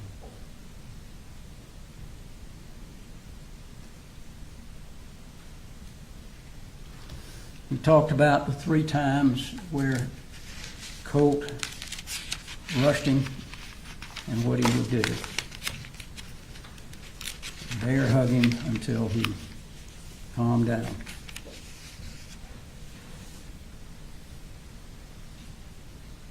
He told you about the screwdriver incident. The screwdriver incident was where he had bought some tools for Colt to work on his computer. Apparently the screwdriver didn't fit. He was frustrated. He threw it down the hall. Colin said he wasn't even looking, didn't even see it. And again, Colt apologized.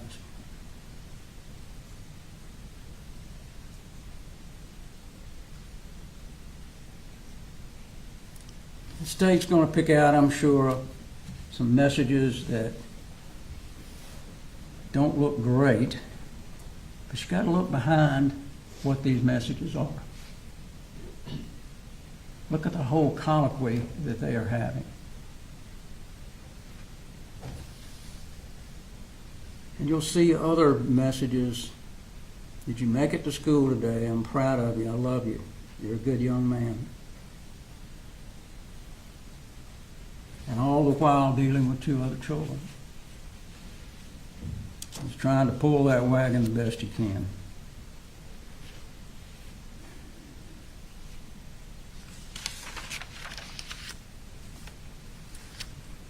I want to talk just a minute about the about the investigation. See how I'm doing time-wise. How much time I got left here? So 247 is your cutoff. I'm working on it. The investigation in this case, the one thing that jumps out is, and you'll see the picture of the computer that's on the floor, and there's a drill there. Now, did anyone tell you what happened to this computer? Were they able to get the chip out of it? Were they able to look into this computer and find out when he was talking on the dark web, who he was talking to, what information they had, how long had he been talking on the dark web? We don't have any of that information. We don't even know whether there was any damage to that computer. We got 60,000 pages of other stuff, but we don't know what all was on Colt's computer. Another thing we don't know, we saw on the video at 8:03, he's texting somebody. It certainly wasn't Colin, it wasn't Marcy, it wasn't Debbie, it wasn't Jenny. So who was it? Was it somebody on the dark web? Was it somebody telling them, hey, watch the news, I'm getting ready to do something? We don't know.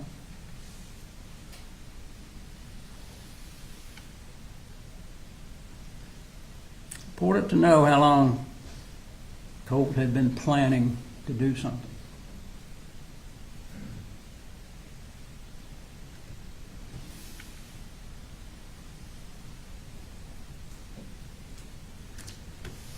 Another thing that was interesting, you see back there, I think it's number 46 maybe, there's a trash can. And in that trash can are the boxes for this ammunition. Where was this trash can? Was a trash can in Colin's room? Was a trash can in the kitchen? Was a trash can in Colt's room? Wouldn't it make sense that he would be loading that gun that morning and throwing it in the trash because that's what's on top of the trash, you can see it. But we don't know where he loaded the gun.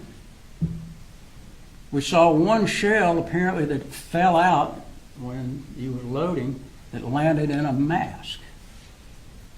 You know what room that was in?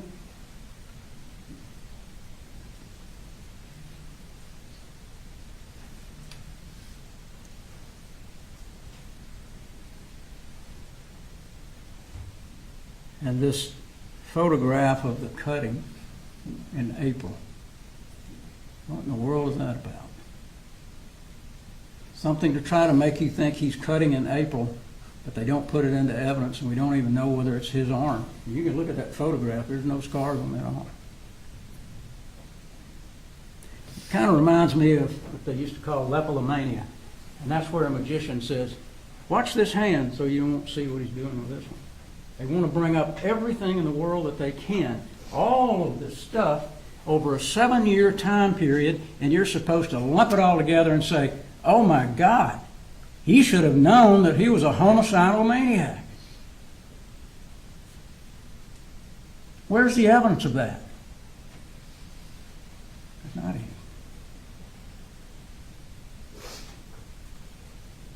This alleged shrine that they talk about.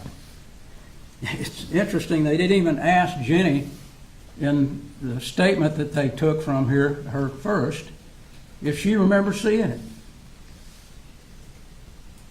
Charlie, who came with Debbie, Charlie is Debbie's husband, and Debbie came to pick Marcy up a few days or a week or so before this happened. They didn't see it. Little Coley apparently didn't see it. If anybody saw it, I'm sure they would have brought him in. Debbie didn't see it. Marcy didn't see it. Charlie didn't see it. So why is it so unbelievable that Colin didn't see it? You're going to have some pictures back there. Some of them are from the past. Look at them closely to see whether they match up with what was on the wall when they went over after the shooting at the high school.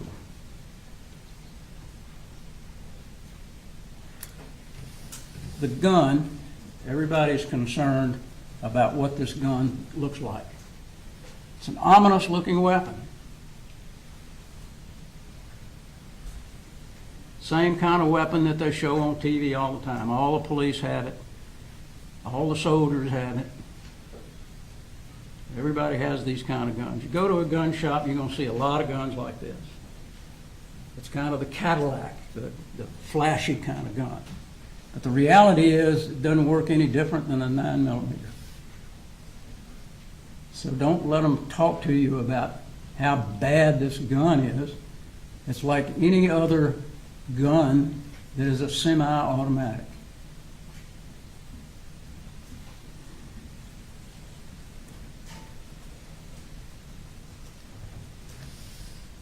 As I mentioned before, there's only one picture of bullets. Nobody, not Marcy, not Debbie, not Jenny, nobody has said they ever saw ammunition in Colt's room.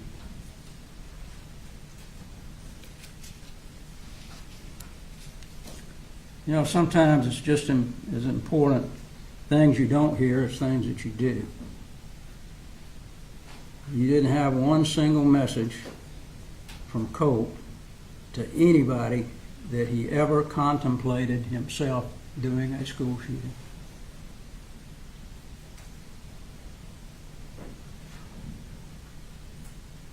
Nobody testified that they heard him say that. There's no text messages indicating to Colin that anybody believed that. There's no emails or text messages or telephone calls from any officials telling Colin, you need to be cautious.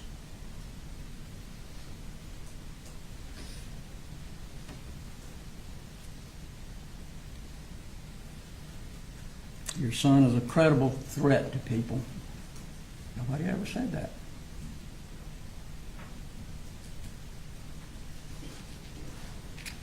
There's one text I'm sure they'll talk about where he calls us, or texts his dad about voices. Another ploy to get out of school, maybe. It was early in the morning, didn't want to go to school. And this is another thing. When they talk about what's foreseeable, what can you foresee? What can you tell? The state's got to show you that he knew that Colt would, not could or not possible, but that he would. That's in their indictment. They have to prove what's in that indictment. Look at the indictment. Look at the things that they have put in there to try to focus. But the word would is pretty important. Have they proven that he would, that he knew that he would? Absolutely not. What's foreseeable and what's unforeseeable? What's unimaginable? Unimaginable that your child will commit murder. Nobody can foresee that. Nobody wants to ever think that. If you or someone you know had a child, a grandchild, niece, or nephew who struggled with self-esteem, self-worth, don't make friends easily, trouble keeping up with school, been bullied, who shows signs of anxiety or depression, then you know what it's like to worry about those kids. You worry about whether they'll have friends. You worry about, will they be able to complete school? Will they find something that they're interested in and enjoy?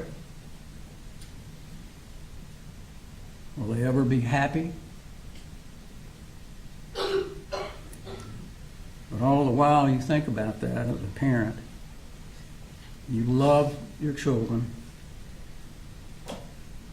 and you remain hopeful. And that's what Colin Gray did. He remained hopeful. He took the children on. He didn't send them to DFACS. I'll take care of my children.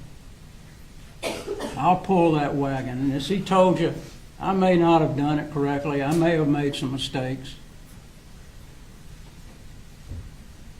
But he didn't know what was coming, because he didn't have sufficient warning. That's what they got to prove. And what is that sufficient warning? You think if somebody, it's not against the law to have a gun in the house or ammunition. Do you think everybody that has a gun in their house and their child has anxiety, then that's sufficient warning? Is it really? Is that what we've come to? The state said, you know, we don't want to charge all parents with what their children do. Just this one.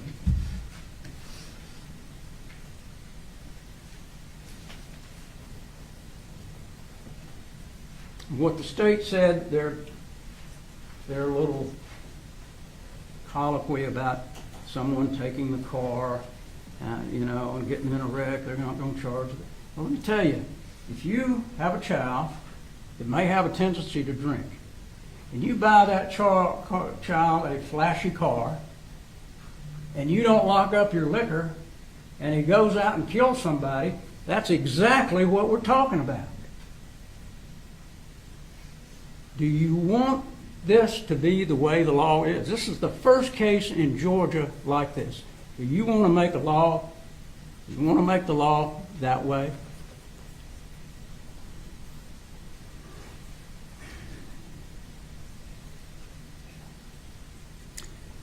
You know, with kids, there's always ups and downs. You always hope to manage their downs. And Colt had some downs. But Colin managed them. He took him to play golf, he took him to do other things, fish, and he took him to hunt, and he took him to target practice. And he never in a million years thought that this son that he loved was going to turn out to be the monster that killed these people. As he told you on the stand when the state was questioning, I never saw that evil before. You saw his reaction when he had to watch that movie. That's the typical reaction of a father who cares and did what he could. It wasn't that he wasn't going to get him therapy. It wasn't that state's going to say, well, you know, he could have done it the day before. He could have done it a week before. They had a plan. And his plan was Lisa Butler, through Jade Baker, is going to talk to Colt, and they're going to suggest to me what we need to do. I've looked at some other places as fallback places. I've emailed people. We're going to let them tell us what does he need to do, and then I'm going to follow through with it. That was the plan. And that was going to happen. But this happened before.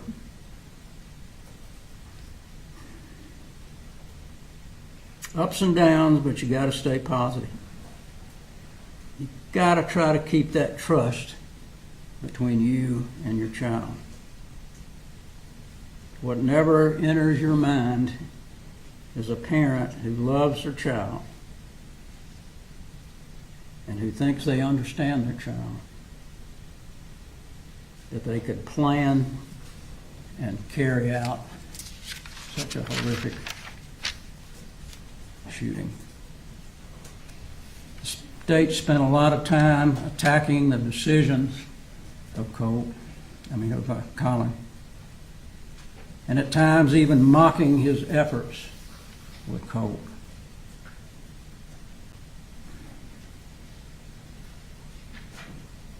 Colin was always hopeful in trying to redirect Colt to do things that would help him.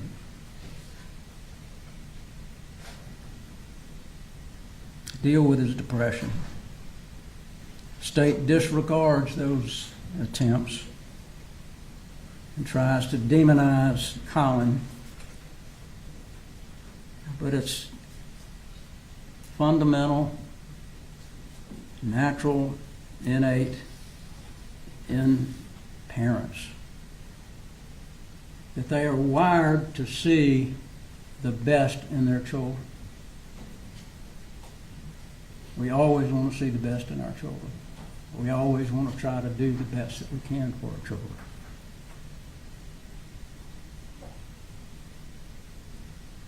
He bought Colt a lot of things, thinking that that would make him happy, and it would for a period of time.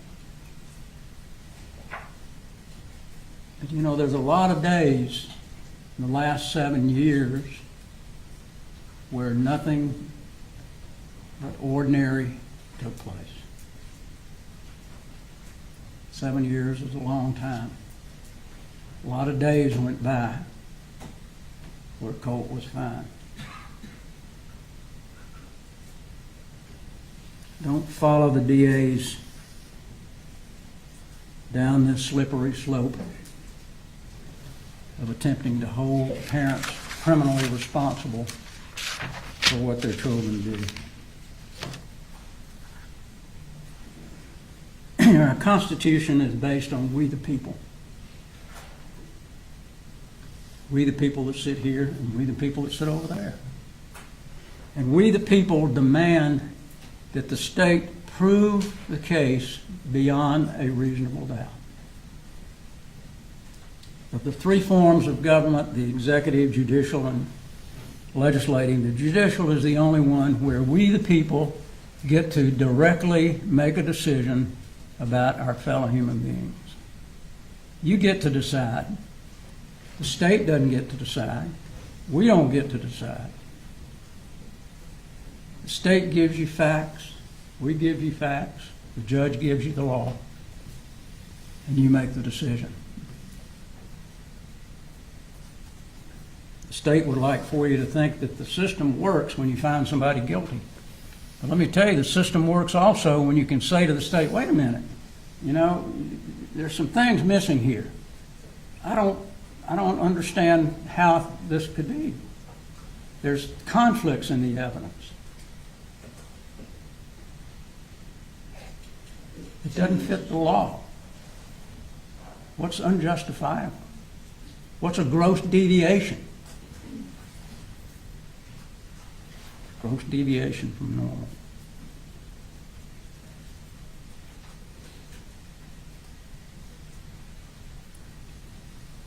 The decision is now up to you.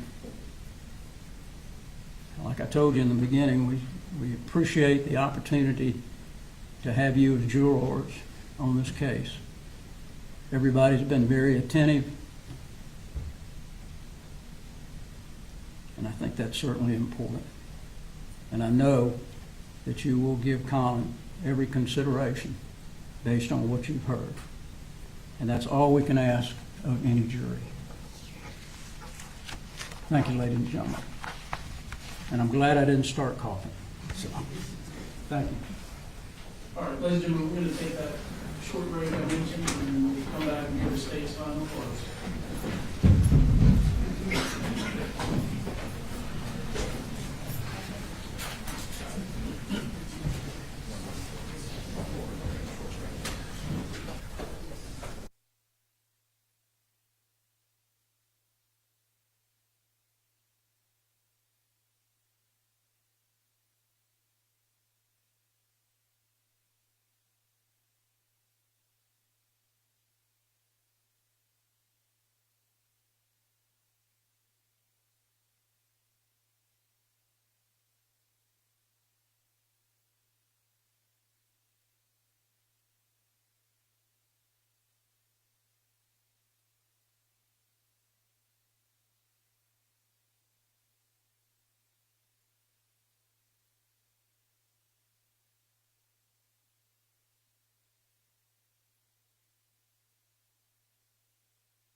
sit if you want, or can you stand?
Disagreement over what goes back. I think not a ton. We've addressed, I think, about 90% of what they had issues with in the PowerPoint, which I think was basically red boxes calling attention to certain things. We've removed all those. So I think that was the bulk of it. There might be a few specific slides we have to address. Okay. We pulled out the ones we had problems with and gave it back to them. So there are a number of them that are like calendar.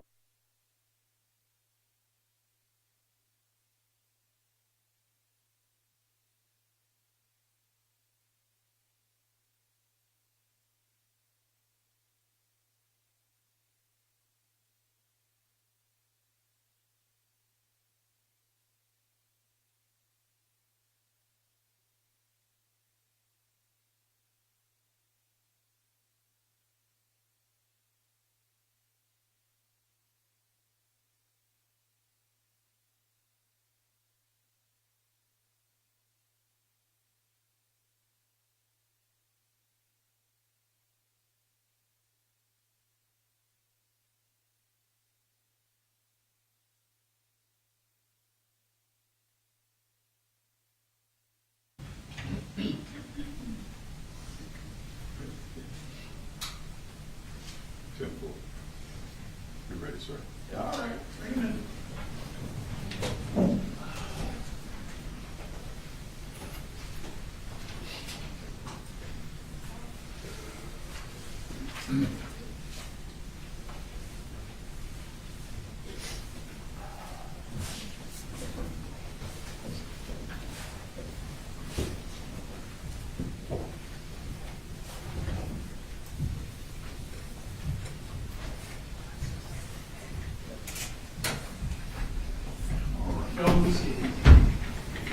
All right, ladies and gentlemen, state's final closing.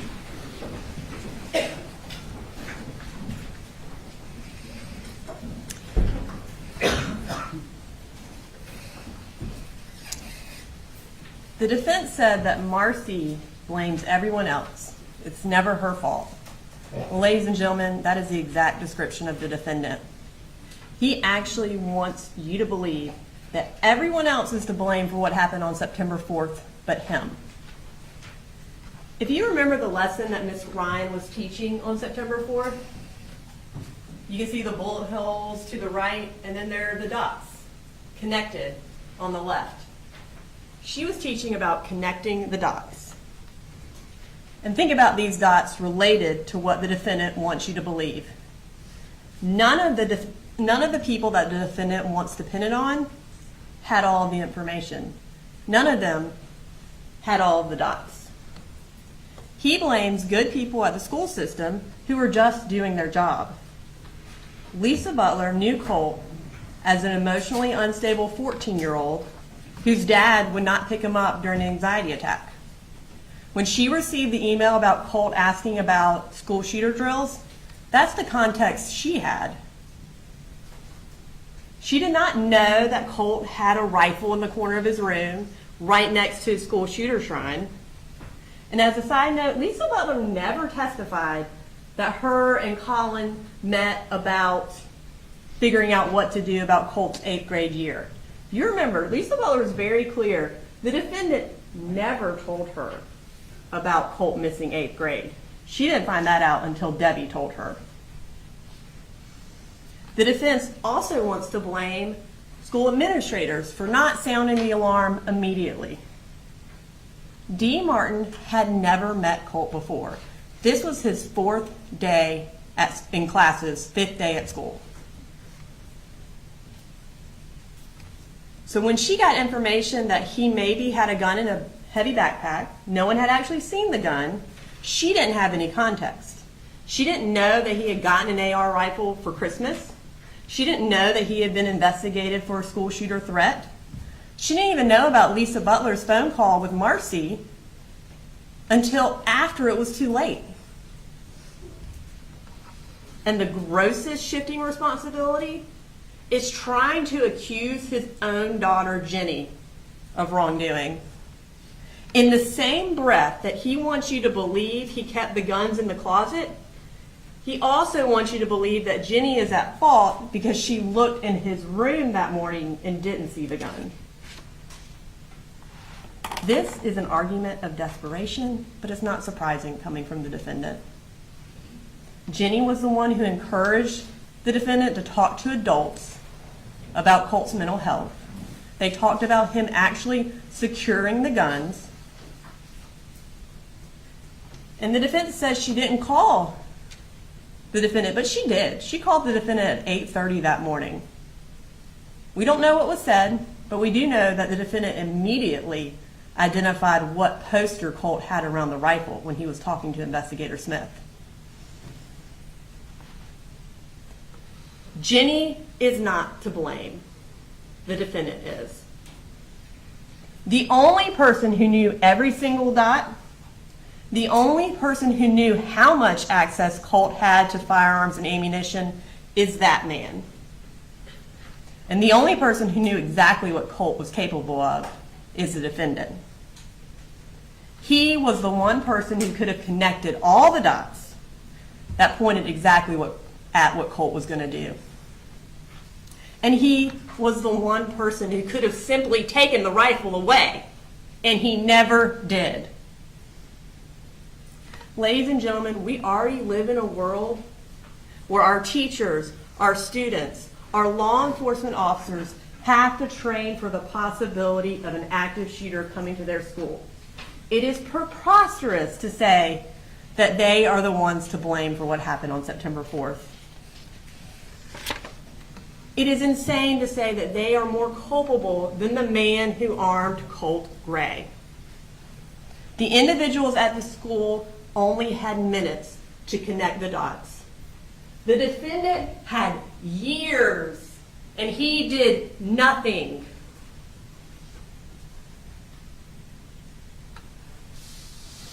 And then they want to talk about the computer that was in Colt's room and the person he was texting.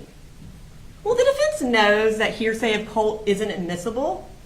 They know that we can't prove that the defendant knew what was on Colt's computer, so that's not admissible. It is just an argument to try to distract you from what the actual evidence of what the defendant knew was. And then they want to insinuate that Marcy is really the one to blame. That's not an argument based in law or fact. Did Marcy Gray and her addiction cause more chaos in the lives of the Gray children? Absolutely. And that's why Jenny, by her own choice, doesn't have contact with her mother. But she's not charged because she did not commit actions that constitute a crime. You can see it in the indictment. The defendant is charged because he had custodial responsibility and he gave Colt access to a firearm and ammunition. For the custody part, you can see it on these calendars. The blue shows when Colt was living only with the defendant. The purple are those 2 months and a few days where he was living only with Marcy. And the green in 2024 is the few weeks where they all lived together. Of the last 22 months before September 4th, over 18 of those months, Colt spent solely with the defendant. The defendant had custody. The defendant had the ability to take that gun away. This case is not about who is the worst parent.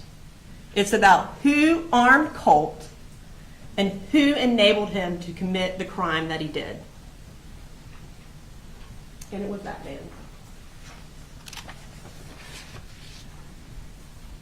And again, listen to the judge about what the law is, because the defense is misstating it again.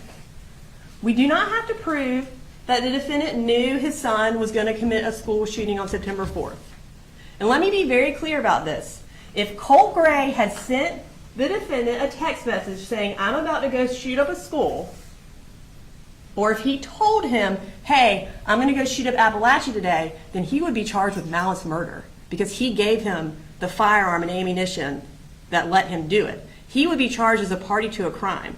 And that is a completely different charge. He is not charged with knowing that he was going to commit a school shooting. He is charged with having sufficient warning that Colt would harm someone. If you find that the defendant had sufficient warnings about his son, sufficient warnings that he would hurt someone, that the defendant consciously disregarded that risk by giving him access to ammunition and a rifle, and for the second-degree murder and involuntary manslaughter, if you find that the deaths were reasonably foreseeable, then the defendant is guilty of the crimes charged. Those points are your focus. Not Marcy, not the countless people that the defendant wants to blame, and certainly not the dark web. Those three things are what you talk about in the jury room. Those three things are what you need to find the defendant guilty. So let's honestly seek the truth and talk about all the reasons why you, the jury, know that the defendant is guilty of these crimes charged. First, let's go through the warnings the defendant received that made him aware that his child was a risk to hurt someone. There are three categories of warnings we're going to talk about: Colt's mental health, his violent tendencies, and then red flags. First, the defendant knew that Colt's mental health was deteriorating, and he never got him help. The defense talks about how the defendant was trying his hardest. He did everything he could to get him help. He thinks he should be absolved of guilt because he filled out one form a day and a half after he received it. No. Ladies and gentlemen, opportunity after opportunity went by for the defendant to get Colt help. But he didn't. And he actually actively kept him away from the resources that could help him. And this is consistent with the defendant's whole persona. As Mr. Smith pointed out to him on Friday, every lie he tells makes himself look better. It's not a misstatement, it's intentional. He is a narcissist who has created this facade that he's a good father. And if he puts Colt in counseling, that facade comes crashing down. We can see that as far back as October of 2021, Colt had counseling sessions in Fitzgerald. Remember? DFACS had signed him up with Raymond Dean, and he had 1 or 2 sessions. But when Shonda Goolsby came out for a home visit, the defendant was at his truck packing up. And remember what he told her? He doesn't like defects involved in his family. And he packed his family up and he moved to Jackson County. There were resources available and he took Colt away from them. On May 21st of 2023, that's when Jackson County came out to investigate Colt for threatening to shoot up a school. On June 9th, 3 weeks later, the defendant tells Michaela Anderson, Colt doesn't need counseling. He is angry at his mom. He's being bullied, according to the defendant, and he's suspected of threatening to shoot up a school. He clearly needed counseling. But the defendant lied and said he didn't. Again, not getting the resources he could have. 2 weeks later, and a month after the district court investigation, they sign a lease in Bexar County and they move. Colt gets on the radar in Jackson County. The defendant takes him off of it. Colt then moves back to Fitzgerald in the summer of 2023. And his grandfather calls the police on him October 3rd. And what happens on October 4th? The defendant comes and gets him and brings him back to Bexar County. Gets on the police's radar. He moves to another county again. And remember, October 4th was one day before he had counseling scheduled again at Fitzgerald. Again, he doesn't get the resources he needs. Then we have October 30th of 2023.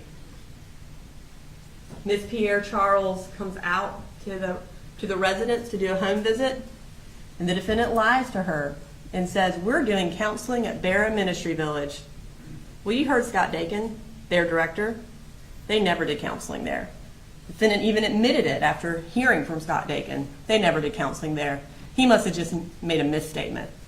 No, he lied, again, to get defects out of his lives and them off their radar. And then one of the clearest derelictions of his duty to his child, he did not put him in 8th grade. He was out of school for an entire year. Remember at Jefferson Middle School? He was on Carol Ann Knight's radar. They had counselors eating lunch with him. They had the school success coach constantly emailing the defendant to try to get in touch with him. And he never responded. That's why they knew his name. Not like he says because he was up there all the time, but because they had to try to get in touch with him so many times. He was on Jefferson's radar. He was getting resources. And the defendant, again, took him out of school, took him off the radar.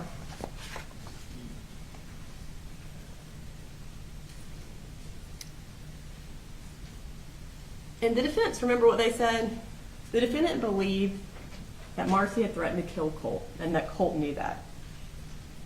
Well, if you believe that, something that traumatic has happened to your child, you get them counseling. You don't keep them out of school for an entire year, isolated, at a time when he believes his mother has threatened to kill him, at a time when his mental health is deteriorating. The defendant isolates him. He leaves him at home. From October to May of 2022, or May 22nd of 2024, every day he leaves him at home.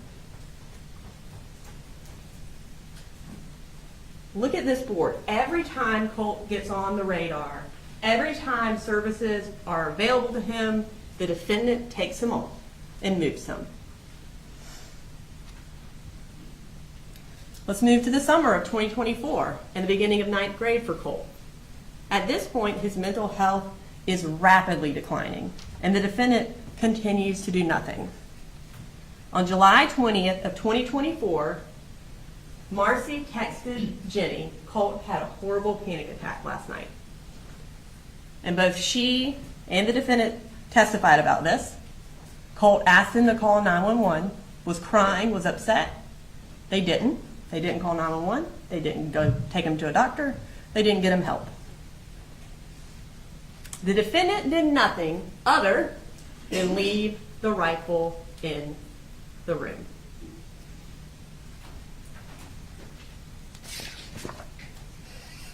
Fast forward to August 16th. The defendant reached out to a counselor. Finally, maybe he'll get Colt help. Don Crook. And this is how he described Colt to her. He needs help, anger, anxiety, quick to be volatile. I don't know what to do. He admitted his son needed help and that he didn't know what to do. Yet, he did not follow through. He did not actually get Colt help. Instead, he lied again.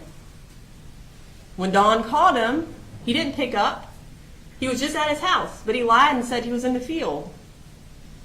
Instead, he just sent a screenshot of Dawn's response to Debbie. Why? Because everything he does is for show. He wants to look like a good dad. Hey, Debbie, look, I'm getting Colt help. He wants to appease her so she'll keep giving him money. He doesn't actually want to get Colt help. If he did, he absolutely could have. The defense points out that today still, we don't know what's wrong with Colt. Well, we don't know what's wrong with Colt because the defendant never got him evaluated. If he had, we would know what was wrong with Colt. However, the defendant isn't guilty of these crimes just because he didn't get Colt help. That doesn't make him a criminal. It makes him a bad parent, sure, but not a criminal. The defendant is guilty because he's clearly aware that Colt needs help. These text messages, these researching that he's doing, he knows Colt's mental health is deteriorating. But he still leaves the rifle in the room. That's why he's guilty. We fast forward 10 days. Now we're at August 26th. Colt has another severe anxiety attack at school.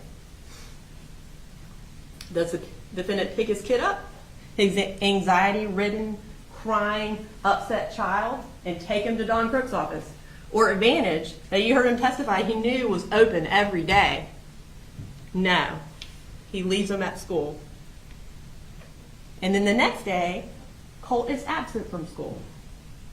Colt is home alone the day after an anxiety attack with the rifle still in his room. The very next day, August 28th, Colt told the defendant that he had no control over what voices told him to do. I have to kind of dance around the inconvenient truth at times. I have no control over what these things say and tell me to do. A day after, or 2 days after a severe anxiety attack, he's talking about voices, and he still leaves the rifle in the room, ladies and gentlemen. 5 days later, on August 31st, the defendant had one more opportunity to just do the right thing. Get your son some help. But once again, he failed his son. He ghosted Marcy, and instead of taking Colt to Advantage on his own, he just went within 2 miles of Advantage. He went to an ATM and got the $400 that he had lied to get Jan to send him out, and then they went to the Guitar Center and bought some stuff. And remember this. The defendant knew Colt was a cutter. He testified to that. He said he knew as far back as when Colt was in Fitzgerald. And you heard Vicki Lee testify. If they had known, if when Colt presented, if he ever presented, and they had known that he was a cutter, they would have hospitalized him. You know what that means? We wouldn't be here today because this tragedy would have been prevented. Ladies and gentlemen, the defendant absolutely knew he could have and should have taken his son to Advantage on August 31st. That very Saturday of August 31st, he texted his sister Jan. I hope everything is going good for you. I need a favor if possible. I'm a couple dollars short on rent and wanted to see if I can borrow some money, and I will Zelle it. Back to you Friday. I'm short because of co-pays for doctors for Colt. I think I'm gonna have to like check him in a place so they can try to help him. He had like a full-on panic attack at school Wednesday. So I'm trying to get him into a psychologist in Athens. He's talking about Advantage. On the Saturday, he is supposed to take him to Advantage. And don't buy his lie that the plan was Project Aware, because he signed the Project Aware form 4 days before this Saturday. He's telling Jan, no, the plan is still Advantage, but he doesn't take him. This text also highlights the absolute reckless disregard the defendant had. What it shows is the defendant's willingness to not only use Colt's deteriorating mental health for his own benefit, but also his willingness to lie for his own benefit. Remember what investigator Gilliland testified to. The defendant never paid a doctor's copay for Colt. Never took him to a doctor. The defendant even admitted that on the stand, that he lied to his sister. The only doctor he ever paid for was that medicine will, so he could get his own medicine. Weekly, he would go to Medicine Will and get his medicine and pay $90. He was willing to go to a doctor to meet his own needs, but he was never willing to get his son help. And he was never willing to take the rifle out of the room.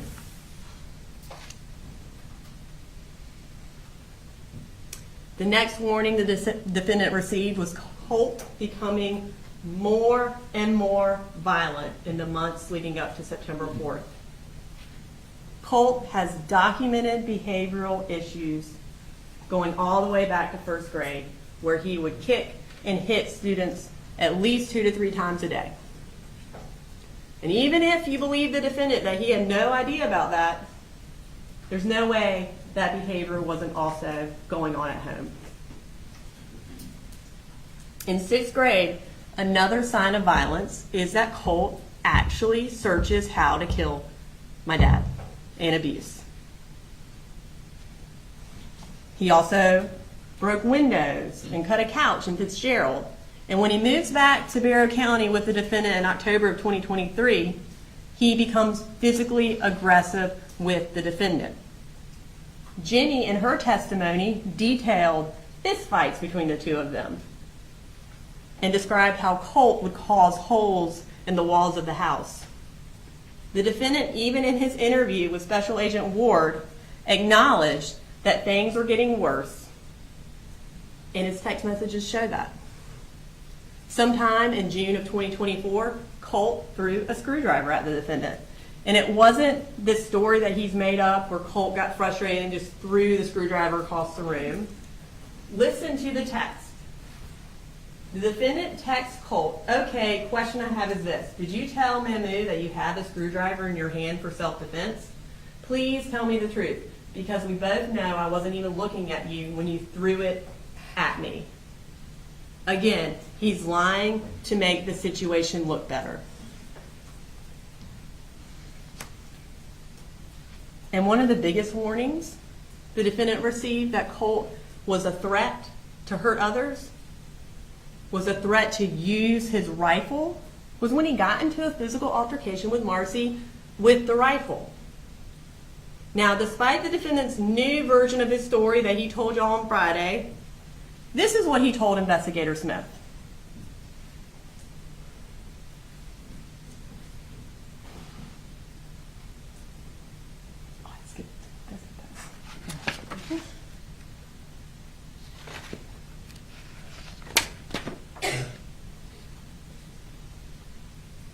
No, she said, hey, she went down in there and said, you need to get your shit straight, go to school, and we need to just get these guns put up, because what she said. What did he say? And that's when it went from bad to worse. And she said she was going out of his bedroom and he pushed her, and she hit the door of the wall and the side of her head. And I'm like, okay, I'm on my way home. So, yeah.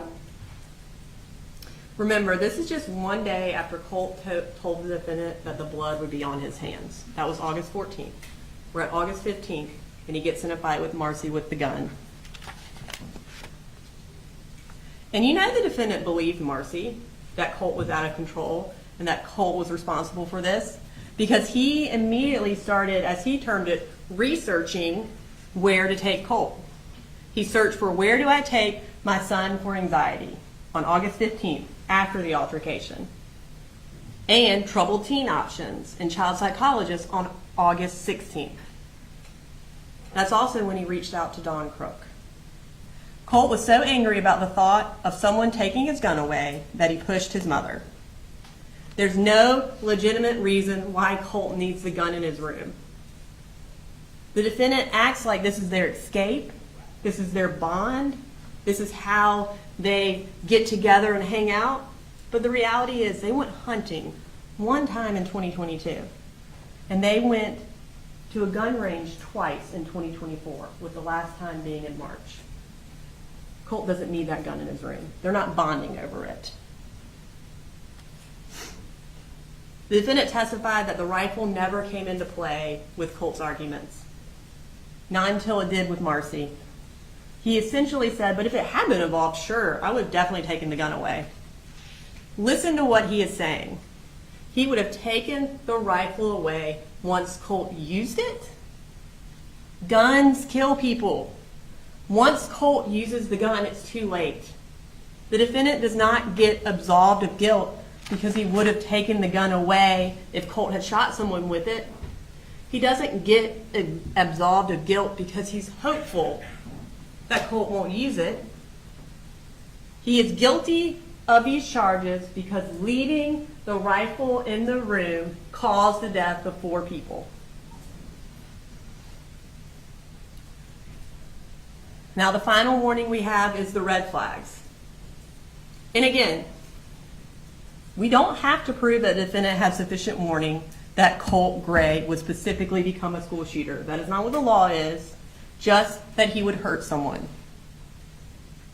But in addition to the deteriorating mental health, the escalating violence, the defendant did have 3 huge red flags that specifically pointed at Colt becoming a school shooter. Of course, the first one is the fact that law enforcement came out to the defendant's residence in May of 2023. In the context of Colt previously threatening to murder his dad on a computer, law enforcement is coming out to talk to the defendant about another threat of murder on a computer. And regardless when the defendant found out about this, he absolutely knew it before May of 2023. The defendant claims that the Jackson County investigator said that he believed it wasn't Colt. Again, don't listen to his lies. You didn't hear that on body cam, and you certainly didn't hear Investigator Miller testify to that. And you know that that didn't happen because of what the investigator told, what defendant told Investigator Smith. Remember when they were talking about this incident? The defendant said this was a red flag to him and that he took the computers away. If he believed that Colt had nothing to do with this, why take the computers away? And yet, he still bought his son a rifle 6 months later on November 17th. Ladies and gentlemen, the Friday before Jackson County came out to his house was Colt's last day of 7th grade. August 14th of 2024 was his first day of school since that school shooter threat. And this is what he does that morning before school starts. He texts his father, whenever something happens, just know the blood is on your hands. This isn't a text about Marcy. That's another lie he spent 1.5 years coming up with. At no point in this entire text thread where he's talking about the defendant driving off a cliff and how he twists lies does he ever talk about Marcy. This is a threat, and the defendant knew it. This was another dot that the defendant had that when connected pointed directly at Colt being a danger. And yet, the rifle stayed in the room. Another red flag is Colt's paranoia about his teachers. He texts Marcy on August 28th, "There are people after me and I don't like it, my teachers. I feel as if they're plotting against me. Somehow I feel like they'll hurt me."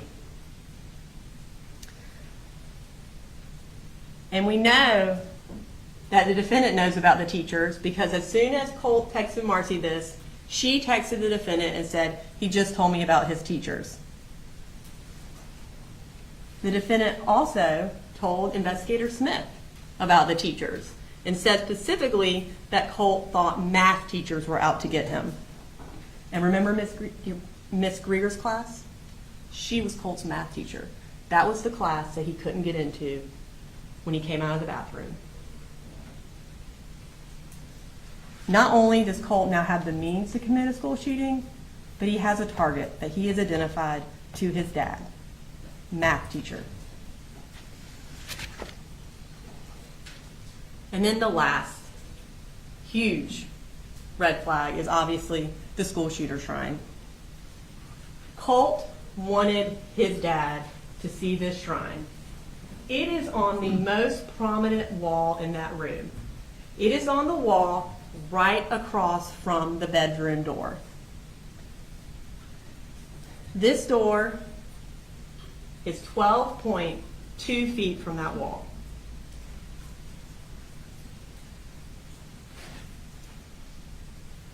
Every time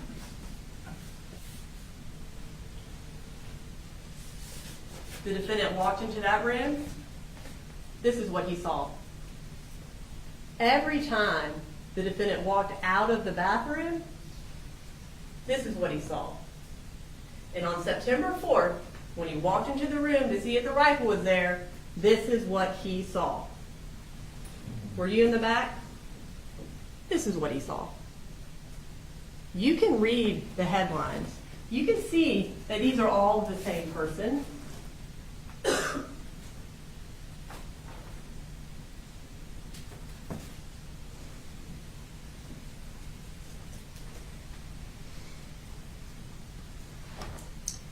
Now, he downplayed how many pictures were on the wall. He said it was just one. But he did finally admit on cross-examination to Mr. Smith that he knew who it was. He knew it was a school shooter on his wall. And it took him a while to admit that because it's really bad evidence against him. But it's also something he specifically tried to cover up. He initially admitted to Special Agent Ward that he knew who the picture was of. He said it was the last school shooter. That's what he told Special Agent Ward. But then he realized he's being investigated. And at that point, he goes into cover-up mode. He told Jenny to specifically lie about knowing about the school shooter shrine. And you know how we know she's telling the truth? Because right after he tells Jenny to lie at the treehouse, he walks from the treehouse to talk to Investigator Smith. And when he talks to Investigator Smith, he lies and says he doesn't know who was on the wall and that Colt never told him. Did he so he never told you? He never told me who that was. Never did? He never did. He just lied. He lied, and he told Jenny to lie. And one of the most accurate things the defense said when they were direct examining the defendant is that the defendant would have taken the shrine down if he had had time. But he didn't have time. He pulled into his driveway at 12:27 on September 4th. Less than 5 minutes later, law enforcement is already out of their car going to bang on his door. And he heard sirens well before that. He didn't have time to cover anything up. He had time to come up with a lie, and that was it.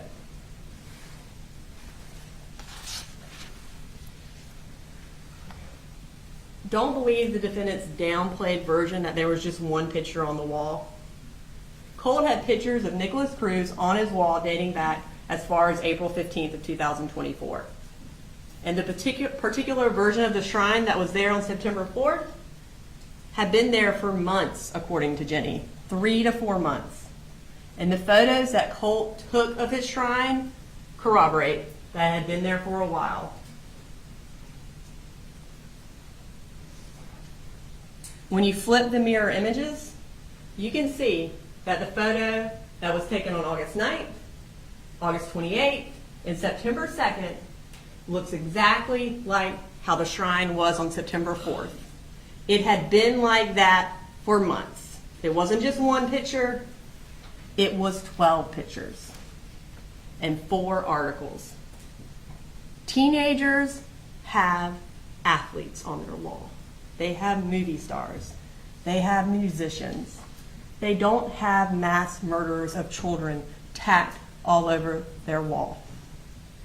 Colt was glorifying a mass murderer for months, a mass murderer of children for months, and the defendant left the rifle in his room.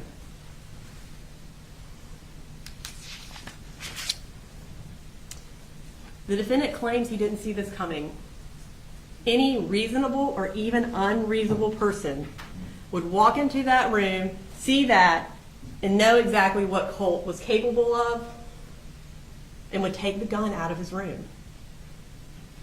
At the moment a reasonable person saw this shrine, that is the moment they would 100% connect the dots and know that it was Colt who made the school shooter threat. It is when they would connect the dots and know what he meant by the blood is going to be on your hands. And is when they would know who the target was going to be, his math teachers, his school, just like he threatened online and just like his idol, Nick Cruz.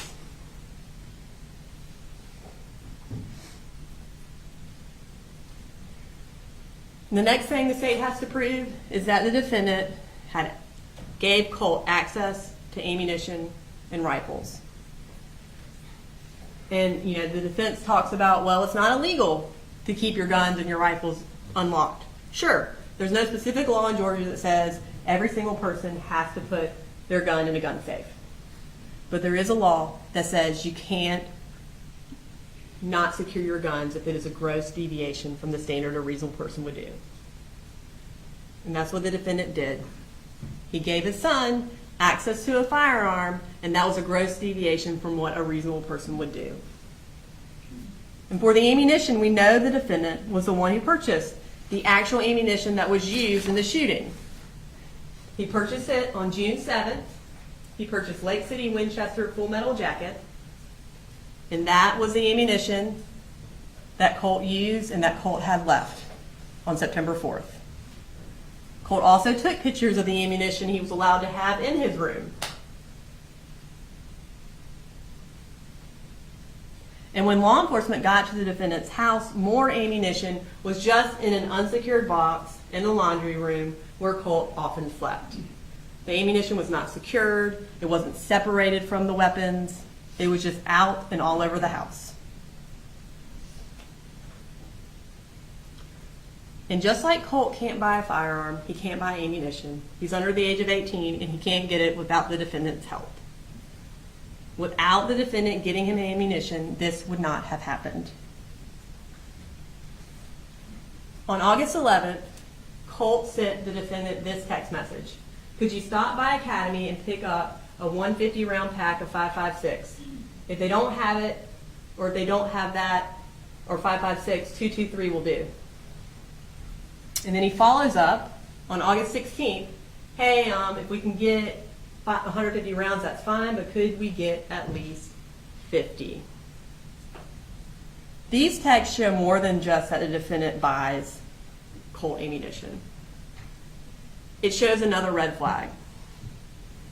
Another warning that should have triggered the defendant to put the gun up.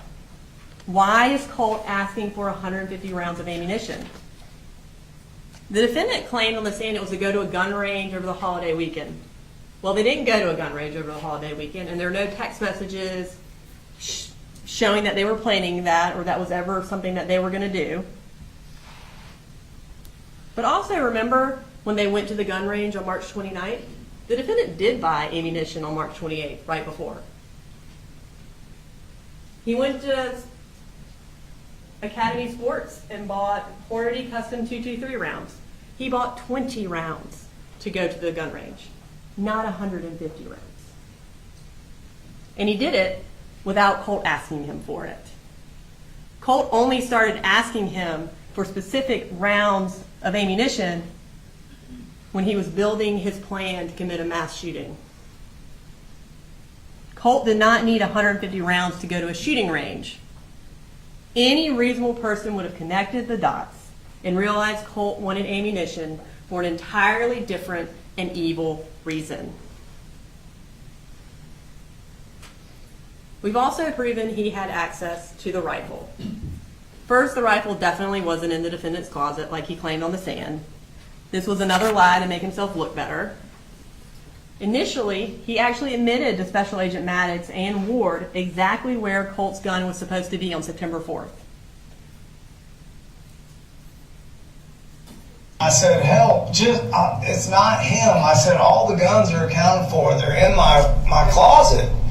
And I said, except for the one Colt put that laser in. I said, I'll call you in a minute. So as soon as I got here, I opened that door, Fox News, I left the TV on, and sure enough, there's Apalachee High, and I'm like, Jesus Christ. I go down to his bedroom, and I just stuck my head inside there, and there's his two guitars, and it's laying over there in the corner, and it's not there. Okay.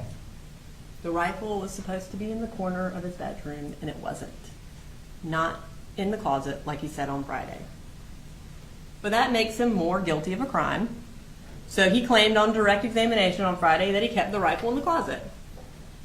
He said, I quote, I moved everything out of the way. Like he was, I think he made hand motions at some point on cross, so he's moving everything out of the way to go check for the rifle in his closet. But during cross-examination, when confronted with the picture of the closet, which clearly does not have everything thrown out of the way, he was like, oh no, I just pulled the blankets apart, and then they fell back down.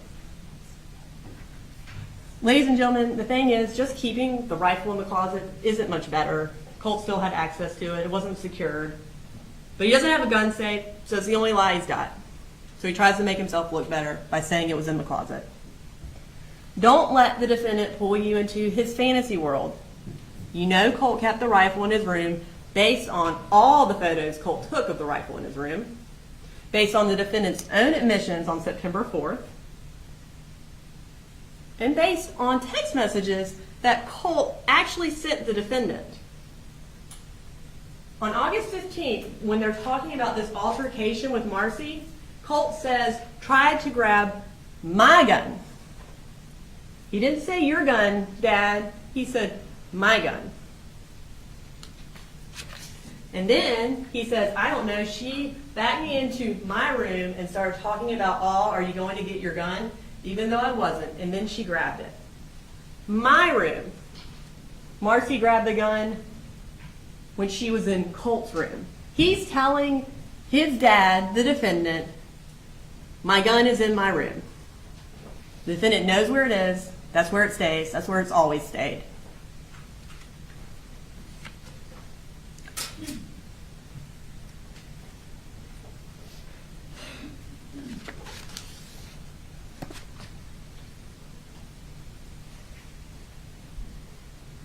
The defendant wants you to believe that he didn't need a safe because he and Colt had a trust pact, like a blood oath, and Colt would never use the firearm improperly.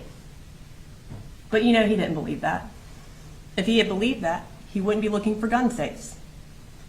And if he had believed that, he wouldn't have told Marcy that he was going to put up the guns. It's been like that, like our guns have always been. But what did Marcy ask you about the guns? What did she say to you about guns? She just said after the confrontation she had with Colt was like, you need to put them up or get rid of them. And I said, okay. The defendant wants you to absolve him of guilt because he was about to get a gun safe. He just needed $78 more. Don't believe the defendant's lie. In the month of August, he brought in almost $9,000. He got 5 paychecks for $1,429. He got Zelle after Zelle from Jan and Deborah, and that totaled $8,882. He certainly could have found $78 to buy a gun safe, but the truth was, it wasn't his priority. His priority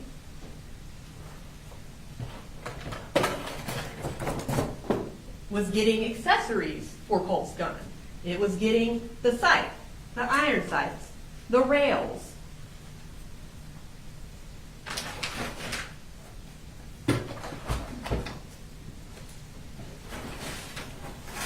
It was getting a school shooter vest that looked exactly like the one Nick Cruz had in his photo. It was getting a half mask that looks like the one he has in that photo.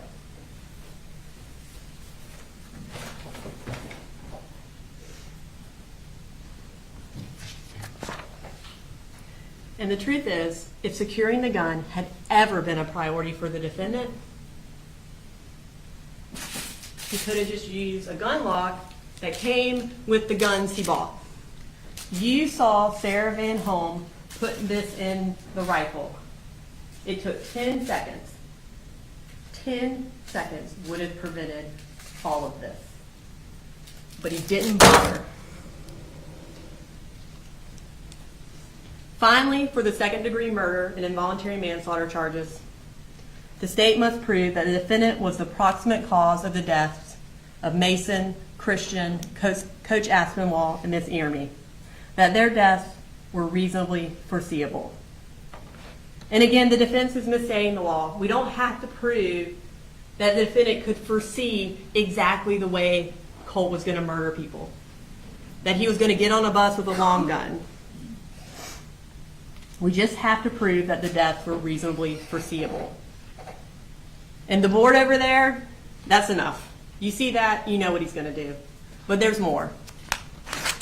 The defendant knew that Colt had committed a mass shooting even before the news broke that there was a mass shooting at Apalachee High School. At 10:55, Jenny texted him, "I'm scared." The only time he had talked to her was at 8:30 after she had gotten off the bus. Yet, he doesn't say, "Why are you scared? Everything okay? What's going on?" He says, "It's going to be okay." Because he knew exactly what she was scared of. After he heard that there was a shooting, but before Colt's name was released, the defendant knew for sure his son had committed this crime. Everyone who had a child at Apalachee High School was leaving work and going to the school because they had heard about the shooting. Remember Jackie Garcia? She ran across the street after telling her employer, "I'm going to go check on my daughter." We didn't just have her testify for emotional effect. Her testimony had a purpose. The body cam we played through her had a purpose. It showed that her and parent after parent came running to Apalachee High School. They were terrified. They were wondering if their child was hurt. But not the defendant. He told Special Agent Ward that he left the job site as soon as Colt texted him, "No, I love you and Coley and Jenny."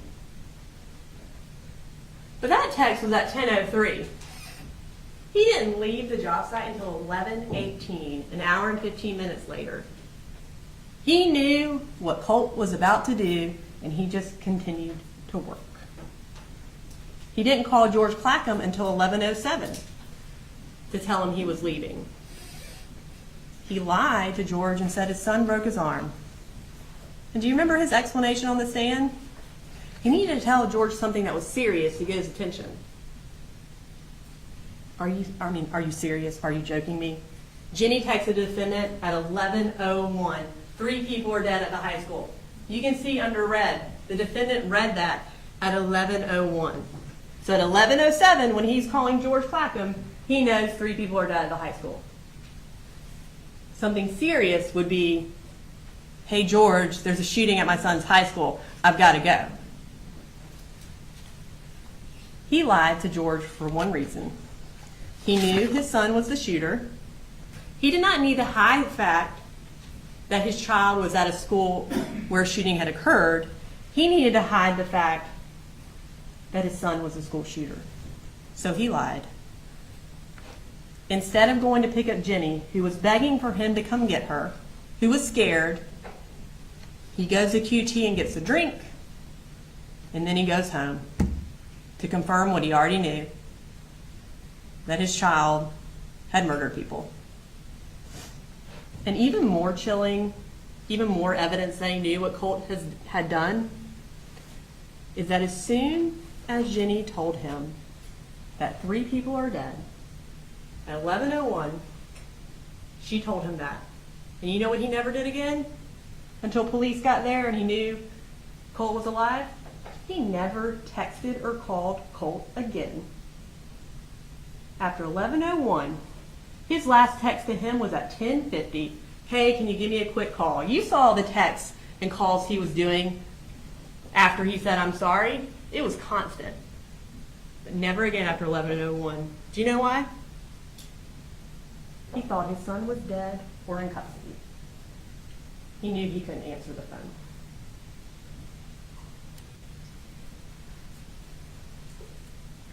Not only was the shooting foreseeable, but the defendant knew he was responsible.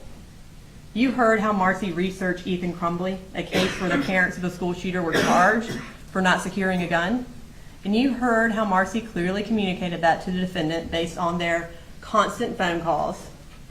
You heard how the defendant lied to his boss to hide the fact that his son was a school shooter.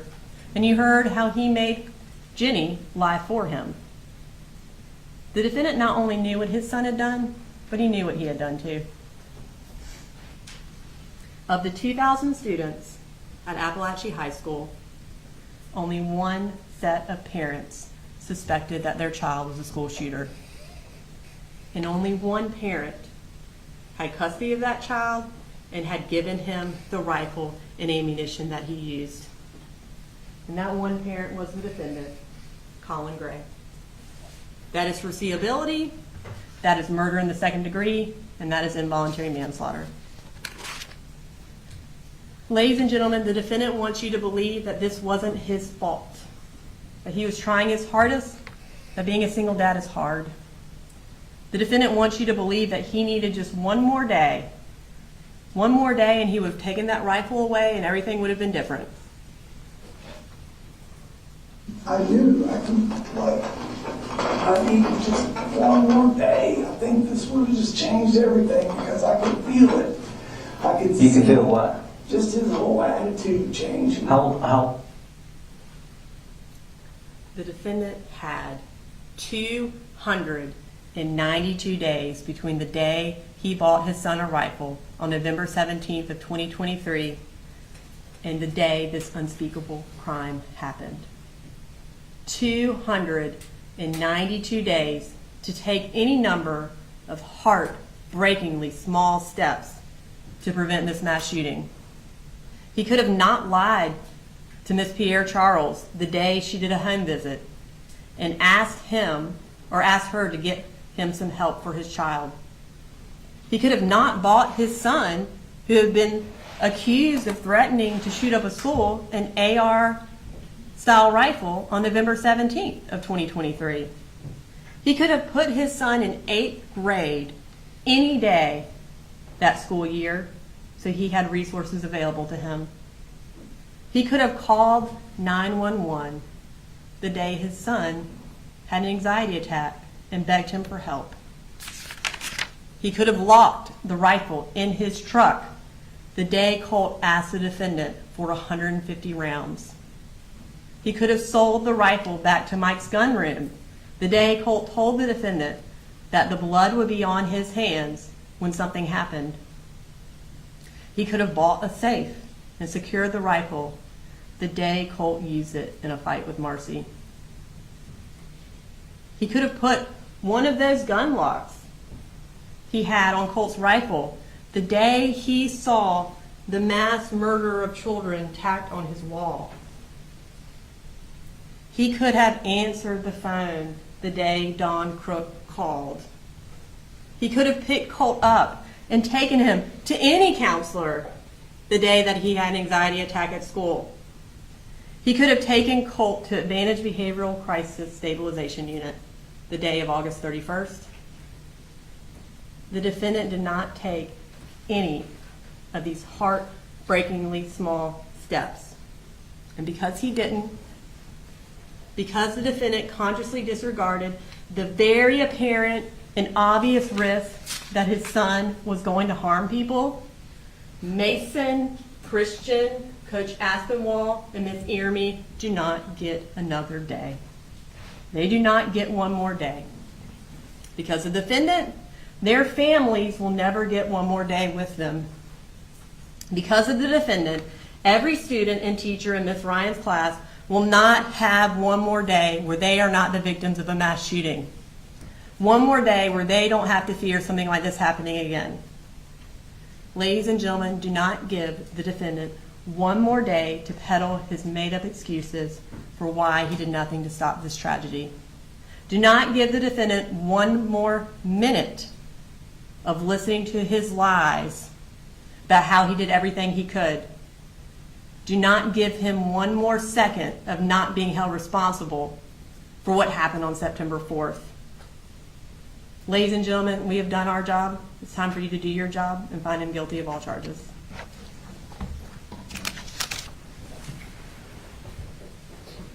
Counsel, are we good to proceed with the charges? Yes, Judge. Yes, Judge. So, ladies and gentlemen, you've been told a couple of times that I will give you the charge at the end of the trial. What I'm about to do now is give you that charge. It is instructing you on the law. We're considering the case of the state of Georgia versus Colin Gray. The grand jury has indicted the defendants with following offenses: murder in the second degree. There's 2 counts of that. Cruelty to children in the second degree. There are 20 counts in the indictment. 2 of those counts have been removed from your consideration as those kids did not testify. So you'll see 18 counts. Involuntary manslaughter, there are 2 counts there. And reckless conduct, 5 counts in the indictment. You will have the indictment with you in the jury room during deliberations, and you must read it. You will also be considering the alternative charge of 2 forms of involuntary manslaughter with the second-degree murder counts, and a second form of involuntary manslaughter with the 2 involuntary manslaughter counts. All of the charges will be defined for you here in just a minute.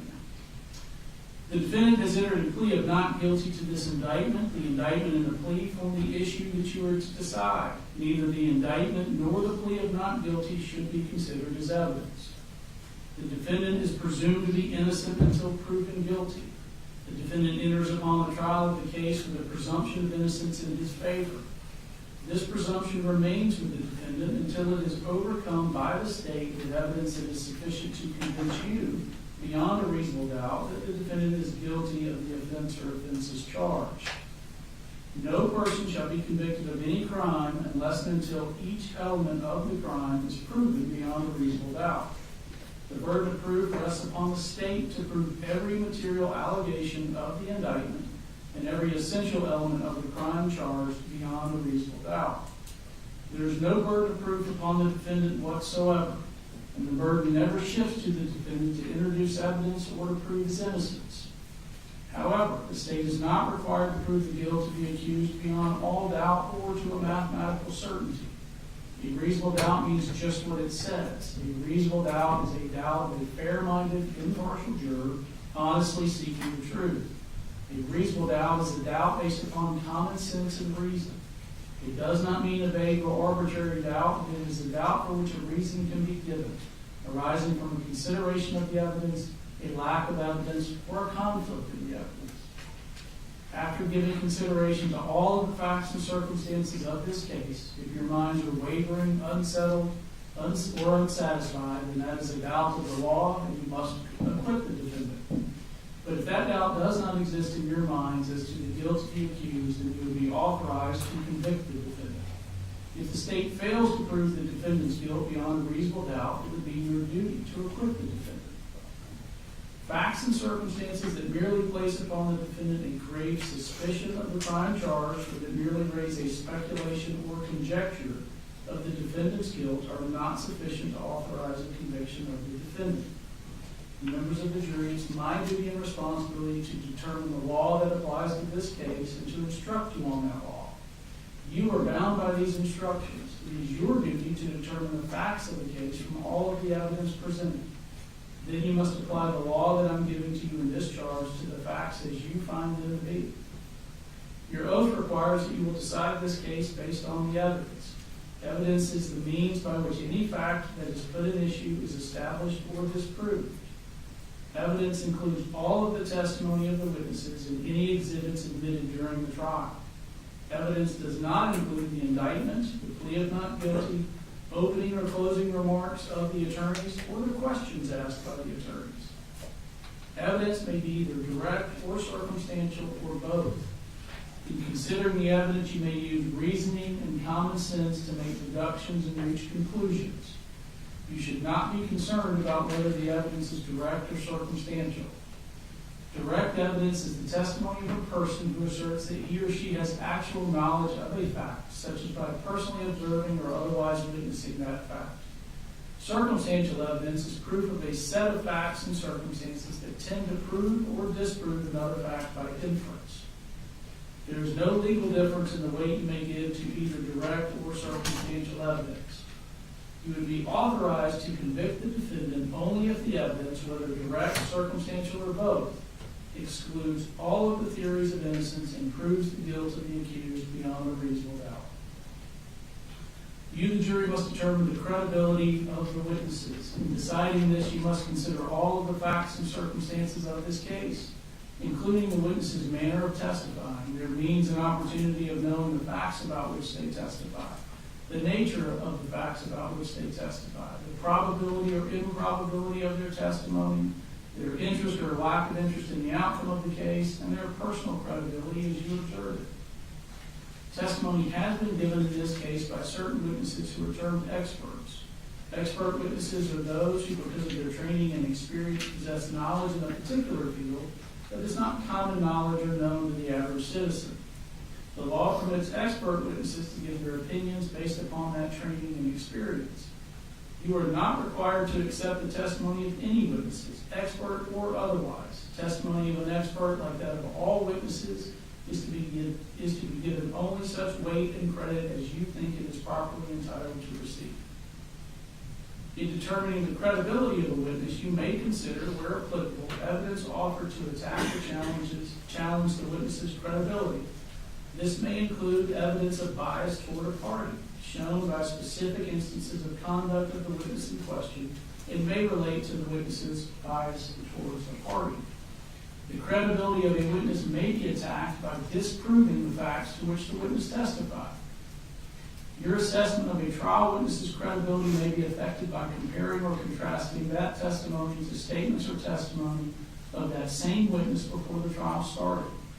It is for you to decide whether there is a reasonable explanation for any inconsistency in a witness's pretrial statements and testimony when compared to the same witness's trial testimony.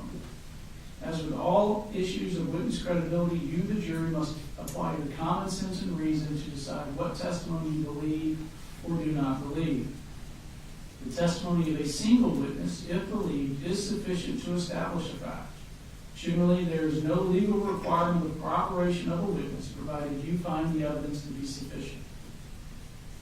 The defendant in a criminal case may take the stand and testify and be examined and cross-examined as any other witness. You should evaluate such testimony as you would that of any other witness. Now, sometimes evidence is admitted conditionally, that is, although you've been permitted to hear the evidence, it is only admitted and you may only consider it if you also find certain required but disputed predicate facts which allow you to consider such evidence. If you do not find the conditions necessary in order to allow you to consider the evidence, then you must disregard it completely, even though you've heard that evidence. In that connection, I charge you regarding the statements made by the defendant. A statement that the defendant allegedly made has been offered for your consideration. Before you may consider this as evidence for any purpose, you must determine whether the defendant's statement was voluntary. To be voluntary, a statement must be freely and willingly given and without coercion, duress, threats, use of violence, fear of injury, or any suggestions or promises of leniency or reward. A statement induced by the slightest hope of benefit or the remotest fear of injury is not voluntary.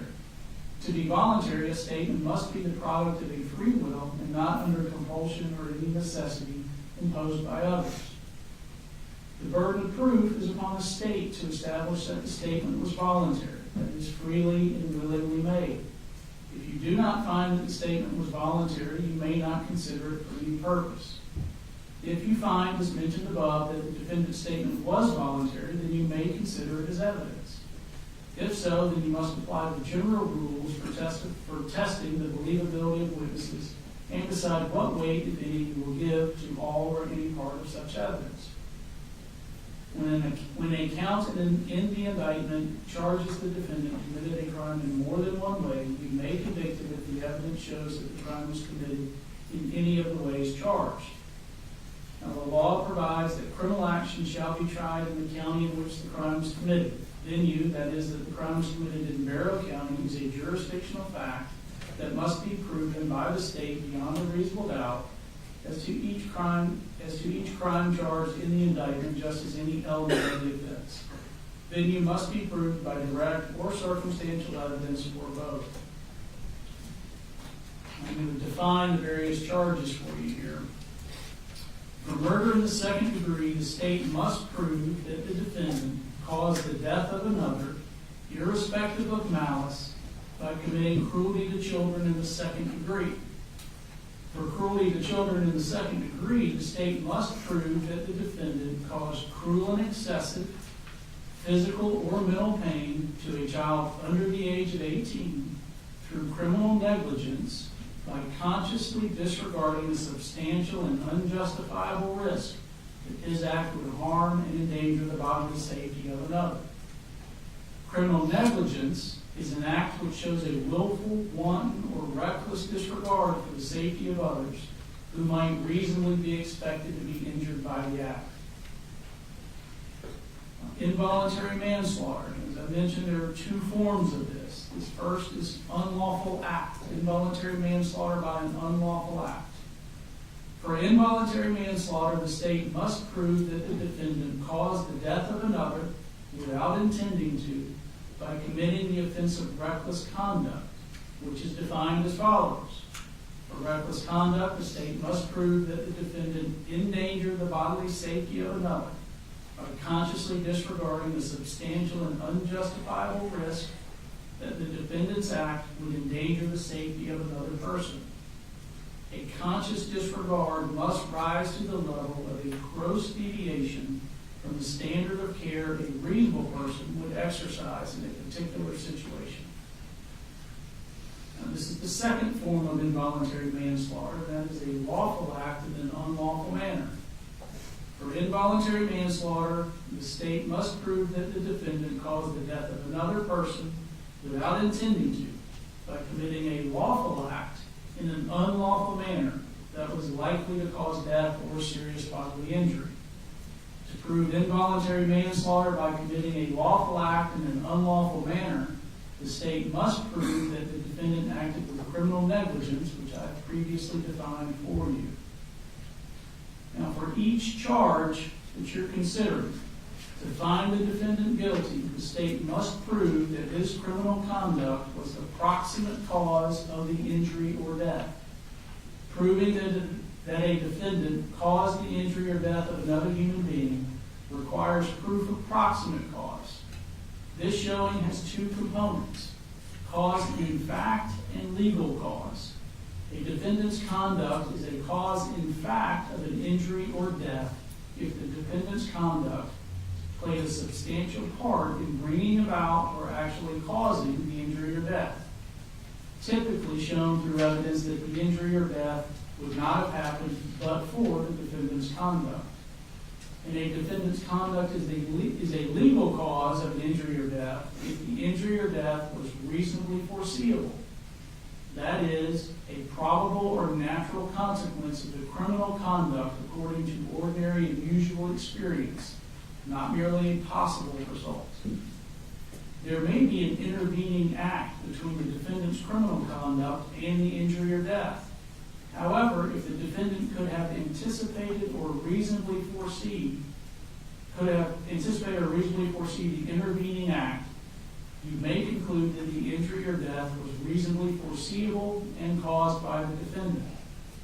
An intervening act is reasonably foreseeable if it may have occurred in the ordinary course of events or was set in motion by the defendant.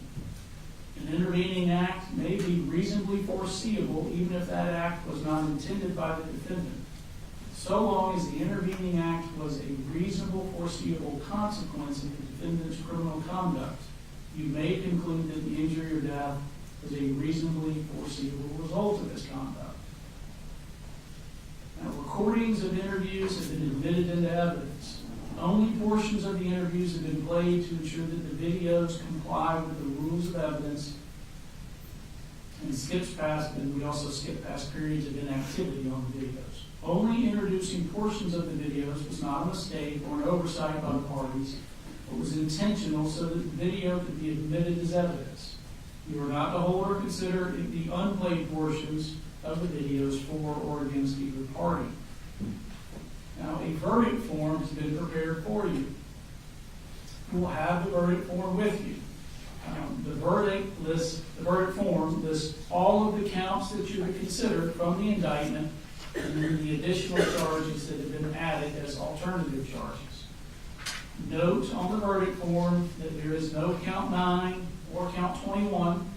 Those are the counts that were removed due to those children not testifying. And you're to consider each one of these charges separately and independently. Now, if after considering the testimony and evidence presented to you together with the charge of the court, you should find and believe beyond a reasonable doubt that the defendant in Barrow County, Georgia, did on or about the 4th day of September 2024 commit the offenses as alleged in the indictment and appearing in the verdict form, you would be authorized to find the defendant guilty. In that event, the form of your verdict would be, we, the jury, find the defendant guilty of that count. If you do not believe the defendant is guilty, or if you have any reasonable doubt as to the defendant's guilt, then it would be your duty to acquit the defendant, in which event the form of your verdict would be, we, the jury, find the defendant not guilty of that count. Now, if you do not believe beyond a reasonable doubt that the defendant is guilty of the indicted crime, but do find that beyond a reasonable doubt that the defendant is guilty of one of the alternative lesser included crimes, then you would be authorized to find the defendant guilty.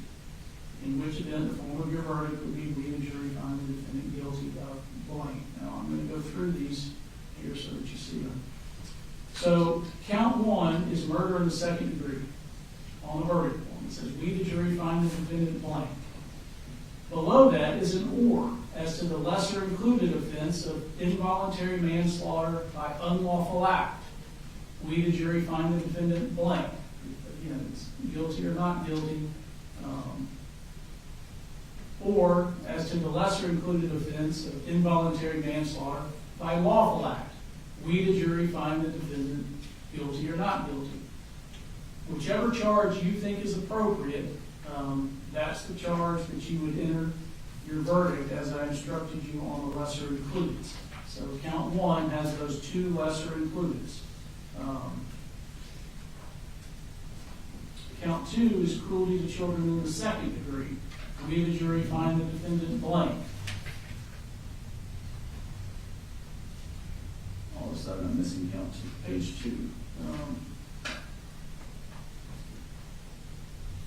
All right. Count 3, murder in the second degree. We, the jury, find the defendant blank. Or as to the lesser included involuntary manslaughter by an unlawful act. We, the jury, find the defendant blank. Or as to the lesser included involuntary manslaughter by lawful act. We, the jury, find the defendant blank. Again, consider each one independently and enter your verdict according with your findings. Count 4, cruelty to children in the second degree. We, the jury, find the defendant blank. Count 5, involuntary manslaughter, unlawful act, we the jury find the defendant blank. Or, as to the lesser included offense of involuntary manslaughter by lawful act, we the jury find the defendant blank.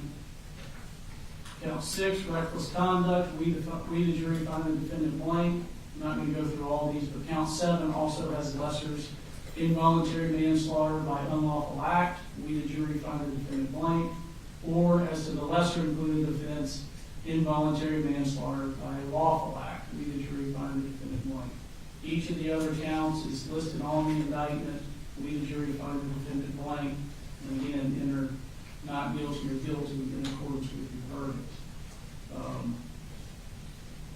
Whatever your verdict is, it must be unanimous, that is agreed to by all.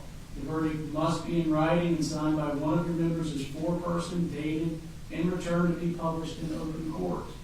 By no ruling or comment that I've made during the progress of the trial have I intended to express any interest upon the facts of the case, upon the credibility of the witnesses, upon the evidence, or upon the guilt or innocence of the defendant.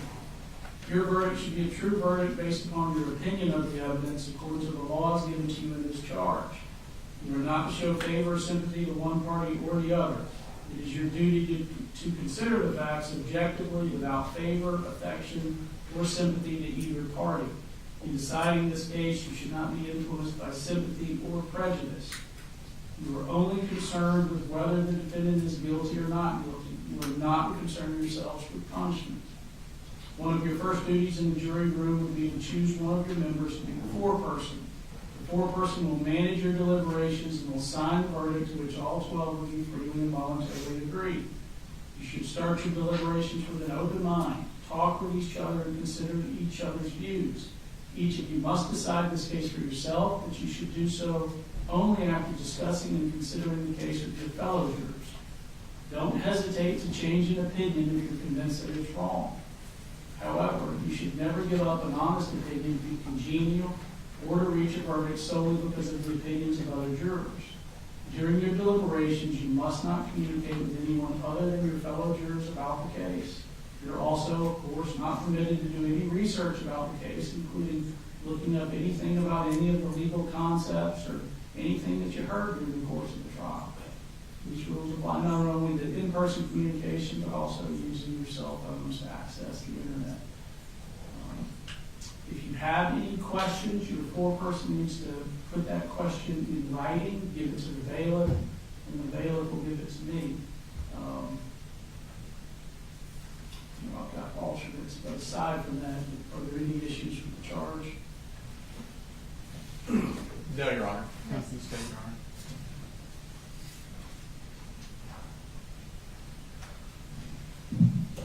All right. So we're going to send out, we're going to have to still go through some of the evidence that is not permitted to go with you, so that'll take a few minutes. We will send out the verdict form and the indictment as I indicated. The lecture foreperson, we'll send that out, and then we'll send the evidence in as we get through what's able to go back with you, okay? Juror 122, raise your hand. Juror 130. Juror 139. Okay. If you three will just stay there for now, if the rest of you will go ahead and retire to the jury.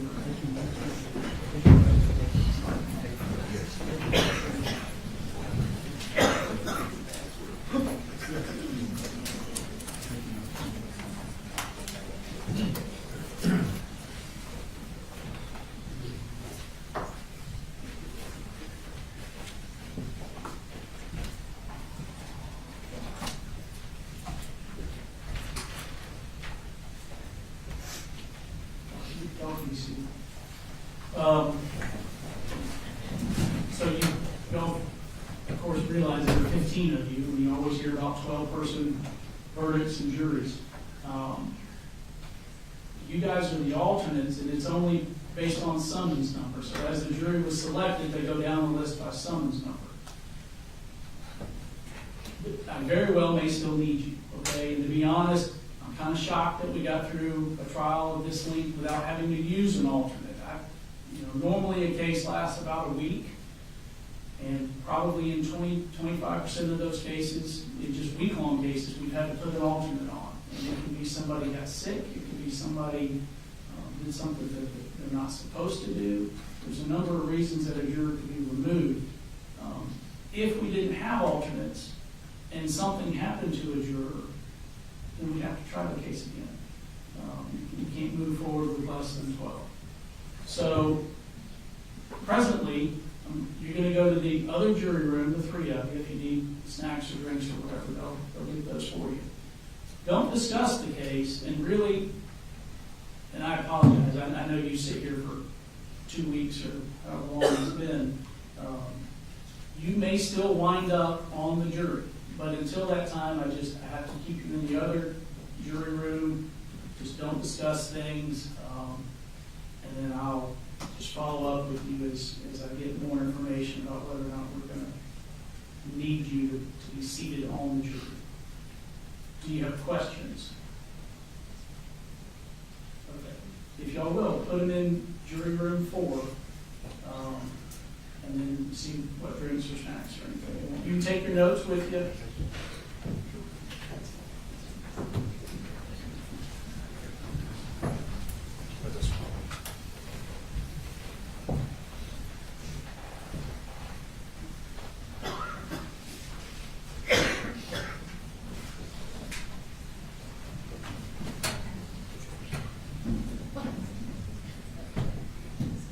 Is there a problem with the verdict form, Your Honor?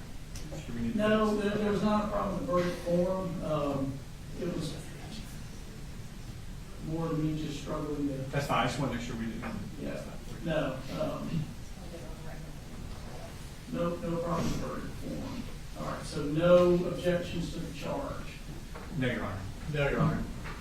All right, I'm gonna paper clip the verdict form to the counts of the indictment so that can be kept separately. I know we need to address what goes back.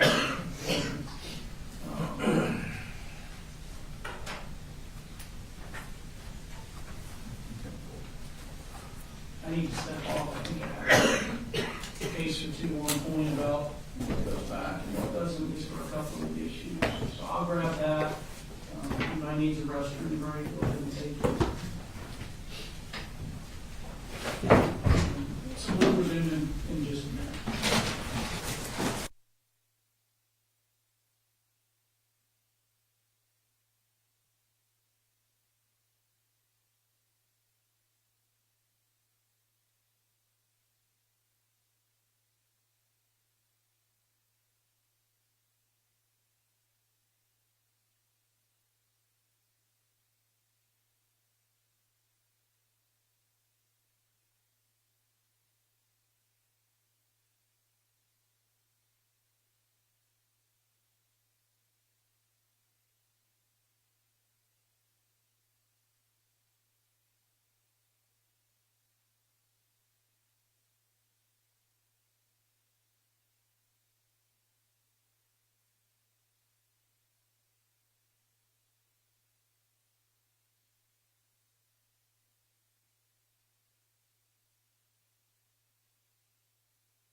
Yes, sir.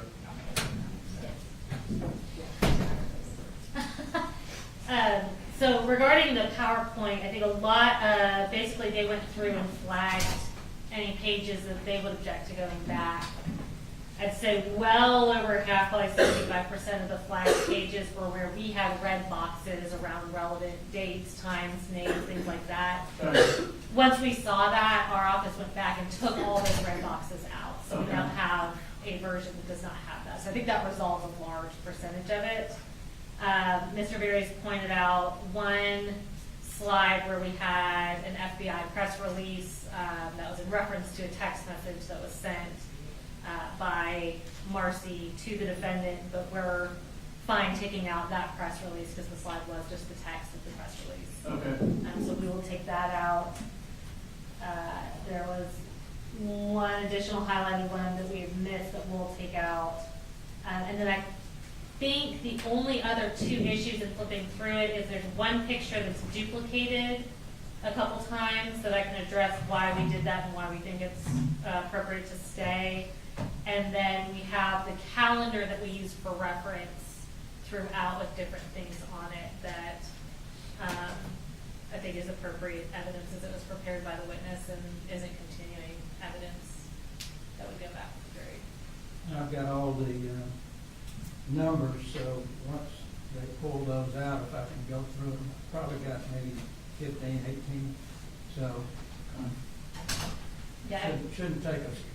Can I see the calendar? Is that readily accessible? It's on multiple slides, but I can show you like an example of one. We essentially had a running calendar that was filling out.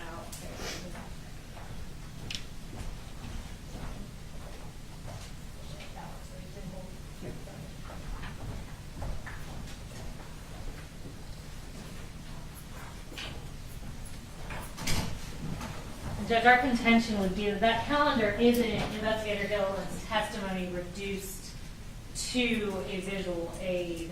That is a calendar that helps orient the jury that Investigator Gilliland prepared. I think it'd be more akin to, and I'm thinking to reference specific case law. I have this case in front of me, but I know a more recent case about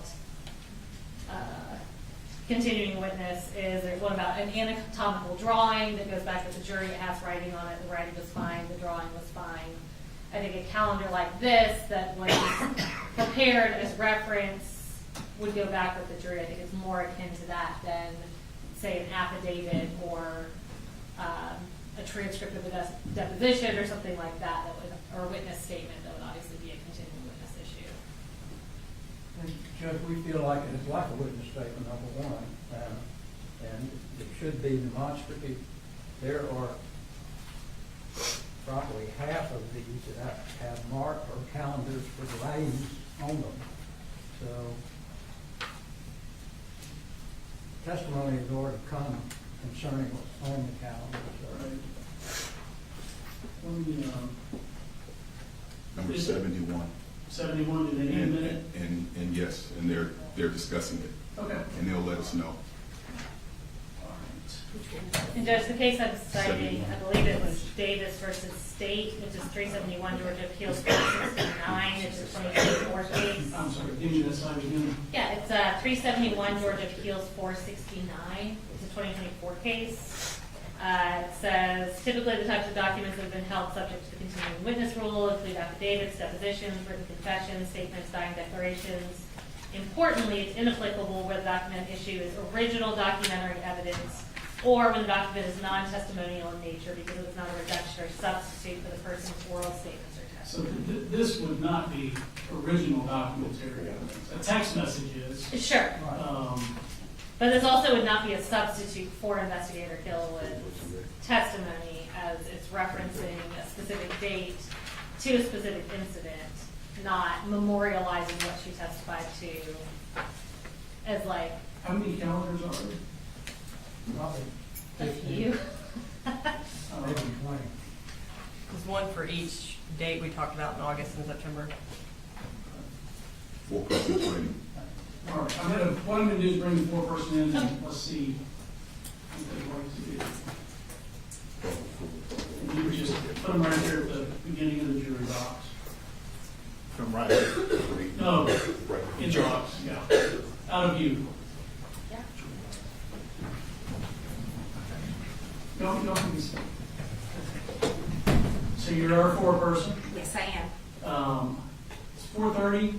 What, y'all discuss whether or not you want to start tonight or come in the morning. What's Yes, the we decision? would like to be handed the case today. Okay. Let me ask counsel this. So the charge, the pattern charge says don't deliberate until everything's been sent back.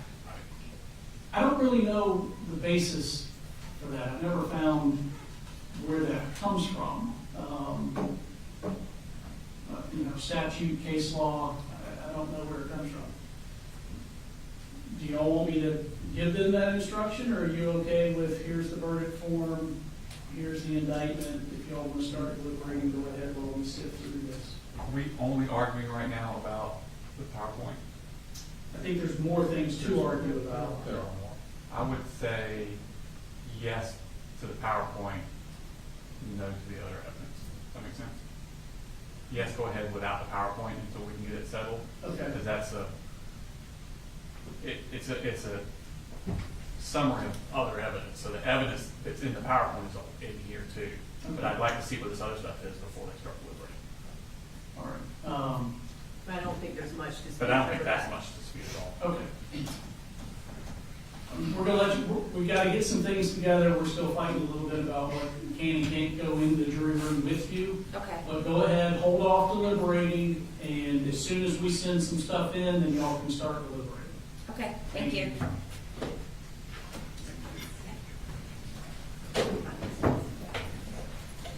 Jury. And you'd rather kind of iron everything out than have everything go back at the same time. I understand.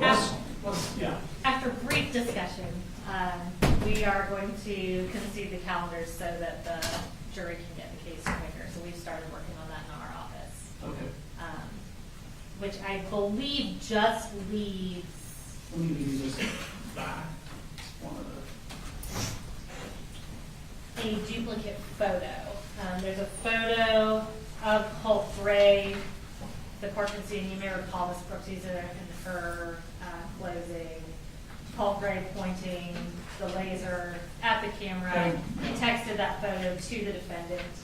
We have it in the context of the text message when that was, showing that photo in the context of when the text message was. We also have it one other time in the context of the purchase, the Amazon picture from Amazon, as well as the line item purchase. So we think it's relevant in both contexts, and it would be confusing to remove it. It was presented twice. Yes, sir. Well, all right, y'all correct me if I'm wrong. Is there anything other than really the continuing witness that keeps stuff out of the jury room in deliberations? No. No. That's the only thing. Well, the photo's not continuing witness, so it goes down. And I will let them, if y'all want to go back through and make sure there wasn't something I missed, but I think between that, the calendars, the red boxes, and anything else we can see, that should cover it. And that's the unedited means. And Mr. Hobbs, did you say you had an objection to? I do. This is the one without the red I box. can do it whenever. Okay. So Judge, in the extractions of the different cell phones that have been put into evidence, obviously there are text messages and Google searches. We are objecting to those going back to the jury under the continuing witness. I will concede there is case law that they are documentary evidence. However, I do not feel that that law is correct and it needs to be changed. If I were to walk into a library and write a note saying, how do you dispose of a body, and hand it to the librarian, and then subsequently prosecuted, and that note came into evidence and was read by an investigator, there's no doubt that would be continuing witness and would not go out with the jury. The modern day equivalent of that very same scenario is me typing the same search on my phone. However, the Court of Appeals Supreme Court has said that goes out as documentary evidence. We feel that that rule is not correct and should be changed, and we would ask that the cell phone records, specifically in regards to the Google searches and text messages not go out with the jury under the continuing witness rule. Now, let me make sure, but you do not have a case that says text messages are prohibited from the continuing, barred by the continuing witness rule. No, Judge, we feel that case is coming, it hasn't come yet. Yes, sir. One other thing too, Judge, sending all of those out, there are a lot of those that were never used. So sending out things that were never brought to the attention of the jury is just throwing everything out there and letting them go through whatever number there is that they have. I know they looked at 60,000. You don't want to be sending 60,000 messages back. Yeah, what is y'all's position on what? So we obviously did not print out the entirety of the extraction, but a lot of times in Investigator Gilliland's testimony, she referenced what wasn't present. And so on those days, we put timelines so that we can show, hey, the defendant never called 911 on the day of September 4th. Or here's what the defendant and Marcy talked about on August 29th. So there are timelines in there that weren't necessarily presented, because you can't present the entirety of the timeline when we're talking about the absence of something. But the jury would have to be able to, it was admitted into evidence and it is admissible and it's relevant, and I think the jury would be able to look through it to determine the absence of evidence. We did go through and get rid of anything that, like, there were some text messages between Marcy and Colt that were originally in there, but that the court excluded. We took those out. But I think anything in there currently is relevant and admissible, and it was evidence that the jury can consider. I don't think evidence has to be published specifically to the jury in order for it to go back with the jury.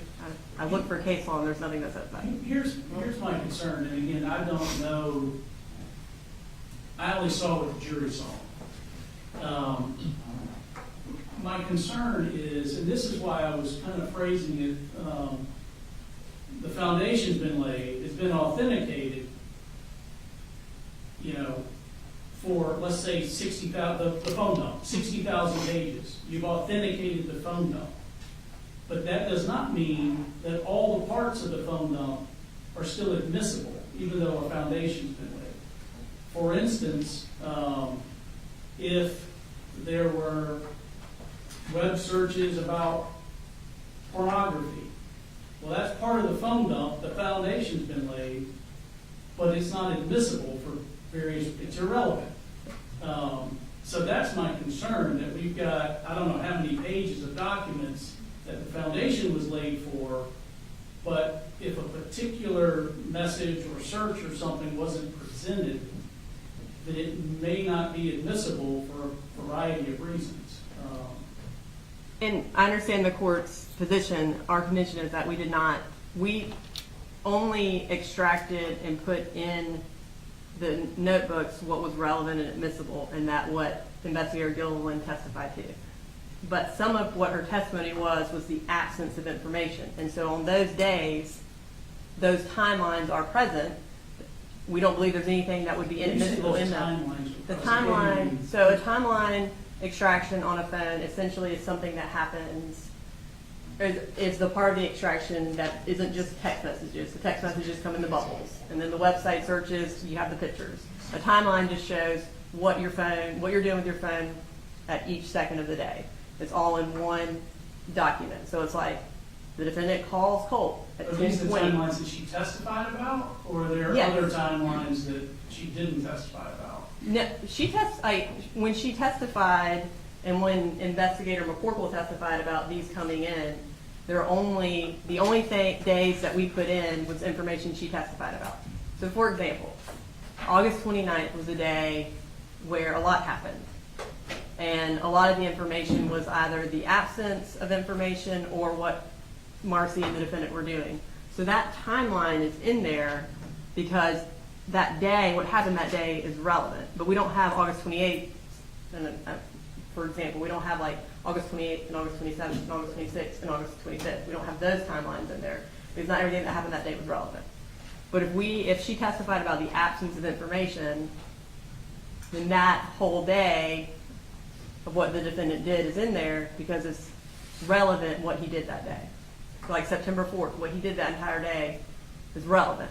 So that whole day is in there, but not the whole day of July 31st. All the things she testified about. Yeah. The problem is she's created, this is an investigator created this document.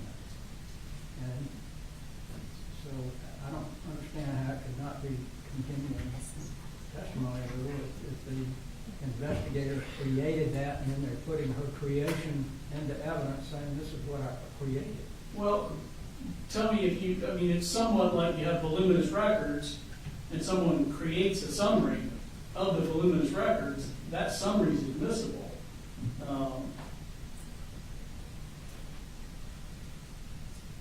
I mean, my real concern, just having, of course, I know there are big notebooks, so this big notebook closest, or the one you got your hand on, Yeah. Ms. Brooks, is, This is August for Colin. There are so many things that we didn't go into. I always thought that you had to, whatever you're going to send out to a jury, it has to be something that you've gone over in court and you determine whether or not it was credible, whether it met the standard to go to the jury. There's so many of those that were never used, never talked about, nobody ever said anything about. I don't feel comfortable in sending something to the jury that nobody's even ruled on. If it's text messages that they pulled out and we talked about, then that's one thing, but just to send a whole ton of messages back there that we don't know whether they got any probative value, not, other than the state saying, well, we think it fits into the probative value, but I don't know how that many text messages can be probative. And I think our disconnect is not publishing is not the same as not going over. I said not publishing something is not the same as not going over in testimony. Investigator Gilliland went over multiple things in testimony about what was in the text messages, but like I was saying, a timeline that has what the defendant did on a particular day is going to be like 30 pages. You can't publish to a jury 30 pages to show he didn't call the school this day. But we have that in the notebook to show he didn't call the school that day. And therefore, that timeline is relevant and admissible. If there's a particular text message that they find is inadmissible, I mean, we've had these books available for them to go through for a month. If there's something that they specifically don't want to go back with the jury because it is prejudicial, we can look at that. But our intent was to put in the notebooks what was relevant, what was admissible, and what was part of Investigator Gilliland's testimony, though some of it wasn't published because of the impossibility of publishing that in that manner. It just has to be through testimony.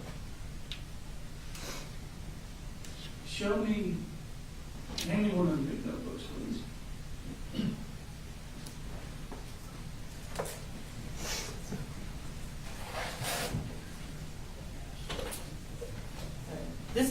Most of them are small like this. This is the only big one. And if there, you can kind of see, if there are certain.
impossible sitting here to go through.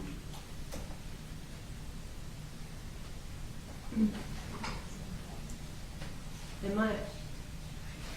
my understanding is that the text message tabs, the picture tabs, the web history tabs, those are all presented. The only information that wouldn't have been presented in its entirety would be the timeline tabs.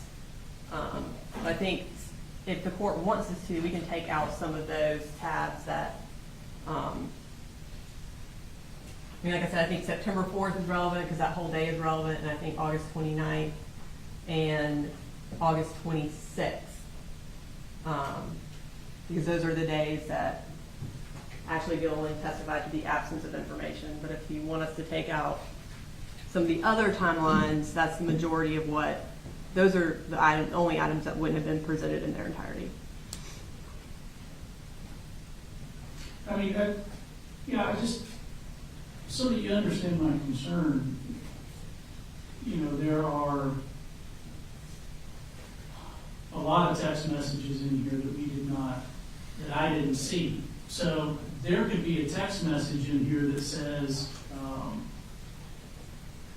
know, obviously this would be relevant, but hey, Colt, are you going to go do the school shooting tomorrow? I didn't know, nobody knew that was in here. I believe we would have found it. I believe you would too. That was a bad example, but just an instance of something that, you know, take something prejudicial. You know, I'm gonna, you know, I tried to murder Marcy, but she got away. You know, it is just buried in the text messages that I don't know that a jury would look at it, but it never got to be, I'll use the word vetted, on whether or not it was relevant, whether or not it was improper character evidence. Well, if the court, like I was saying, I think September 4th, we essentially went through all of those text messages, so I don't think there would be any prejudice for that whole day. I agree. Every text message shows admissible, goes, I mean, obviously admissible goes back. But if you want to take, I do think the 26th was the day where Colt was at the panic attack day. He was at school. And our contention is that the defendant didn't call the school, that they called him. And so I do think we need to keep that day in there. And we have Marcy's timeline from the 29th, which I don't think any of her searches would be prejudicial to the defendant or any of her text messages. So the state would be fine to take out the other timelines other than the 26th and September 4th. Okay, if you want to add. Yeah. And then if they have a question, they can come in. Sure.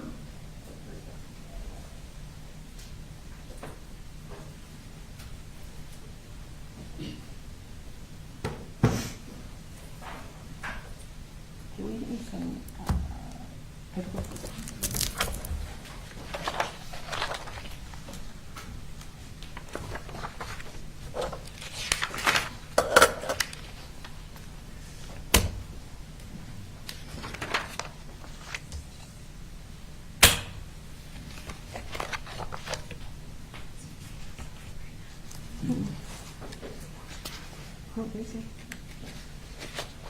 Judge, well, she's doing that, you know, one more thing in the PowerPoint that Mr. Berry put to our attention that we would dispute. There's screenshots of the defendant's location data, I think primarily, but maybe not entirely, on September 4th. The state's contention is that those screenshots, one, aren't subject to the continuing witness rule, but also are showing where the defendant was at different specific points in time. I think Mr. Berry felt that they were duplicative. That's similar to the other one. I think they're relevant also. Do you believe that they're continuing witness? Continuing witness and also just 4 or 5 of the firehouse itself. But then they do have timelines. I don't understand what they're saying, but I do think it's continuing witness.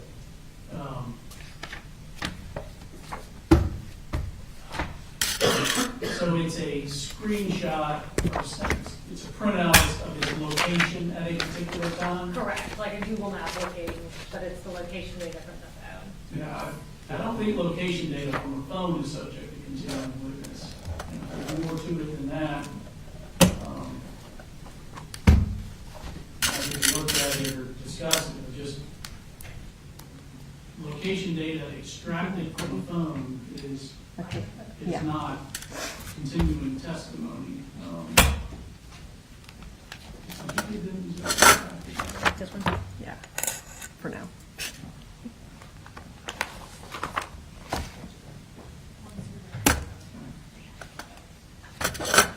I have one more. Maybe bring me two.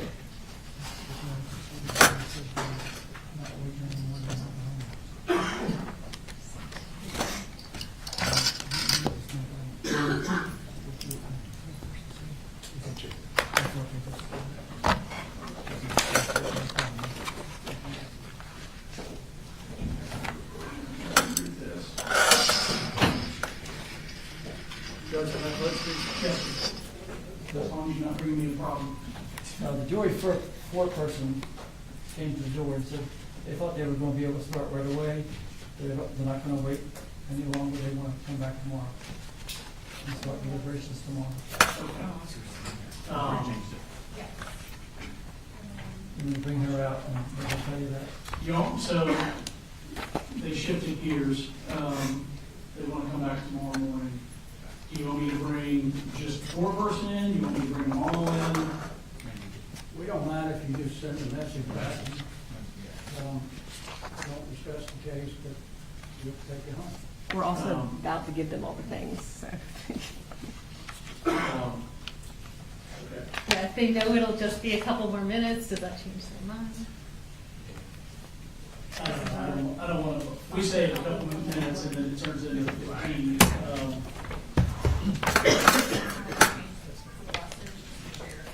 Give me the foreperson, please.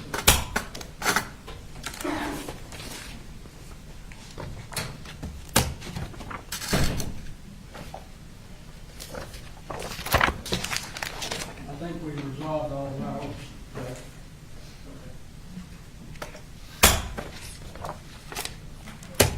I'm just trying not to look like I'm taking out evidence.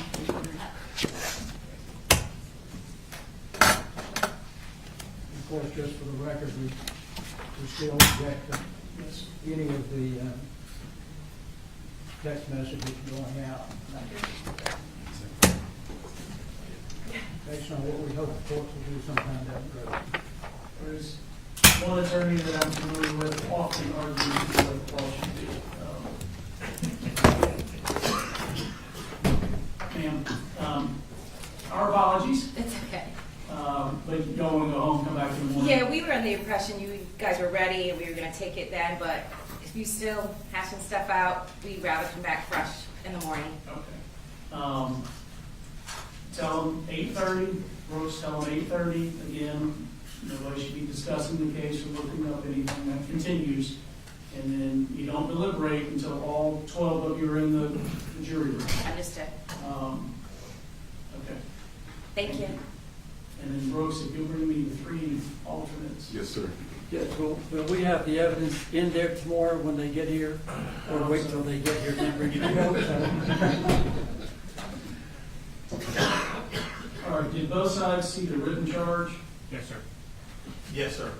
Does everybody think it's okay? No objection. You just changed the less included part? Yeah, it's the couple little things that I had just added, I had already written down, so Danielle changed those.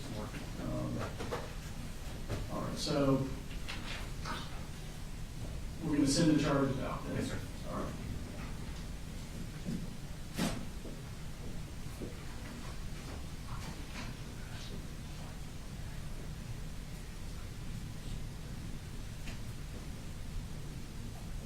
All right, so then we need court exhibit.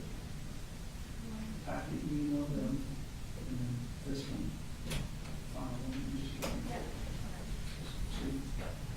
Terry, you can put them in the box if you got them there? Oh, you don't? Yes, sir, we get. Okay. Yes.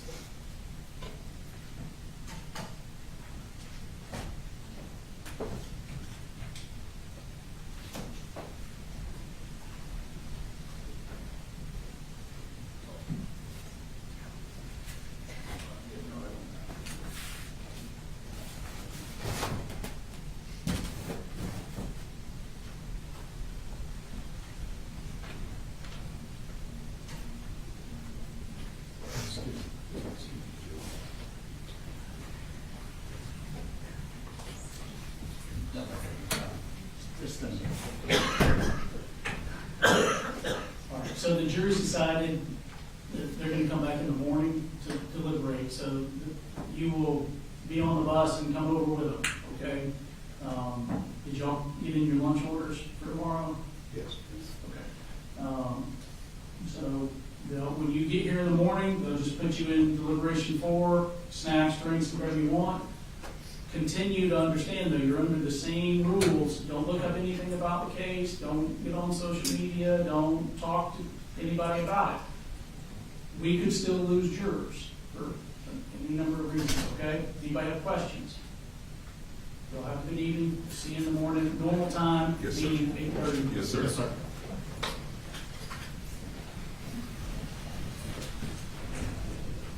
Yeah.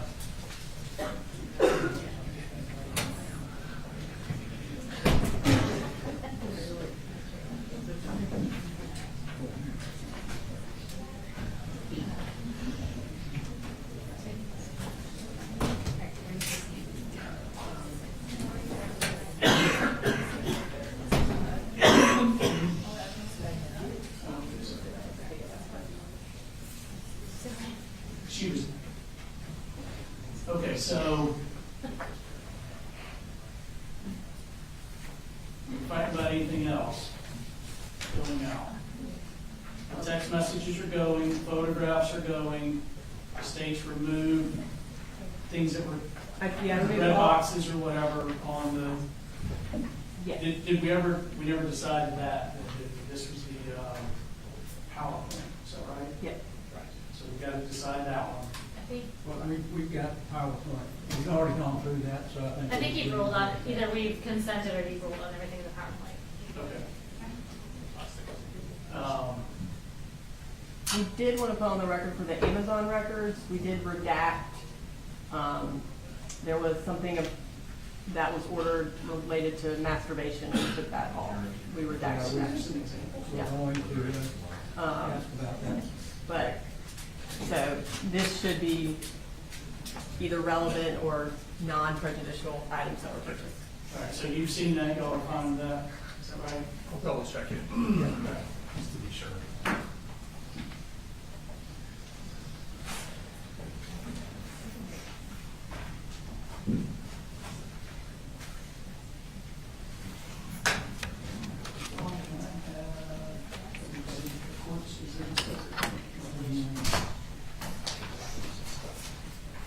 Obviously, don't have one says court, just the white one that says is it. Yeah.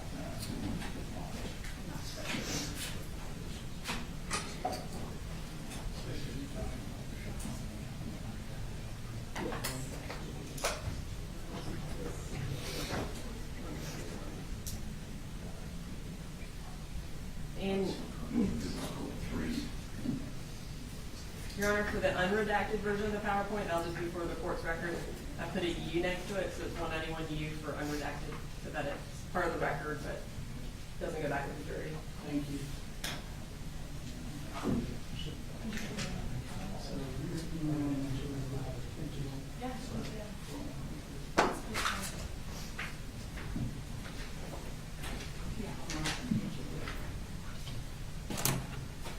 So one is the preliminary packet, and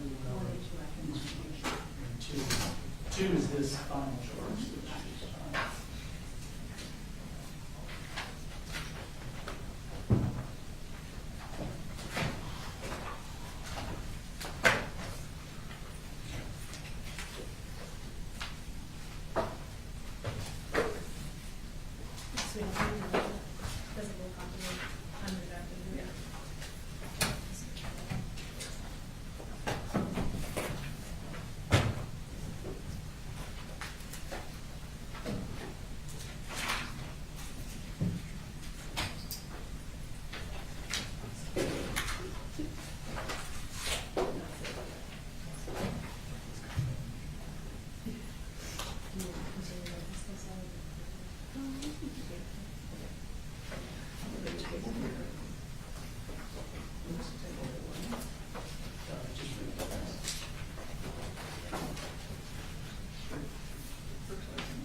Judge, after looking at State's Exhibit 162, I think they can keep in what's relevant, but there's all kinds of things that are purchased that really are not relevant to the case at all. I know they redacted a few things, but. Is there anything prejudicial? Well, Because part of their argument was, well, I don't know, I haven't seen her exhibit. Can I see it? Sure. But yes, Your Honor, part of our argument was that he chose to buy things other than gun safes, and so I think anything that is non-prejudicial that costs money would be relevant.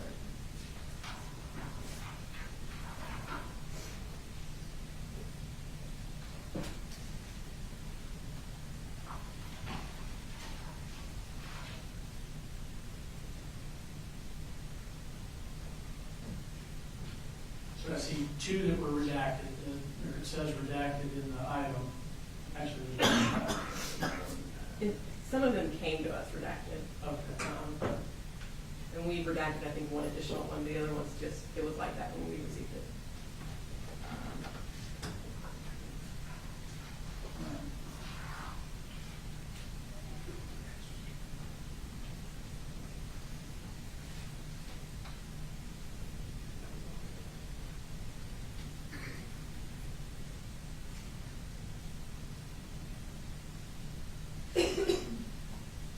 Again, if there's a particular entry that you think is prejudicial, we can point that out, otherwise We'll make a copy of it, take it home tonight, Judge, and we can do that first thing in the morning. I would otherwise allow that. Well, very, You can make a copy of it. Anything else?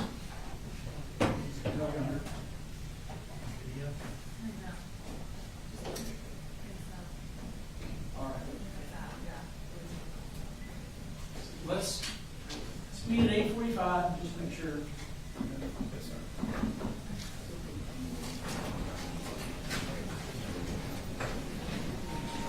All right, we'll be in recess until tomorrow morning. Thank you.